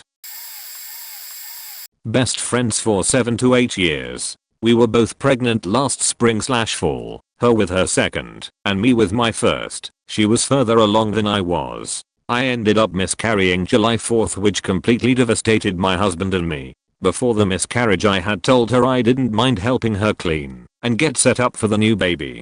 I told her what happened and got a message of "Oh, I'm so sorry. We should have a girl's day before my baby gets here blah blah blah." Nothing ever gets set in stone, which I understand because she's heavily pregnant and already has a 1.5-year-old. I make myself go to her baby shower to support her, even though it was incredibly difficult for me.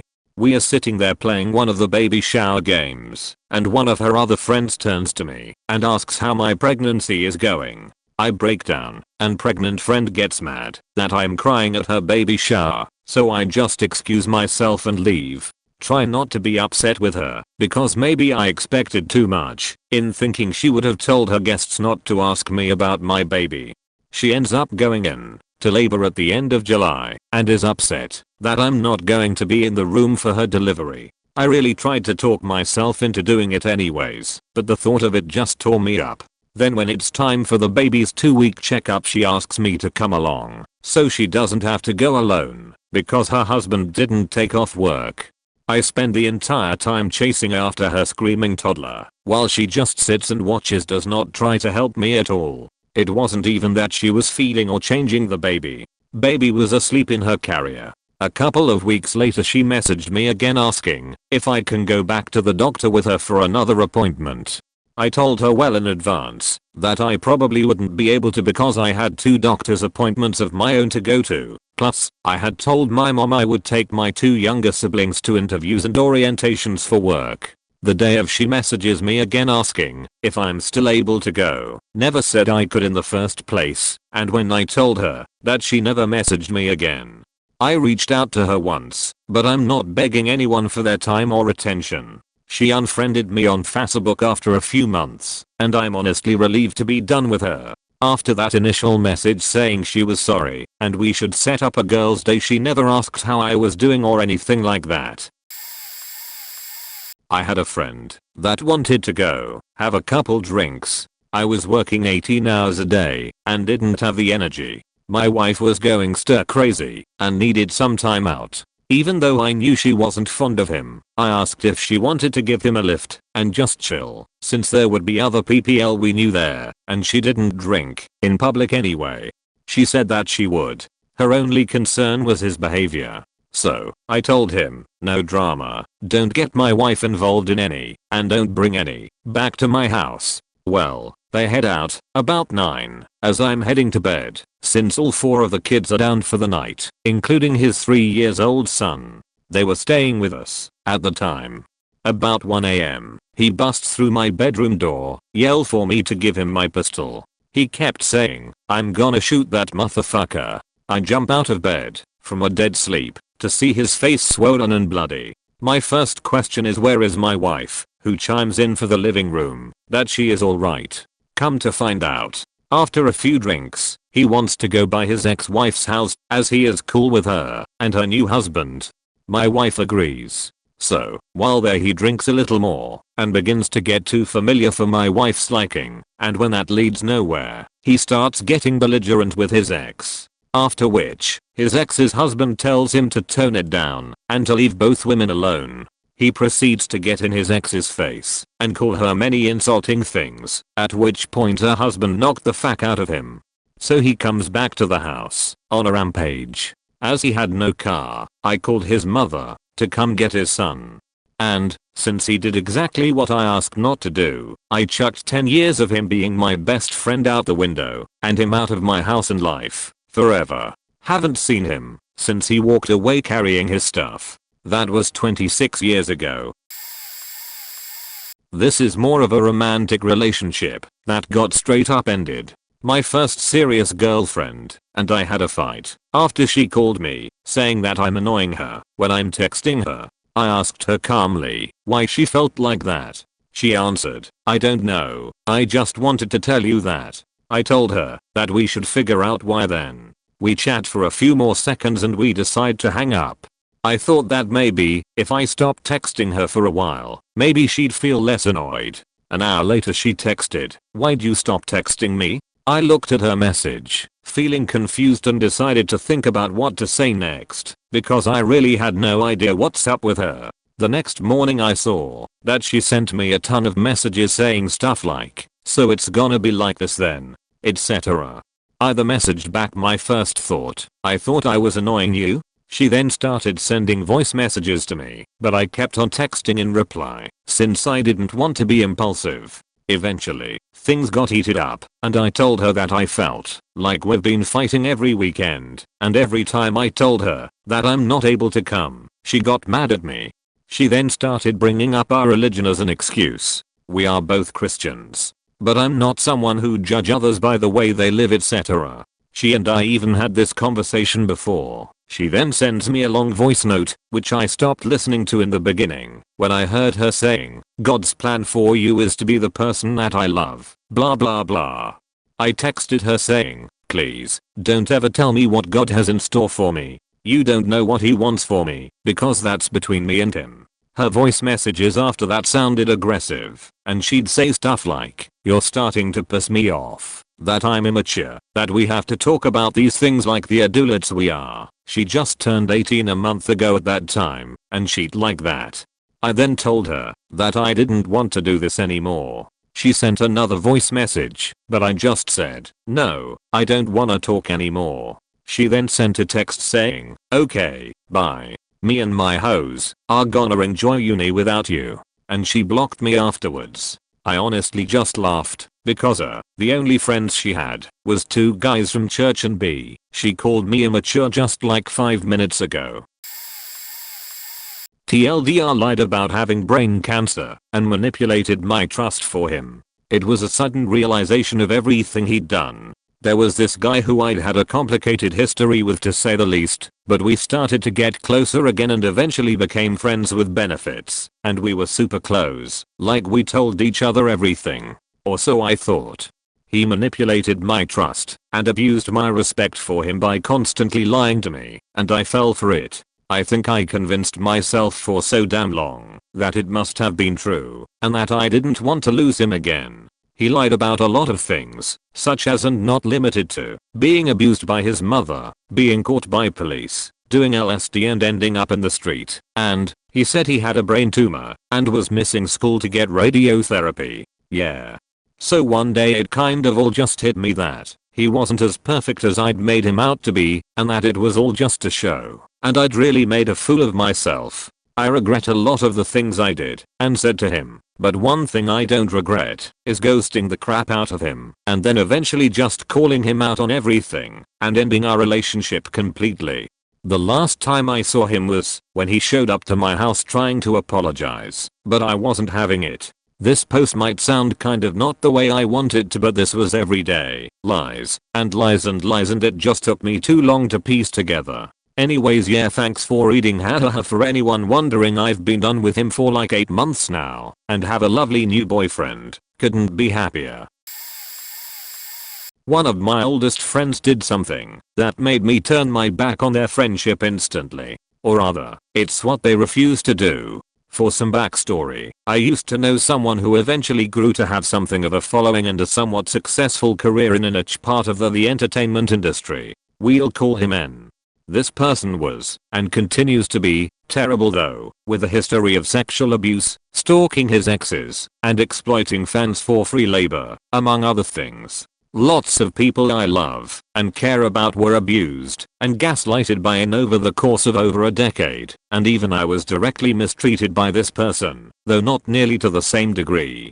Whenever I could, I would warn people I know about N, because his behavior never changed, and he was potentially dangerous to his growing, rather young fan base. With that backstory established, I realized a few months ago that my friend of 15 years who we'll call L was not only following N on social media, but actively interacting with him. Like friends. L didn't know me from the same circle as N, but they did know that N hurt me and caused immense harm to people I care about, but L flat out didn't care.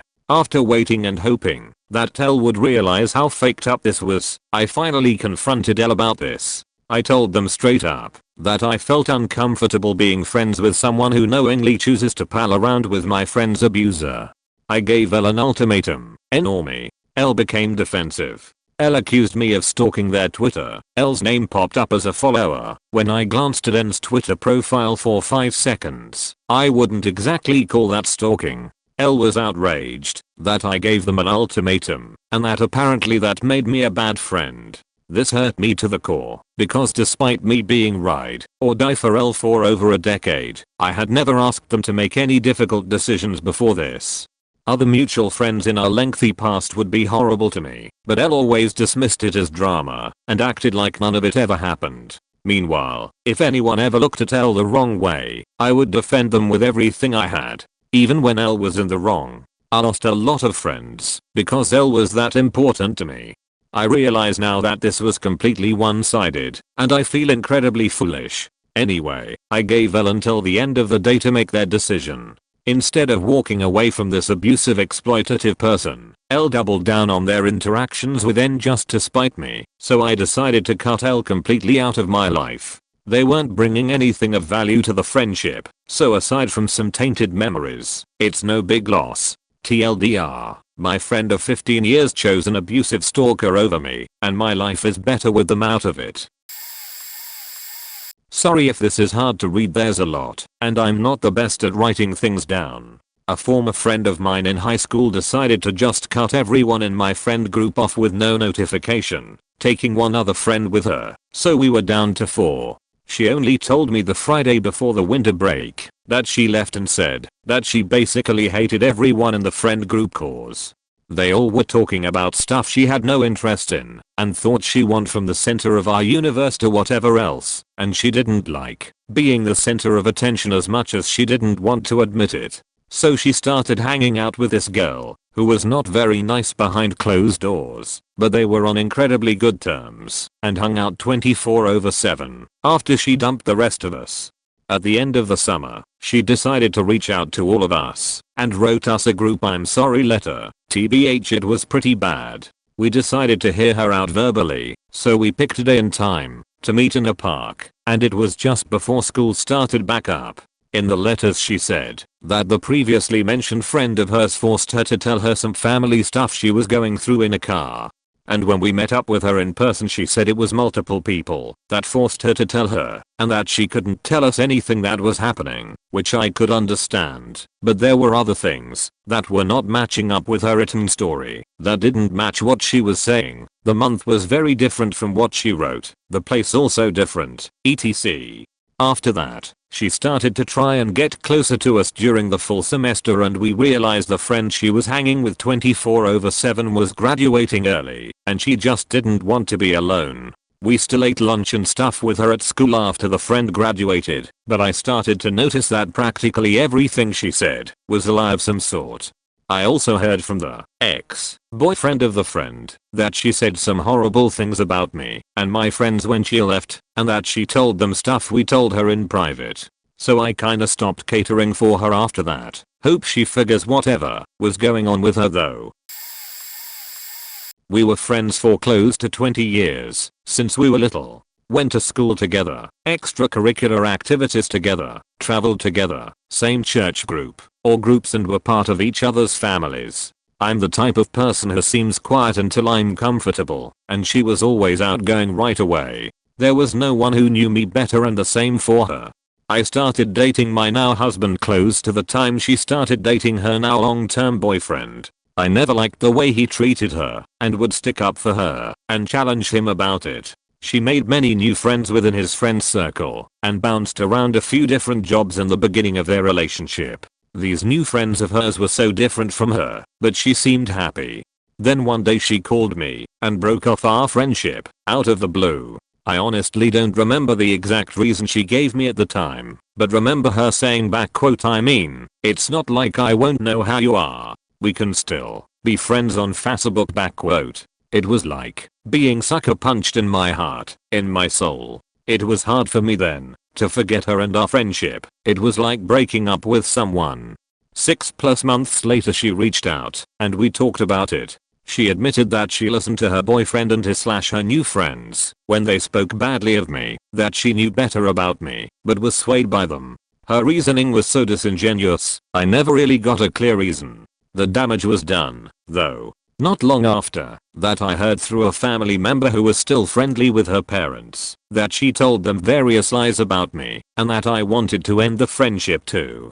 Hearing that accelerated the stages of grief I was going through from our friendship ending. A few years ago we connected briefly as we both had family members pass away, and she made a comment like back quote, "I know that's what you always wanted," in regards to where I was at in life, and it surprised me because what she was referencing wasn't like anything I had always wanted. Made me question a lot of our friendship and whether I ever meant to her all those years what she meant to me. It took a long time for me to get over it all, but I'm glad I have.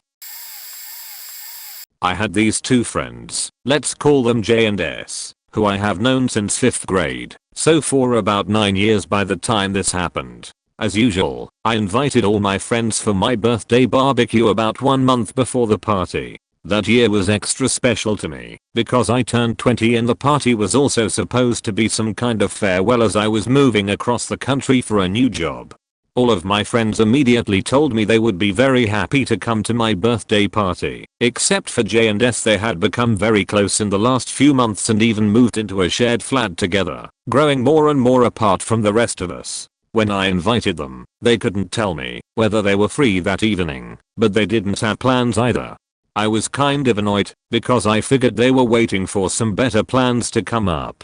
So I decided to wait and ask them again later. When I approached them again about 1 or 2 weeks before the party, I told them to either accept or cancel now, but not to leave me hanging until the last moment. They accepted and I was happy that everybody was planning on attending the barbecue.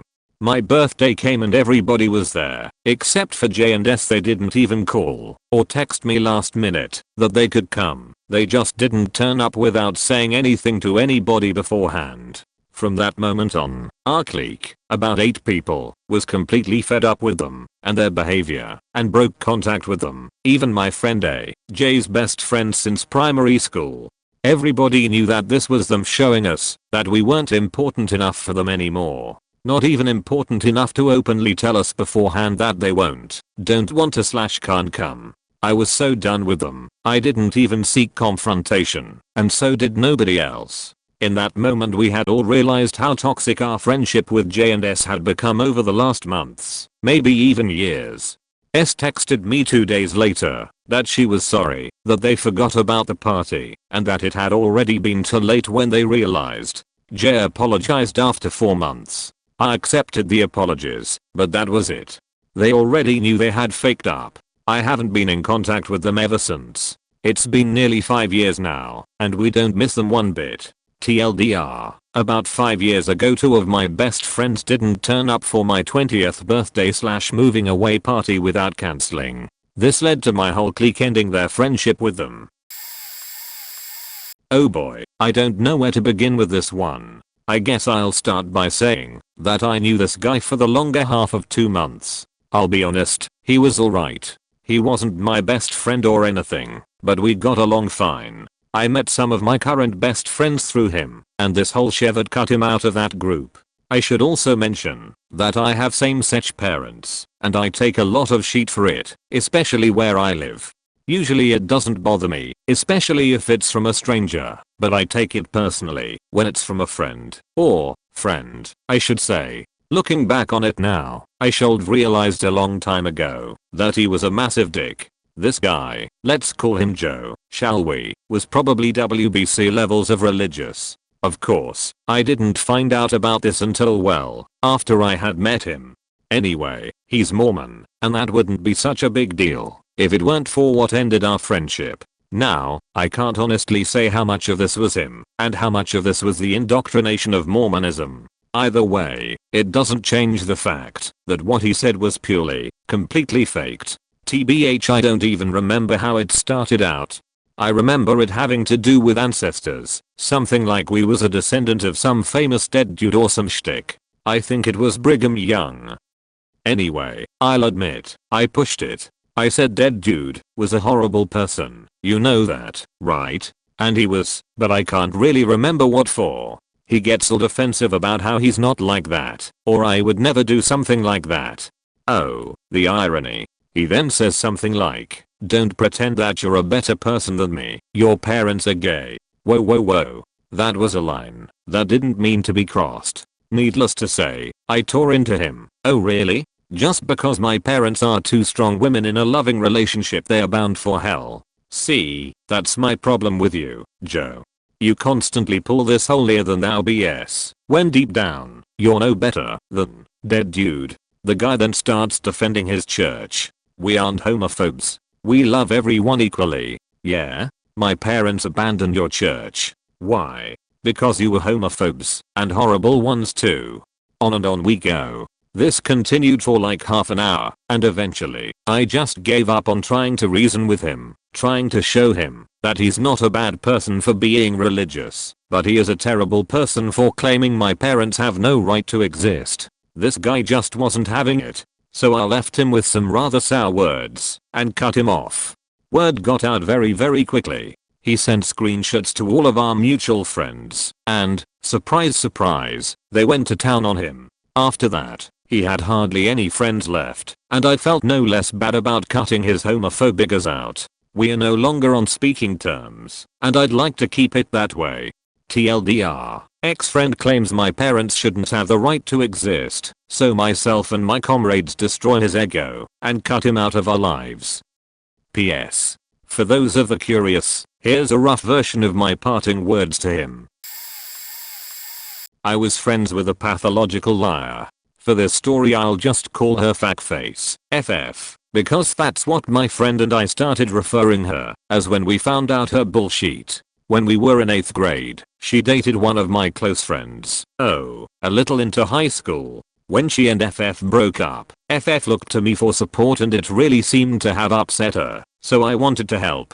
At this time, Mayo and I kind of fell off of contact, because I went to a different high school than them, and both of us were so shitty at responding to each other, but it was understood we were still cool. This is important. We would be on the phone almost every night for a year until 3 to 4 AM, while she'd talk to me about her problems.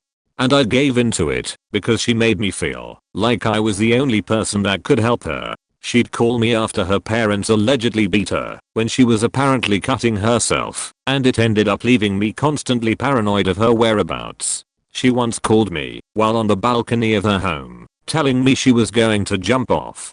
When she got a new boyfriend, D, I tried to act scary and threaten him on multiple occasions because I wanted to scare him into treating her well. When they broke up, she told me he had been hitting her and sexually abusing her during the times we didn't speak. She told me she stabbed herself in the stomach because she felt like that was the only way out of the relationship. All of it pushed me into a long, draining spiral, and all to find out from my friendo that they were all lies. O even told me that he didn't talk to me for a while because FF had told him that I hated O for breaking up with and the following. There was never a scar on her stomach. She never stabbed herself. Her boyfriend was actually incredibly sweet and being psychologically abused by her. She had apparently told him things to make me seem scary, and O had to explain to him that none of those things were true and my threats were entirely empty, and only because she manipulated me. After she broke up with D, she had gone around spreading rumors about him, and he almost had to leave the school. The balcony on her house is on the first floor. There was almost no way she could have jumped off and not survived.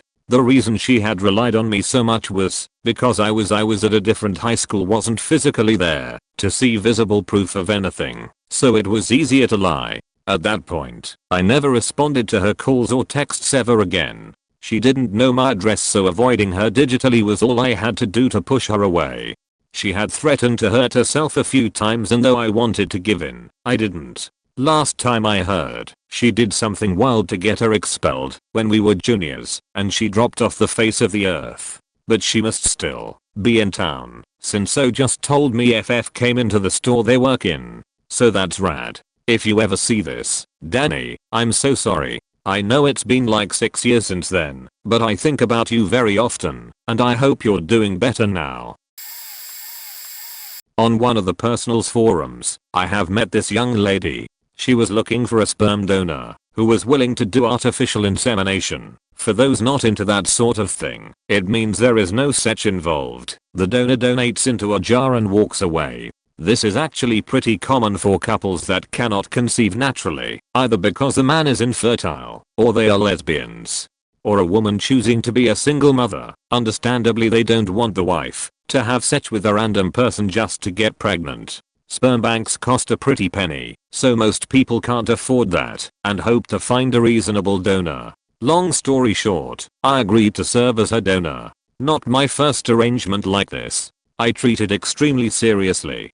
I'd say professionally, but I don't charge for my help, so that sounds wrong. Why I donate is not relevant to this post. The reason for no sex is because I'd rather not risk STDs having sex with random people. However, in all previous cases, I remained almost fully anonymous and tell the recipients bare minimum, only the information they need to know to evaluate if a donor is a good fit and safe. With this young lady, somehow, I'm not even sure how, she managed to get me to talk a lot about myself over email. After literally thousands of emails and phone calls over several months, we became quite friendly. Hell, we both admitted that, if it wasn't for my being her donor, we would have both strongly considered dating each other. But a donor relationship was more important to both of us, and incompatible with a romantic relationship. I told her things about myself and my life almost nobody, and in many cases, nobody at all, knew. She did the same. I really liked her as a person, so I actually went above and beyond as far as being a donor. Usually, I make recipients travel to my location for a variety of good reasons. With her, I traveled to a location convenient to her several times, spending 3+ hours on extra commute just to save her time she could use to sleep more. Hell, I even offered to pay for hotel room for her to stay so she could stay near my location for a weekend. I supported her emotionally through personal challenges and work crises. She'd text me or call me from work a couple of times when she needed support. Her job is extremely exhausting and demanding and unforgiving. Anyway, I donated to her a couple of times. She had trouble conceiving, possibly due to high stress of her everyday life, but in general artificial insemination is not as likely to result in conception as such. I believe the rate people usually quote is less than 20% chance in best of circumstances. Both her and me knew this going in, and it wasn't a surprise. And she has some health issues that could also affect conception. Most of those I traveled close to her to make her life easy. Last time, she said she planned to be in my area. Her best friend's home is in a town near mine, and she visits occasionally, and said she'd just meet me for donation nearby. She was planning to be in the area with her friend a whole weekend, and meet me several times throughout for a couple of donations, but couldn't promise specific schedule. But first donation was Friday afternoon. To accommodate her, I chose to take a day off on Friday, since her schedule was uncertain on that day. Also, cleared up my schedule for the weekend, sacrificing some fun activities. Also, less importantly, turned down the only sex I had a chance to have for previous 3 months in order to have fresh donation with more sperm count for her. She promised to arrive at 3 PM Friday, driving with her friend. 3 PM comes, she's still not here, emails me that she didn't even leave yet as her friend is running late for no good reason. At this time, work calls me with some emergency stuff that must be done at 5 PM. Asked her if she could arrive by 5 PM. She says yes. I ask if she could tell her friend to hurry up. She arrives 5:30 PM. Finally, I had to cut my work call short to go donate and deliver sperm to her. I ask when she wants to meet next. She says doesn't know. Saturday, she doesn't contact me. Sunday, doesn't contact me. I email her ask when we are meeting, she says she's not sure. Sunday evening still nothing. Next day I email her as if she's okay. This whole donation business is a very big deal to her and I can't believe she just ditched me. Maybe she got sick. She emails me back a day later. Says she was going to ghost me, but since I probably deserved an explanation, she was going to give me one. Her explanation was that, apparently, I lied to her when I said I was freeing up my Friday for her. She didn't bother asking details of why I asked her to be there by 5 PM. And that I arrived with donation to meet her and looked upset. Hell, I was stressed out with work issue, and from the tone of my earlier email, she just didn't feel comfortable doing any more donations that weekend. Said some other rather mean, rude and nasty things. Said she wanted to take a break from donation for a couple of months and try to find a donor local to her. That's at least reasonable. Needless to say, I have stopped considering her a friend or wasting time communicating to her beyond perfunctory replies to her emails. I'll still donate to her if she asks. As I said, I'm basically a professional and wouldn't let a personal issue affect that. But the friendship is almost certainly 100% over, as well as my bending over backwards to make donations as easy for her as possible. I had this guy friend. Let's call him Aaron. I used to have a thing for him, but after a while I liked him as a friend and couldn't see him like that anymore. He knew, cuss I confessed, and it was awkward for a bit, but we were okay. We never brought it up, but it brought us closer. We shared a lot more, opened up a lot. I had never opened up like that with anyone. So opening up for the first time to a very close friend who validated your feelings and helped you through it was a very nice feeling. I felt cared for and understood. We had this understanding about me feeling absolutely stupid and him being smart, but he doesn't think he's smart enough. So we never talk about how smart or not smart we are, because it's sort of sensitive. One fine day, on the 27th of December, him and another friend, let's say, Luther, of mine went to the bar to help someone set something up for a performance. I texted them asking what they were doing. They told me what they were up to and Luther told me that Aaron drank. I didn't believe it because bars don't let underage people drink, I'm assuming, and Aaron doesn't drink.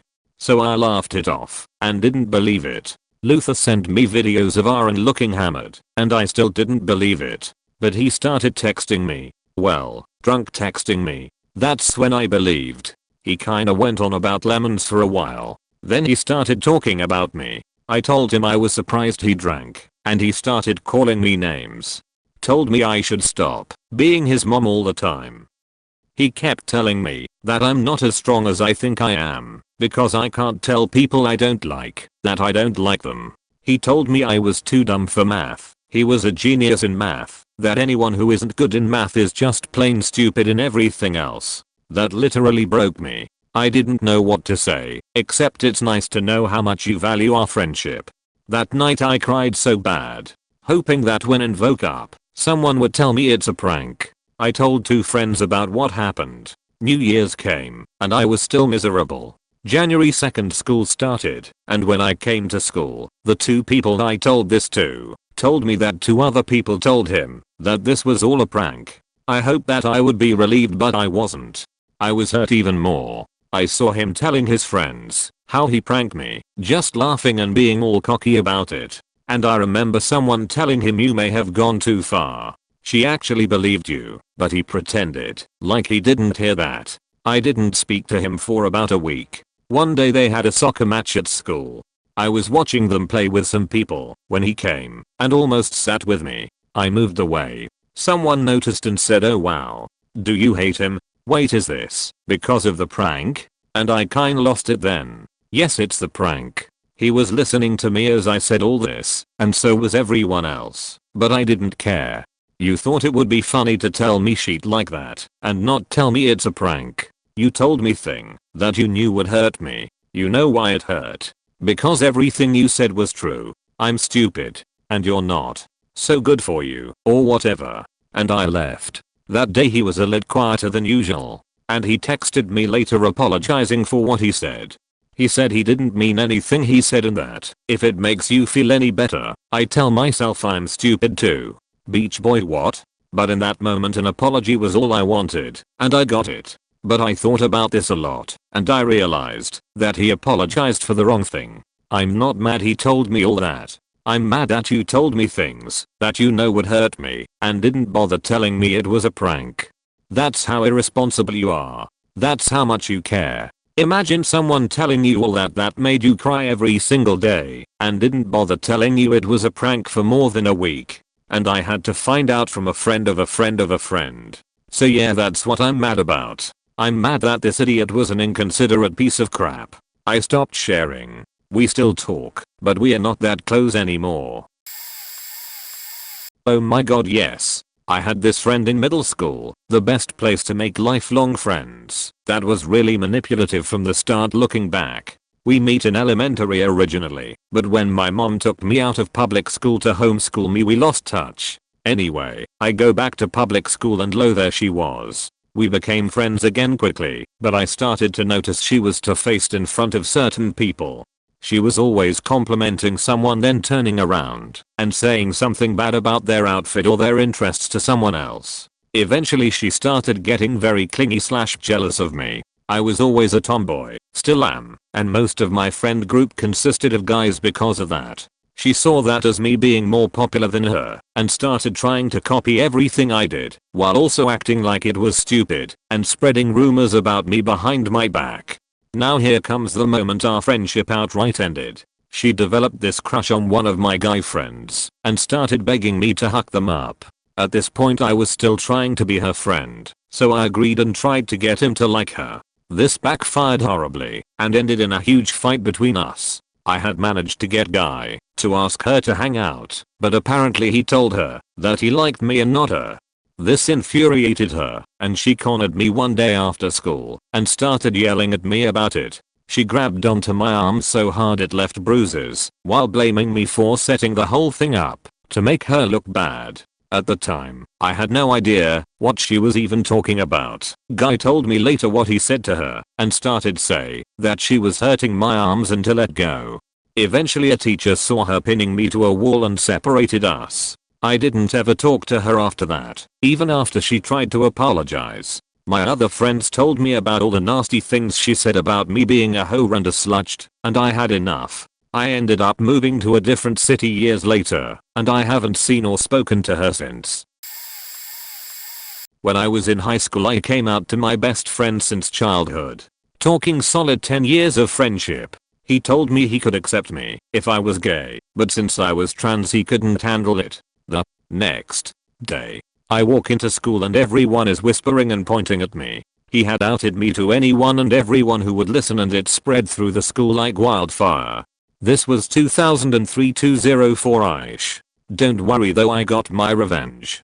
Since he and the hicks in school liked to chew tobacco and spit on people, myself a major target, I looked up the school rules on chewing tobacco, and it said that you couldn't use smoking tobacco on school campus, which is to be expected for the time. However, I said nothing about using smokeless tobacco if you were 18.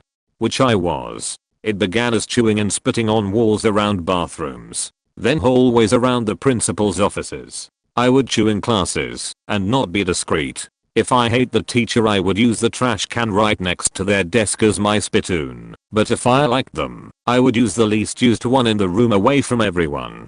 This went on for almost a full week, until I was called to the principal's office, where there was a cop with the principals waiting. They proceeded to lecture me about how it was illegal to smoke or use tobacco on school campus, and how I was going to be expelled for this, at which point I asked them to politely to please show me where in the school rules it says I can't use smokeless tobacco on school grounds. Flabbergasted, he gets out his copy of the school rules and proceeds to look it up. As he finishes reading out the rule I calmly again ask him where it says someone over 18 couldn't use smokeless tobacco. He reads it again, and I point out that I'm 18 and using smokeless tobacco, which wasn't technically breaking any school rules. I sat there and watched as it hit all three principals and the school cop, and yes, it was pure gold. My ultimate revenge. I was asked to refrain from chewing in class, if you would be so nice to, and the rules were changed the next time they updated the rules. Moral of the story, never out someone, and if you are outed there are less lethal ways to exact revenge. Well, I had a huge crush on my friend since the last 5 to 6 months, but I knew she wasn't into me and all, so I didn't confess anything to her. Apparently, all my other friends somehow figured out that I had a crush on her, and they persuaded me to tell her about my feelings. One night, we were drinking at my place, and I was drunk ASF. Also she doesn't drink, and was there just to have fun, and one of my friend jokingly mentions that I have a huge crush on her, while she's literally sitting beside me. I got really frustrated and angry and stormed out of the room, and went to sleep. Next day I woke up, and saw a message in my phone from my crush saying she wants to meet me in person. Went to meet her, and she asked me if what my friend said that night was true. I said yes, and that I have had a huge crush on her since we met. She said that she's not interested in having any kind of relationship RN, and assured me that we can work this out. I was happy, and I went back home. Next day, I see that she has blocked me on every social media app, and is not also picking up my calls.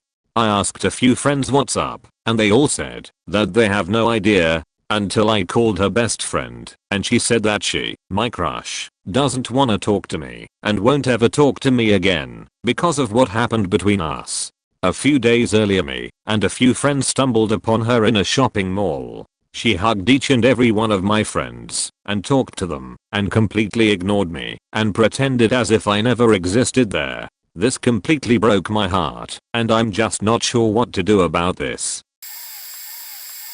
Somewhere around 2 weeks ago it happened. I'll call her Y. We both are females, so me and my really close friends planned to have a small get together at my place. 8 people in total. I didn't invite a lot of my friends, including Y, because I didn't want any kind of trouble, and I only invited really close friends, and Y wasn't such a close friend, and usually always told me small things about myself, and judge me, and that made me feel uncomfortable.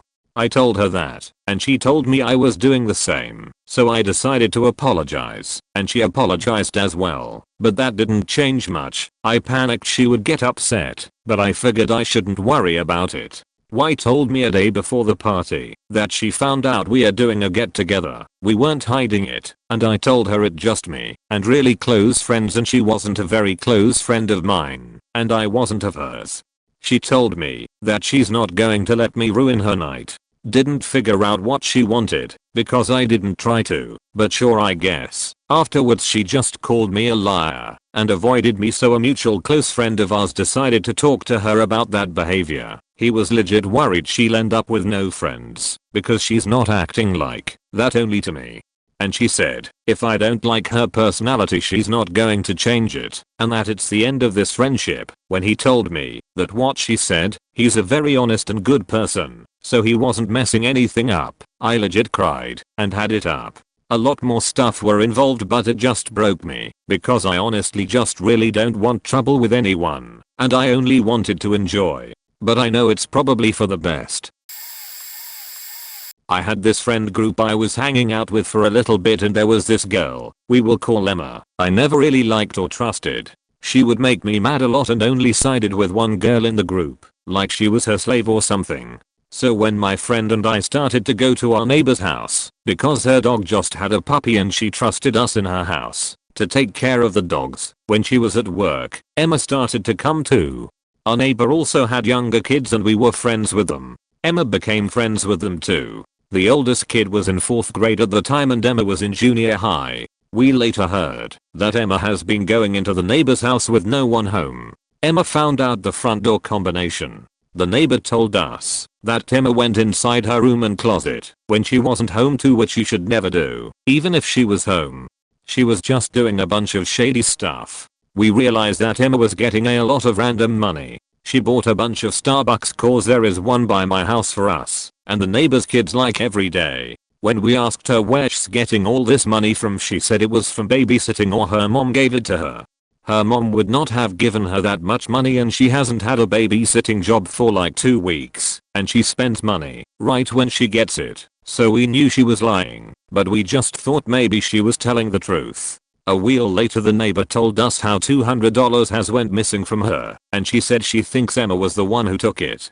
After asking us and her kids questions, we were like 100% sure it was her. It made so much sense. Later, the neighbor asked Emma if she stole the $200, just seeing if she would admit it. She said a dumb excuse and then said, "I think it was my name." When I found out she said that, I flipped. I was mad at her and am still mad at her. She really blamed me that I stole the money from the neighbor's closet, which I would never go in. She sent me a dumb apology over text and my mom made me forgive her. I told her I forgive when I really didn't. The okay friendship we had was turned into dust on that day. I had been friends with a girl since we were 6 years old. We were best friends and inseparable. I ended up moving about an hour away, but since she lived down the street from my grandmother, we still saw each other all the time. Right before we started high school she moved across the county, but we still kept in touch, visited each other and remained best friends. My friend was the black sheep of her family and very misunderstood, which made her seek out relationships with less than upstanding men. She had a baby in her late teens and her baby daddy went to jail for many years. I believe it was something drug related, but I don't remember. My friend was not an addict. She smoked weed a little bit, but that's all. She's a very responsible person, takes care of her daughter, always has at least 2 jobs, lives on her own, and is very independent. The only thing she's stupid about is men. You would think after the baby daddy issue she would learn. No, she continued dating the same kind of men who were in and out of jail, crashing her car, and making her life difficult. I got sick of hearing the same stories with different men, but I continued to give her support. Then her and her current boyfriend got laid off, and they were both trying to find jobs. She called me to tell everything going on, and after this phone call I could no longer be her friend. She told me that her boyfriend decided to sell crack until he found a job so they could pay their bills. She said it like it was a normal thing to do. I was shocked. She was letting him put her and her daughter at risk. I never spoke to her again. I've posted this before, but here it goes. There was a Secret Santa event at our school. It was meant to promote the student store Christmas fundraiser, but you could bring in your own gifts too. If you bought something at the store, the student aides will help you package and deliver it. Anonymously, of course. All you had to do was put the first and last name of said person in voila. Your gift was sent. It is also important to note that if you package the gift yourself / it was already packaged, then no one besides you and the receiver knows what it is. To my surprise, I got a gift. It was the only one I received during the SS event. I was overjoyed. I knew immediately who sent me the gift. It was my BFF. She was one of my only friends, and everyone else I either didn't talk to or were only on friendly terms, but not quite friends. To save you the details, it was a noose. Strange, but I wasn't hurt by it. I just assumed that it was someone's prank or something and dismissed it after reporting it to the dean. It didn't hurt me, but had it been someone more sensitive or someone already considering suicide, it wouldn't have been pretty. Lo and behold, I was right. It was my BFF who sent it. She was bawling, and I mean bawling in the office. Completely hysterical. Her reasoning was that her popular friends, she's quite popular as well, dared her to do. She objected at first, but was peer pressured and did it, assuming nothing bad would happen. I really felt bad for her at that moment. I felt as if I had ruined her life. Normally, bullying and such would result in an automatic expulsion, but thankfully, she had only a 2-day suspension. The real kicker starts after she comes back from school. Everyone in our grade heard the news. Some gave me empathetic looks, but most people approached me for the tea. I tried texting her during her suspension, but she never replied. Those 2 days were filled with guilt. Well, after some poking around myself, I found out from someone of her group that she has been talking crap about me. My reputation has never been good, and I was aware that she and I were in completely different leagues. However, I never imagined that she would talk so poorly of me. When I approached her on it, all she did was confirm it. She told me to stay the fuck away, and that I've always been a bitch who followed her like a damn dog. I was immensely hurt by that. And so, friendship was ruined from then on. I still regret reporting her. She is so smart and has many extracurricular activities. Perfect is a good word to describe her. But now that suspension is on her record, she might not be able to go to her dream school anymore. It's like I threw her life off the tracks. TLDR, my friend gave me a noose as an anonymous gift, and I reported her without knowing who sent it, and she was suspended, which resulted in our broken friendship. Oh, and she's been talking crap about me behind my back. So I've had a friend, who is a girl who I have a crush on 7 years ago. Once I've been giving her a lift to her home. The weather conditions were extremely bad, and I was an Uber driver. There was a massive blizzard this day, and the road to her home was going over the dam.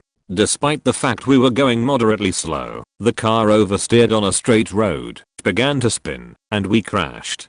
The car didn't broke very bad. I mean, it could go, but without one headlight and one stoplight. Also the trunk lid couldn't be closed. But the girl was shocked. This situation brought some tension to our relationship. Now I couldn't drive fast when riding with her in my car, and it always was her definition of fast, 20 km/h below the speed limit in the best case scenario.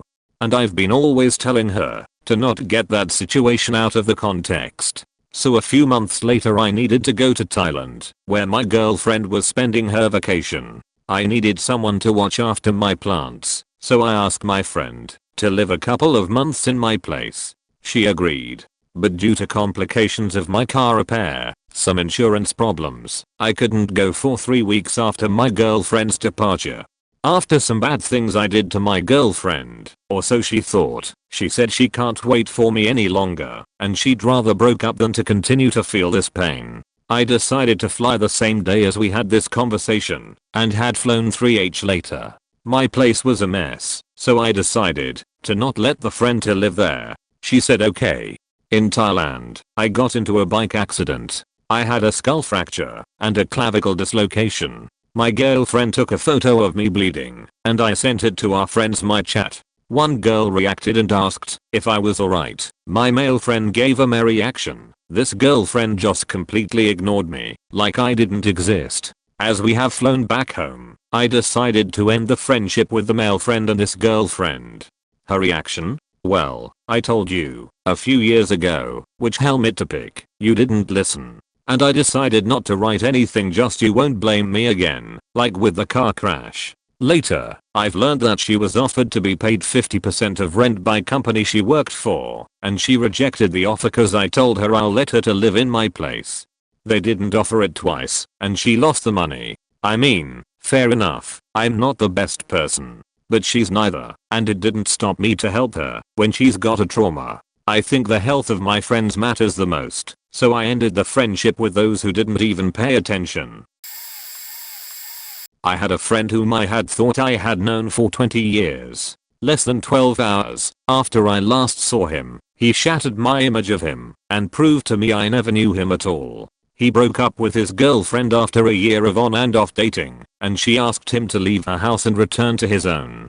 He responded by knocking her phone out of her hands, hitting her, throwing her through a glass cabinet, and beating her unconscious while she lay in broken glass screaming for him to stop. He then went to the police, saying he thought he had killed her. Consequences? 1 night in jail, after which he complained on social media about the cops treating him like a criminal when he had walked into the police station with her blood drying on his knuckles.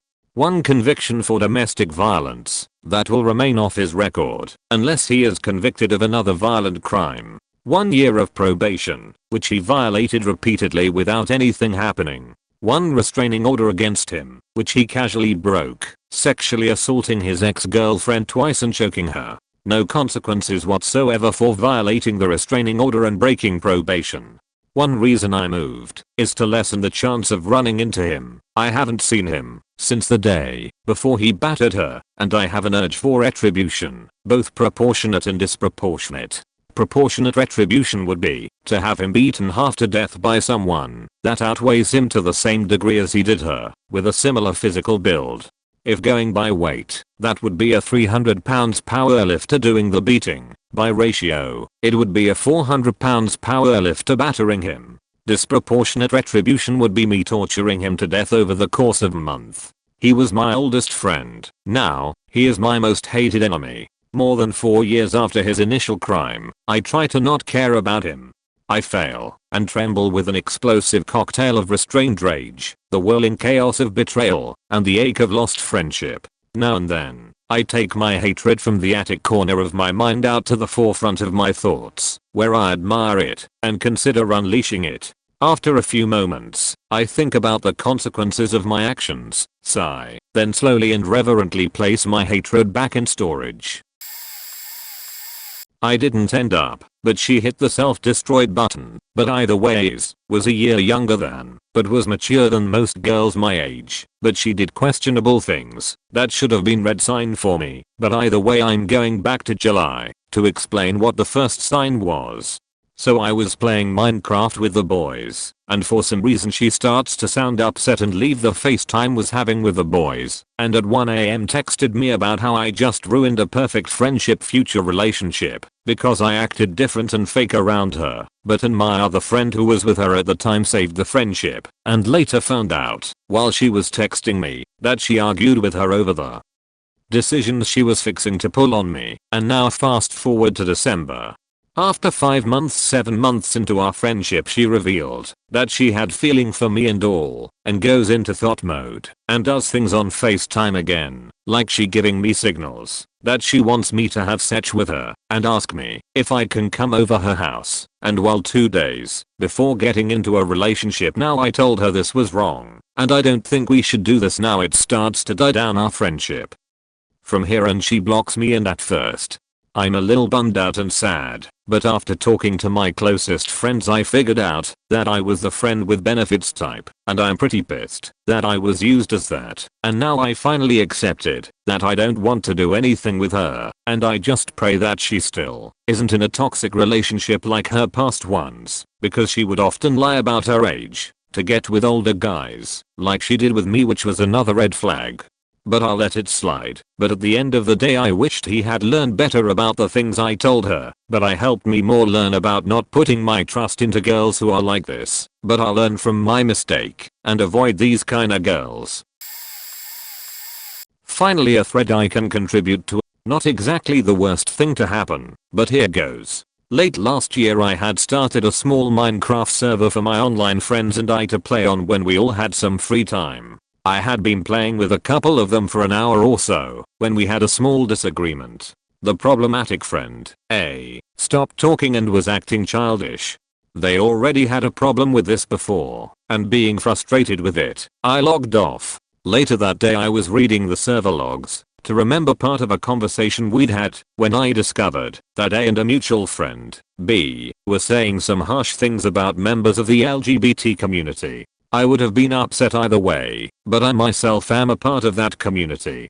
They were shit talking who I'm on my own server. I confronted B about it first, because I knew I wouldn't have to deal with B as B is generally a good person and I believed they wouldn't have said those things honestly. I was right, they had been just covering their ears to not have to deal with A's childishness. When I confronted A, they gave me a long rant about how it was an invasion of privacy, and that I need to respect their views. I went off on them, and basically said that they were full of shit, and should have known better. I cut them out of my life, and haven't spoken to them since. B and I remained friends for a week or two until they suddenly stopped talking to me. I fully believe A is manipulating them into staying on their side, and not letting them talk to me. I would still remain friends with B if I could, but I'm done with A, that was the last straw. I fucking hate Crimson. If I could move I would. It's a good thing I have Maximum, my wife, wrapped around my finger. We'll call her Sam. We let her boyfriend, and her kids move in with us. It was supposed to be a month or 2, became 6 months. Her boyfriend never helped with the bills, groceries, or her children. He was a bit of a controlling dickbat as well. She dumped him 2 months in, but her behavior got worse after that. One of the biggest strains was that she just wouldn't deal with her kids' 8-year-old fraternal twins, a boy and a girl. She wouldn't watch them, cook for them, help with their homework, faking nothing. When they first moved in they had no one to watch the kids, and they both worked from 2 PM to midnight. I was working too, technically 3 jobs, and my wife was a SAHM for our son, so Sam thought she could just pawn her kids off on Maximum. Maximum took them to school events, she helped them with homework, she was cooking for the whole house more often than not. She never complained, and I made sure she had time to herself on my days off. I'd basically kick her out of the house, even to spend time with her friends. Even so, I told Sam she had to get on a morning shift, so she would be home soon after her kids got home from school. She eventually moved to an 8 to 5 shift, but would always be stuck at work, and wouldn't come home for 3 to 4 hours when her kids were going to bed. I didn't understand just how stressed out Maximum was getting until a mutual friend of ours and Sam sent us screenshots of their conversations, where Sam was basically bragging about how much more money she had to spend. She was only giving us about $300 a month for rent/utilities, and only bought groceries occasionally. Money she was blowing on pot and food. Not for the house, but getting fast food basically every meal, and sharing with her actual friends. She would always tell us she was broke, but yet she was supposedly working 3 to 4 hours of overtime 5 days a week.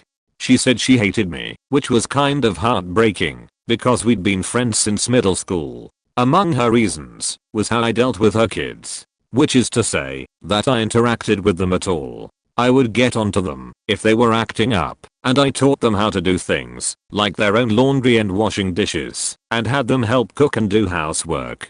I grew up on an 1.5 acres of land and was mowing the lawn at 9, so we all work in the Barrel household. My toddler was more independent than her kids at the time. We also found out she would leave work on time and go hang out and smoke with friends before coming home, and she told our friend that she was emotionally manipulating Maximum into doing whatever Sam wanted. All in a very smug kind of tone, as best can be transmitted in text. Maximum broke down crying when she read that and told me she'd been depressed to the point where she wanted to die. I told Sam she had a week to get the fuck out of my house. We've only spoken 2 or 3 times since. I worry about her kids all the time. I kind of hope CPS gets involved. I'd call them myself, but I don't have a clue where they are. I should clarify, I was only charging Sam $300 a month for rent for 4, then 3 people and their 2 chihuahuas, because she was supposed to be saving money to pay for moving costs to get her own place.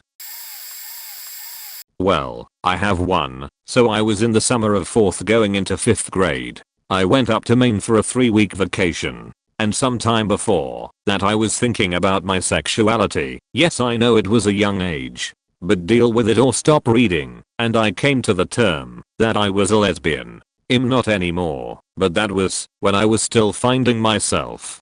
And over that time I had fell head over heels for my ex-best friend. And me, my young idiot self, asked her out in a way that I had seen in fanfics and crap. Dumb, I know. So let's just get to the cast. Me, M, her, HF, you will get it later, other, and still to this Faye best friend, and my cousin. And so here's how the story went. I called her, and she picked up. M, hey, can I talk to you about something serious? HF, yeah sure, what's up? M, if you ever liked someone, how would you ask them out? HF, why? Who do you like? Is it a? M, no it isn't, it's UHF. Complete silence. M, I kinda figured you didn't like me back. HF, yeah I'm sorry, but we can still be friends though, right? M, forever and always. I hate that now. Forever and always was the last thing I said to her in a genuine way. But after the 2 weeks went by I went back home. And since it was like a half-minute walk to her house, I went over with A. And here's how that went. Us 3 playing with one of the neighbor's cats. HF and M stops playing with the cat and just plays some basketball. HF, I feel really awkward with you now. M, yeah, I'm sorry. HF, my mom was listening to the conversation as well. M, or she. Then her mom's comes out and shoos off me and her like a true entitled parent. So another few weeks go by and we went back to school. But I thought we could continue being friends, but nope. This little bitch was homophobic. She spread all types of rumors about me and how my mind used to be hella corrupt, but put it in present tense. I went to a mental hospital the year before and I told about 3 people, a HF and another best friend that I'm still friends with to this day. So she took what I did that past year and spread rumors of it, like it had happened recently. So I was instantly devastated, pissed, betrayed, and effing depressed. But we had other issues, because it turns out that her tricks are to make friends with someone, make her seem like the ultimate friend, make said victim lose all of their other friends, then ditch them, and make their life a living hell. So I wasn't the only one she did this to.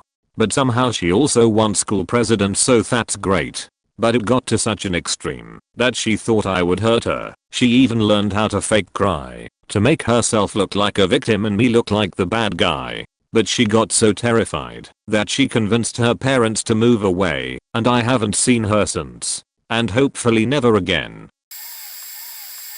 There is a retired old woman who's lived at the entrance to my street since before I moved into the neighborhood. Over time, of course, I befriended her. I'd stop and talk to her whatever chance I could, and even introduced her to another elderly gentleman on the street who needed some friends. We mostly talked about her dogs. I love dogs. She raised little Pekingese ones and doted on them like they were her children. I'm not so much into small, yappy ones, but was friendly towards her furry family, and even turned a blind eye towards when she and her circle of friends would let their little dogs run around loose off leash on a daily basis in the nearby park. Not a dog park. She just never told me she was racist. It's not like they shake your hand and say, "How do you do? I'm a racist." Unfortunately, after over a decade, I discovered this because I finally got my fondest wish, a dog, from the wrong person, a black person. Among my other neighbors were a wonderfully sweet family whom I liked very much. As a divorcee, they were so kind and helpful towards me, and as it just so happens they were African American. The youngest son was always coming over to help with the gardening and bike repairs, etc. So much so that I took to calling him my nephew. Sadly, finally grew up and moved out, trying to make it on his own, which included getting an apartment and a puppy dog. I knew this cause still kept coming back round the neighborhood to see his friends, family and I, with his new dog. What I didn't know was, racist, old lady didn't like our coming around anymore because his dog was considered a pit bull breed. Oh, the horror. A young black man with a pit bull. He had to be a drug dealer. That's what she started telling everybody. I'm not making this up.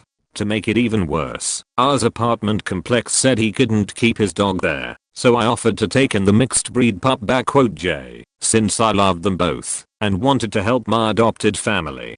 Dog the boxer mix, and I got along great. He was so smart and eager to please. I loved how strong and willing he was to work, and wanted to train him to pull carts for my groceries and such. I even made him an official ESA, emotional support animal, because he was such good therapy for me to have a companion and an engaging interest. Well, old lady wasn't having any of that. Regardless that my dog hadn't done anything to anybody, there were zero police, animal control, or veterinary reports. She started spreading false rumors that my dog was dangerous and that he was running loose, threatening other people and pets in the neighborhood. But wait, didn't she let her dogs run loose for years? Never mind. She even weaved a funny tale to the homeowners association that my dog had attacked her pampered Pekingese, saying that she had to pull her dog from my dog's mouth. Again, with no witnesses, animal control nor vet reports to confirm this. Unfortunately, the homeowners association had to accept her racist against breeds complaint, and I was forced to remove my beloved dog. I still miss him, and I'll never forget that she did this to someone who was supposedly her longtime friend, because her racism was more important to her. With friends like these, right? This is a shared experience with one of my friends, who also has read it. Tom, if you're reading this, I'm sorry in advance. Anyways, used to have a friend who was, by some chance, partners with Tom. Said friend was a system, had OSDD, and was also really manipulative. Generally not a good person in hindsight, but at the time nothing seemed like it was wrong. Eventually, Tom, the friend, and several others came together to make a private role-playing server. Nothing wrong at first. Friend's character had two simultaneous love interests, one on Tom's character, the other on a character from a video game all of us have a common interest in. Speaking from retrospect, Friend's character only was interested in the former when it was convenient for them. Does that give you a hint? Soon we started bleeding other characters from the video game into it, creating a separate set of channels just for them. Second love interest, Slee, was also played by the friend. I happened to play a character in the middle of several love connections, one a good 3 pair, the other a rarer pair I'm pretty sure is only shipped by the friend. It gets to a point where Slee makes off with my character, completely ignoring the plot at hand. Immediately two people jump on the friend for it, and friend gets super upset. I guess it happened again, because one day I woke up, and they disappeared almost completely. We wrote their characters out of the canon, and went about our lives. They're still around, but not anywhere I am. A few years back I was really close with this one guy. We had similar trauma, domestic abuse, so we confided in each other a lot. He had a lot of problems and often relied on me like a therapist, to the extent that it almost cost us our friendship, and I recommended him to my old psychologist, so that he could actually have someone qualified to help him. At first things got better, but after a while he started saying things that worried me, like how he believed we were better than other people who hadn't gone through trauma, and that he wanted everyone to know what he had been through, so he could be praised and admired for it. I did and still do disagree with that. Having PTSD didn't make us better than neurotypical people. I don't think we need to be revered for surviving, for continuing with our lives despite what we went through. But he wouldn't let it go. Every day he would go on and on about how much his trauma affected him. It's like he was embracing it, having it become part of his identity. One day he was spiraling, and I was trying to help talk him through it. He brought up an example of the abuse, and trying to relate, I began saying I understand. My ex used to do the same thing. I know how hard it is to deal with that. He cut me off, and told me what he went through was worse, so I just didn't get it. I was shocked. I'm such a huge believer in not comparing pain. Trauma is not a contest. And I was so hurt and offended that he had told me that his pain was worse than mine. I told him as much, and he just doubled down and told me that I didn't understand him and how bad he's hurting. I told him I was done and never spoke to him again. I saw a quote somewhere once about how some people kneel before their trauma every day like an altar, and that's what it felt like he was doing. I have a lot of compassion for what he was going through. Healing from trauma is not linear. But I had gone above and beyond for this guy so many times. And him turning our trauma into a dick measuring contest was the ultimate slap in the face. I really do hope that he got the help that he needed. This was kind of a doubleheader. A friend of mine was a smoker and had asked me to paint a mural on her wall over her bed. I got a start on it, but I'm allergic to tobacco, and she wouldn't even let me open the windows to her room, or open the door, to let some fresh air in, so I could see what I was doing.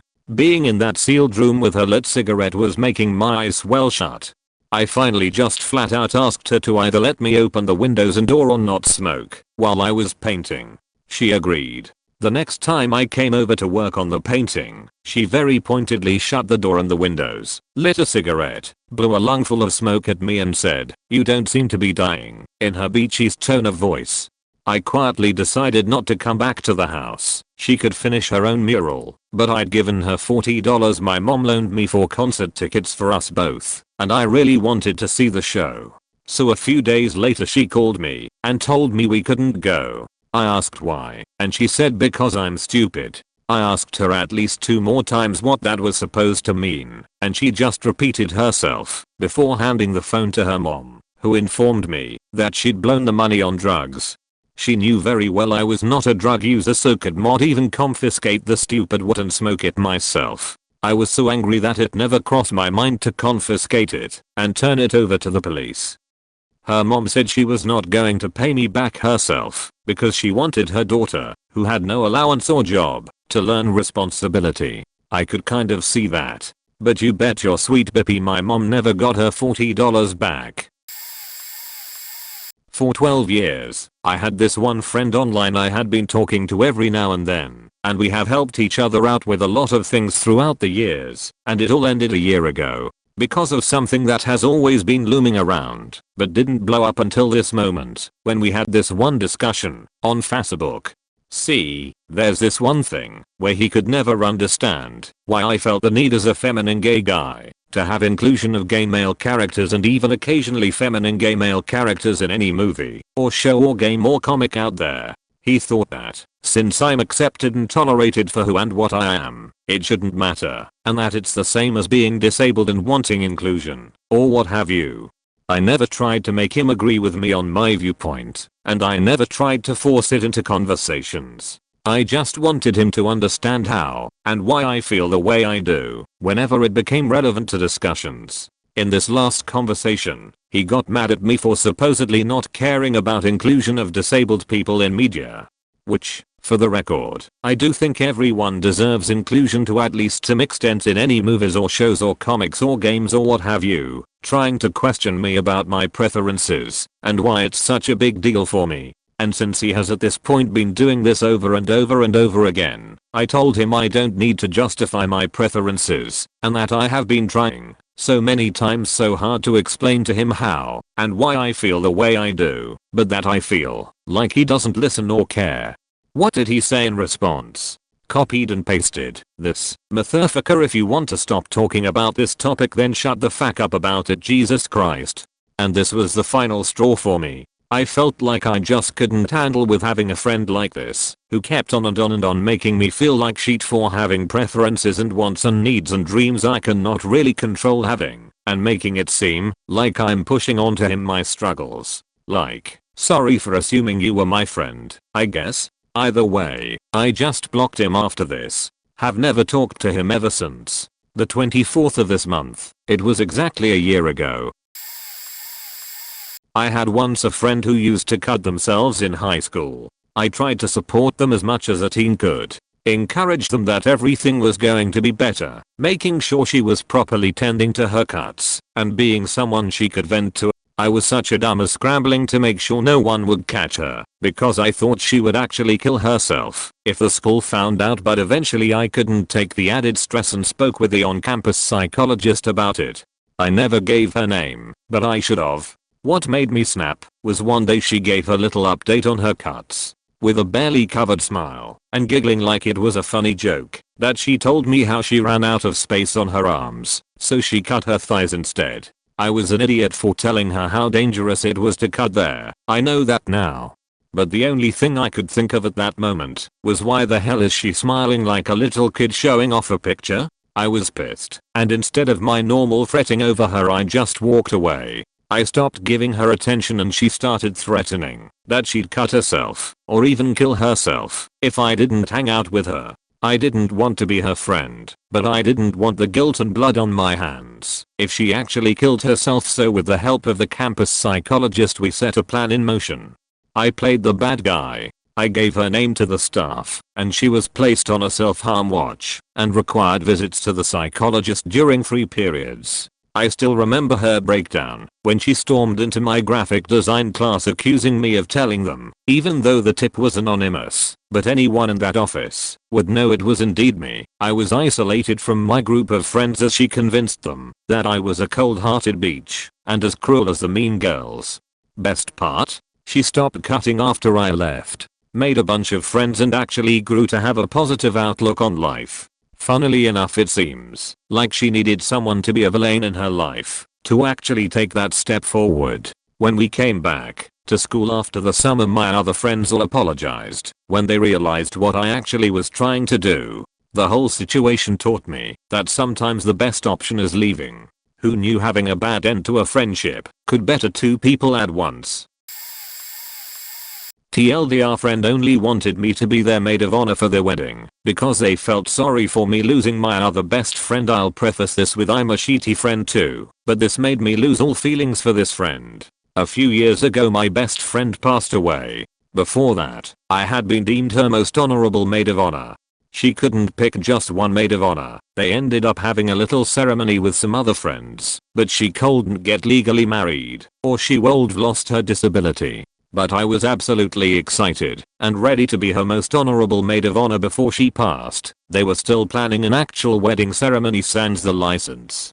Well, Flash forward a couple of years and I have another good friend who is getting married and asked me to be their maid of honor. I was excited. I'd never been a maid of honor or a bridesmaid and this friend knew how much it meant to me, knowing I was missing out on being there for my best friend who passed. We end up having arguments, and come to find out, they only asked me to be their maid of honor out of pity. It stung pretty bad. I instantly felt cold and numb for this person that I had put on a pedestal thinking the world of them. I wasn't a good friend, but this was a huge blow. I thought I was going to be their maid because we were good friends, not because they thought of me like a sick puppy. The entire conversation was just surreal. It was like I was seeing another side of them. Now we only talk about once a month because I had added them to my cell phone plan before we ended the friendship. Hindsight is 20/20 I suppose. They pay their part though, so no complaints. Most of our mutual friends have slowly left my circles as well, and I'm paranoid enough to think it's because this friend was the main socialite, so if they don't like you, no one else will. I've since gotten married myself, and I'm slowly building a new friend circle and I've been doing a lot of growing in the last couple of years. Be with people who make you truly happy, not who you think will make you more popular. We also bought the house my best friend lived in, and we have a wall dedicated to her memory. I miss her every day, but now my husband and I can take care of her home and honor her for the rest of my life. She taught me what true friendship really means, and I'm thankful for that. I hope to find new friends in life that bring new memories and love.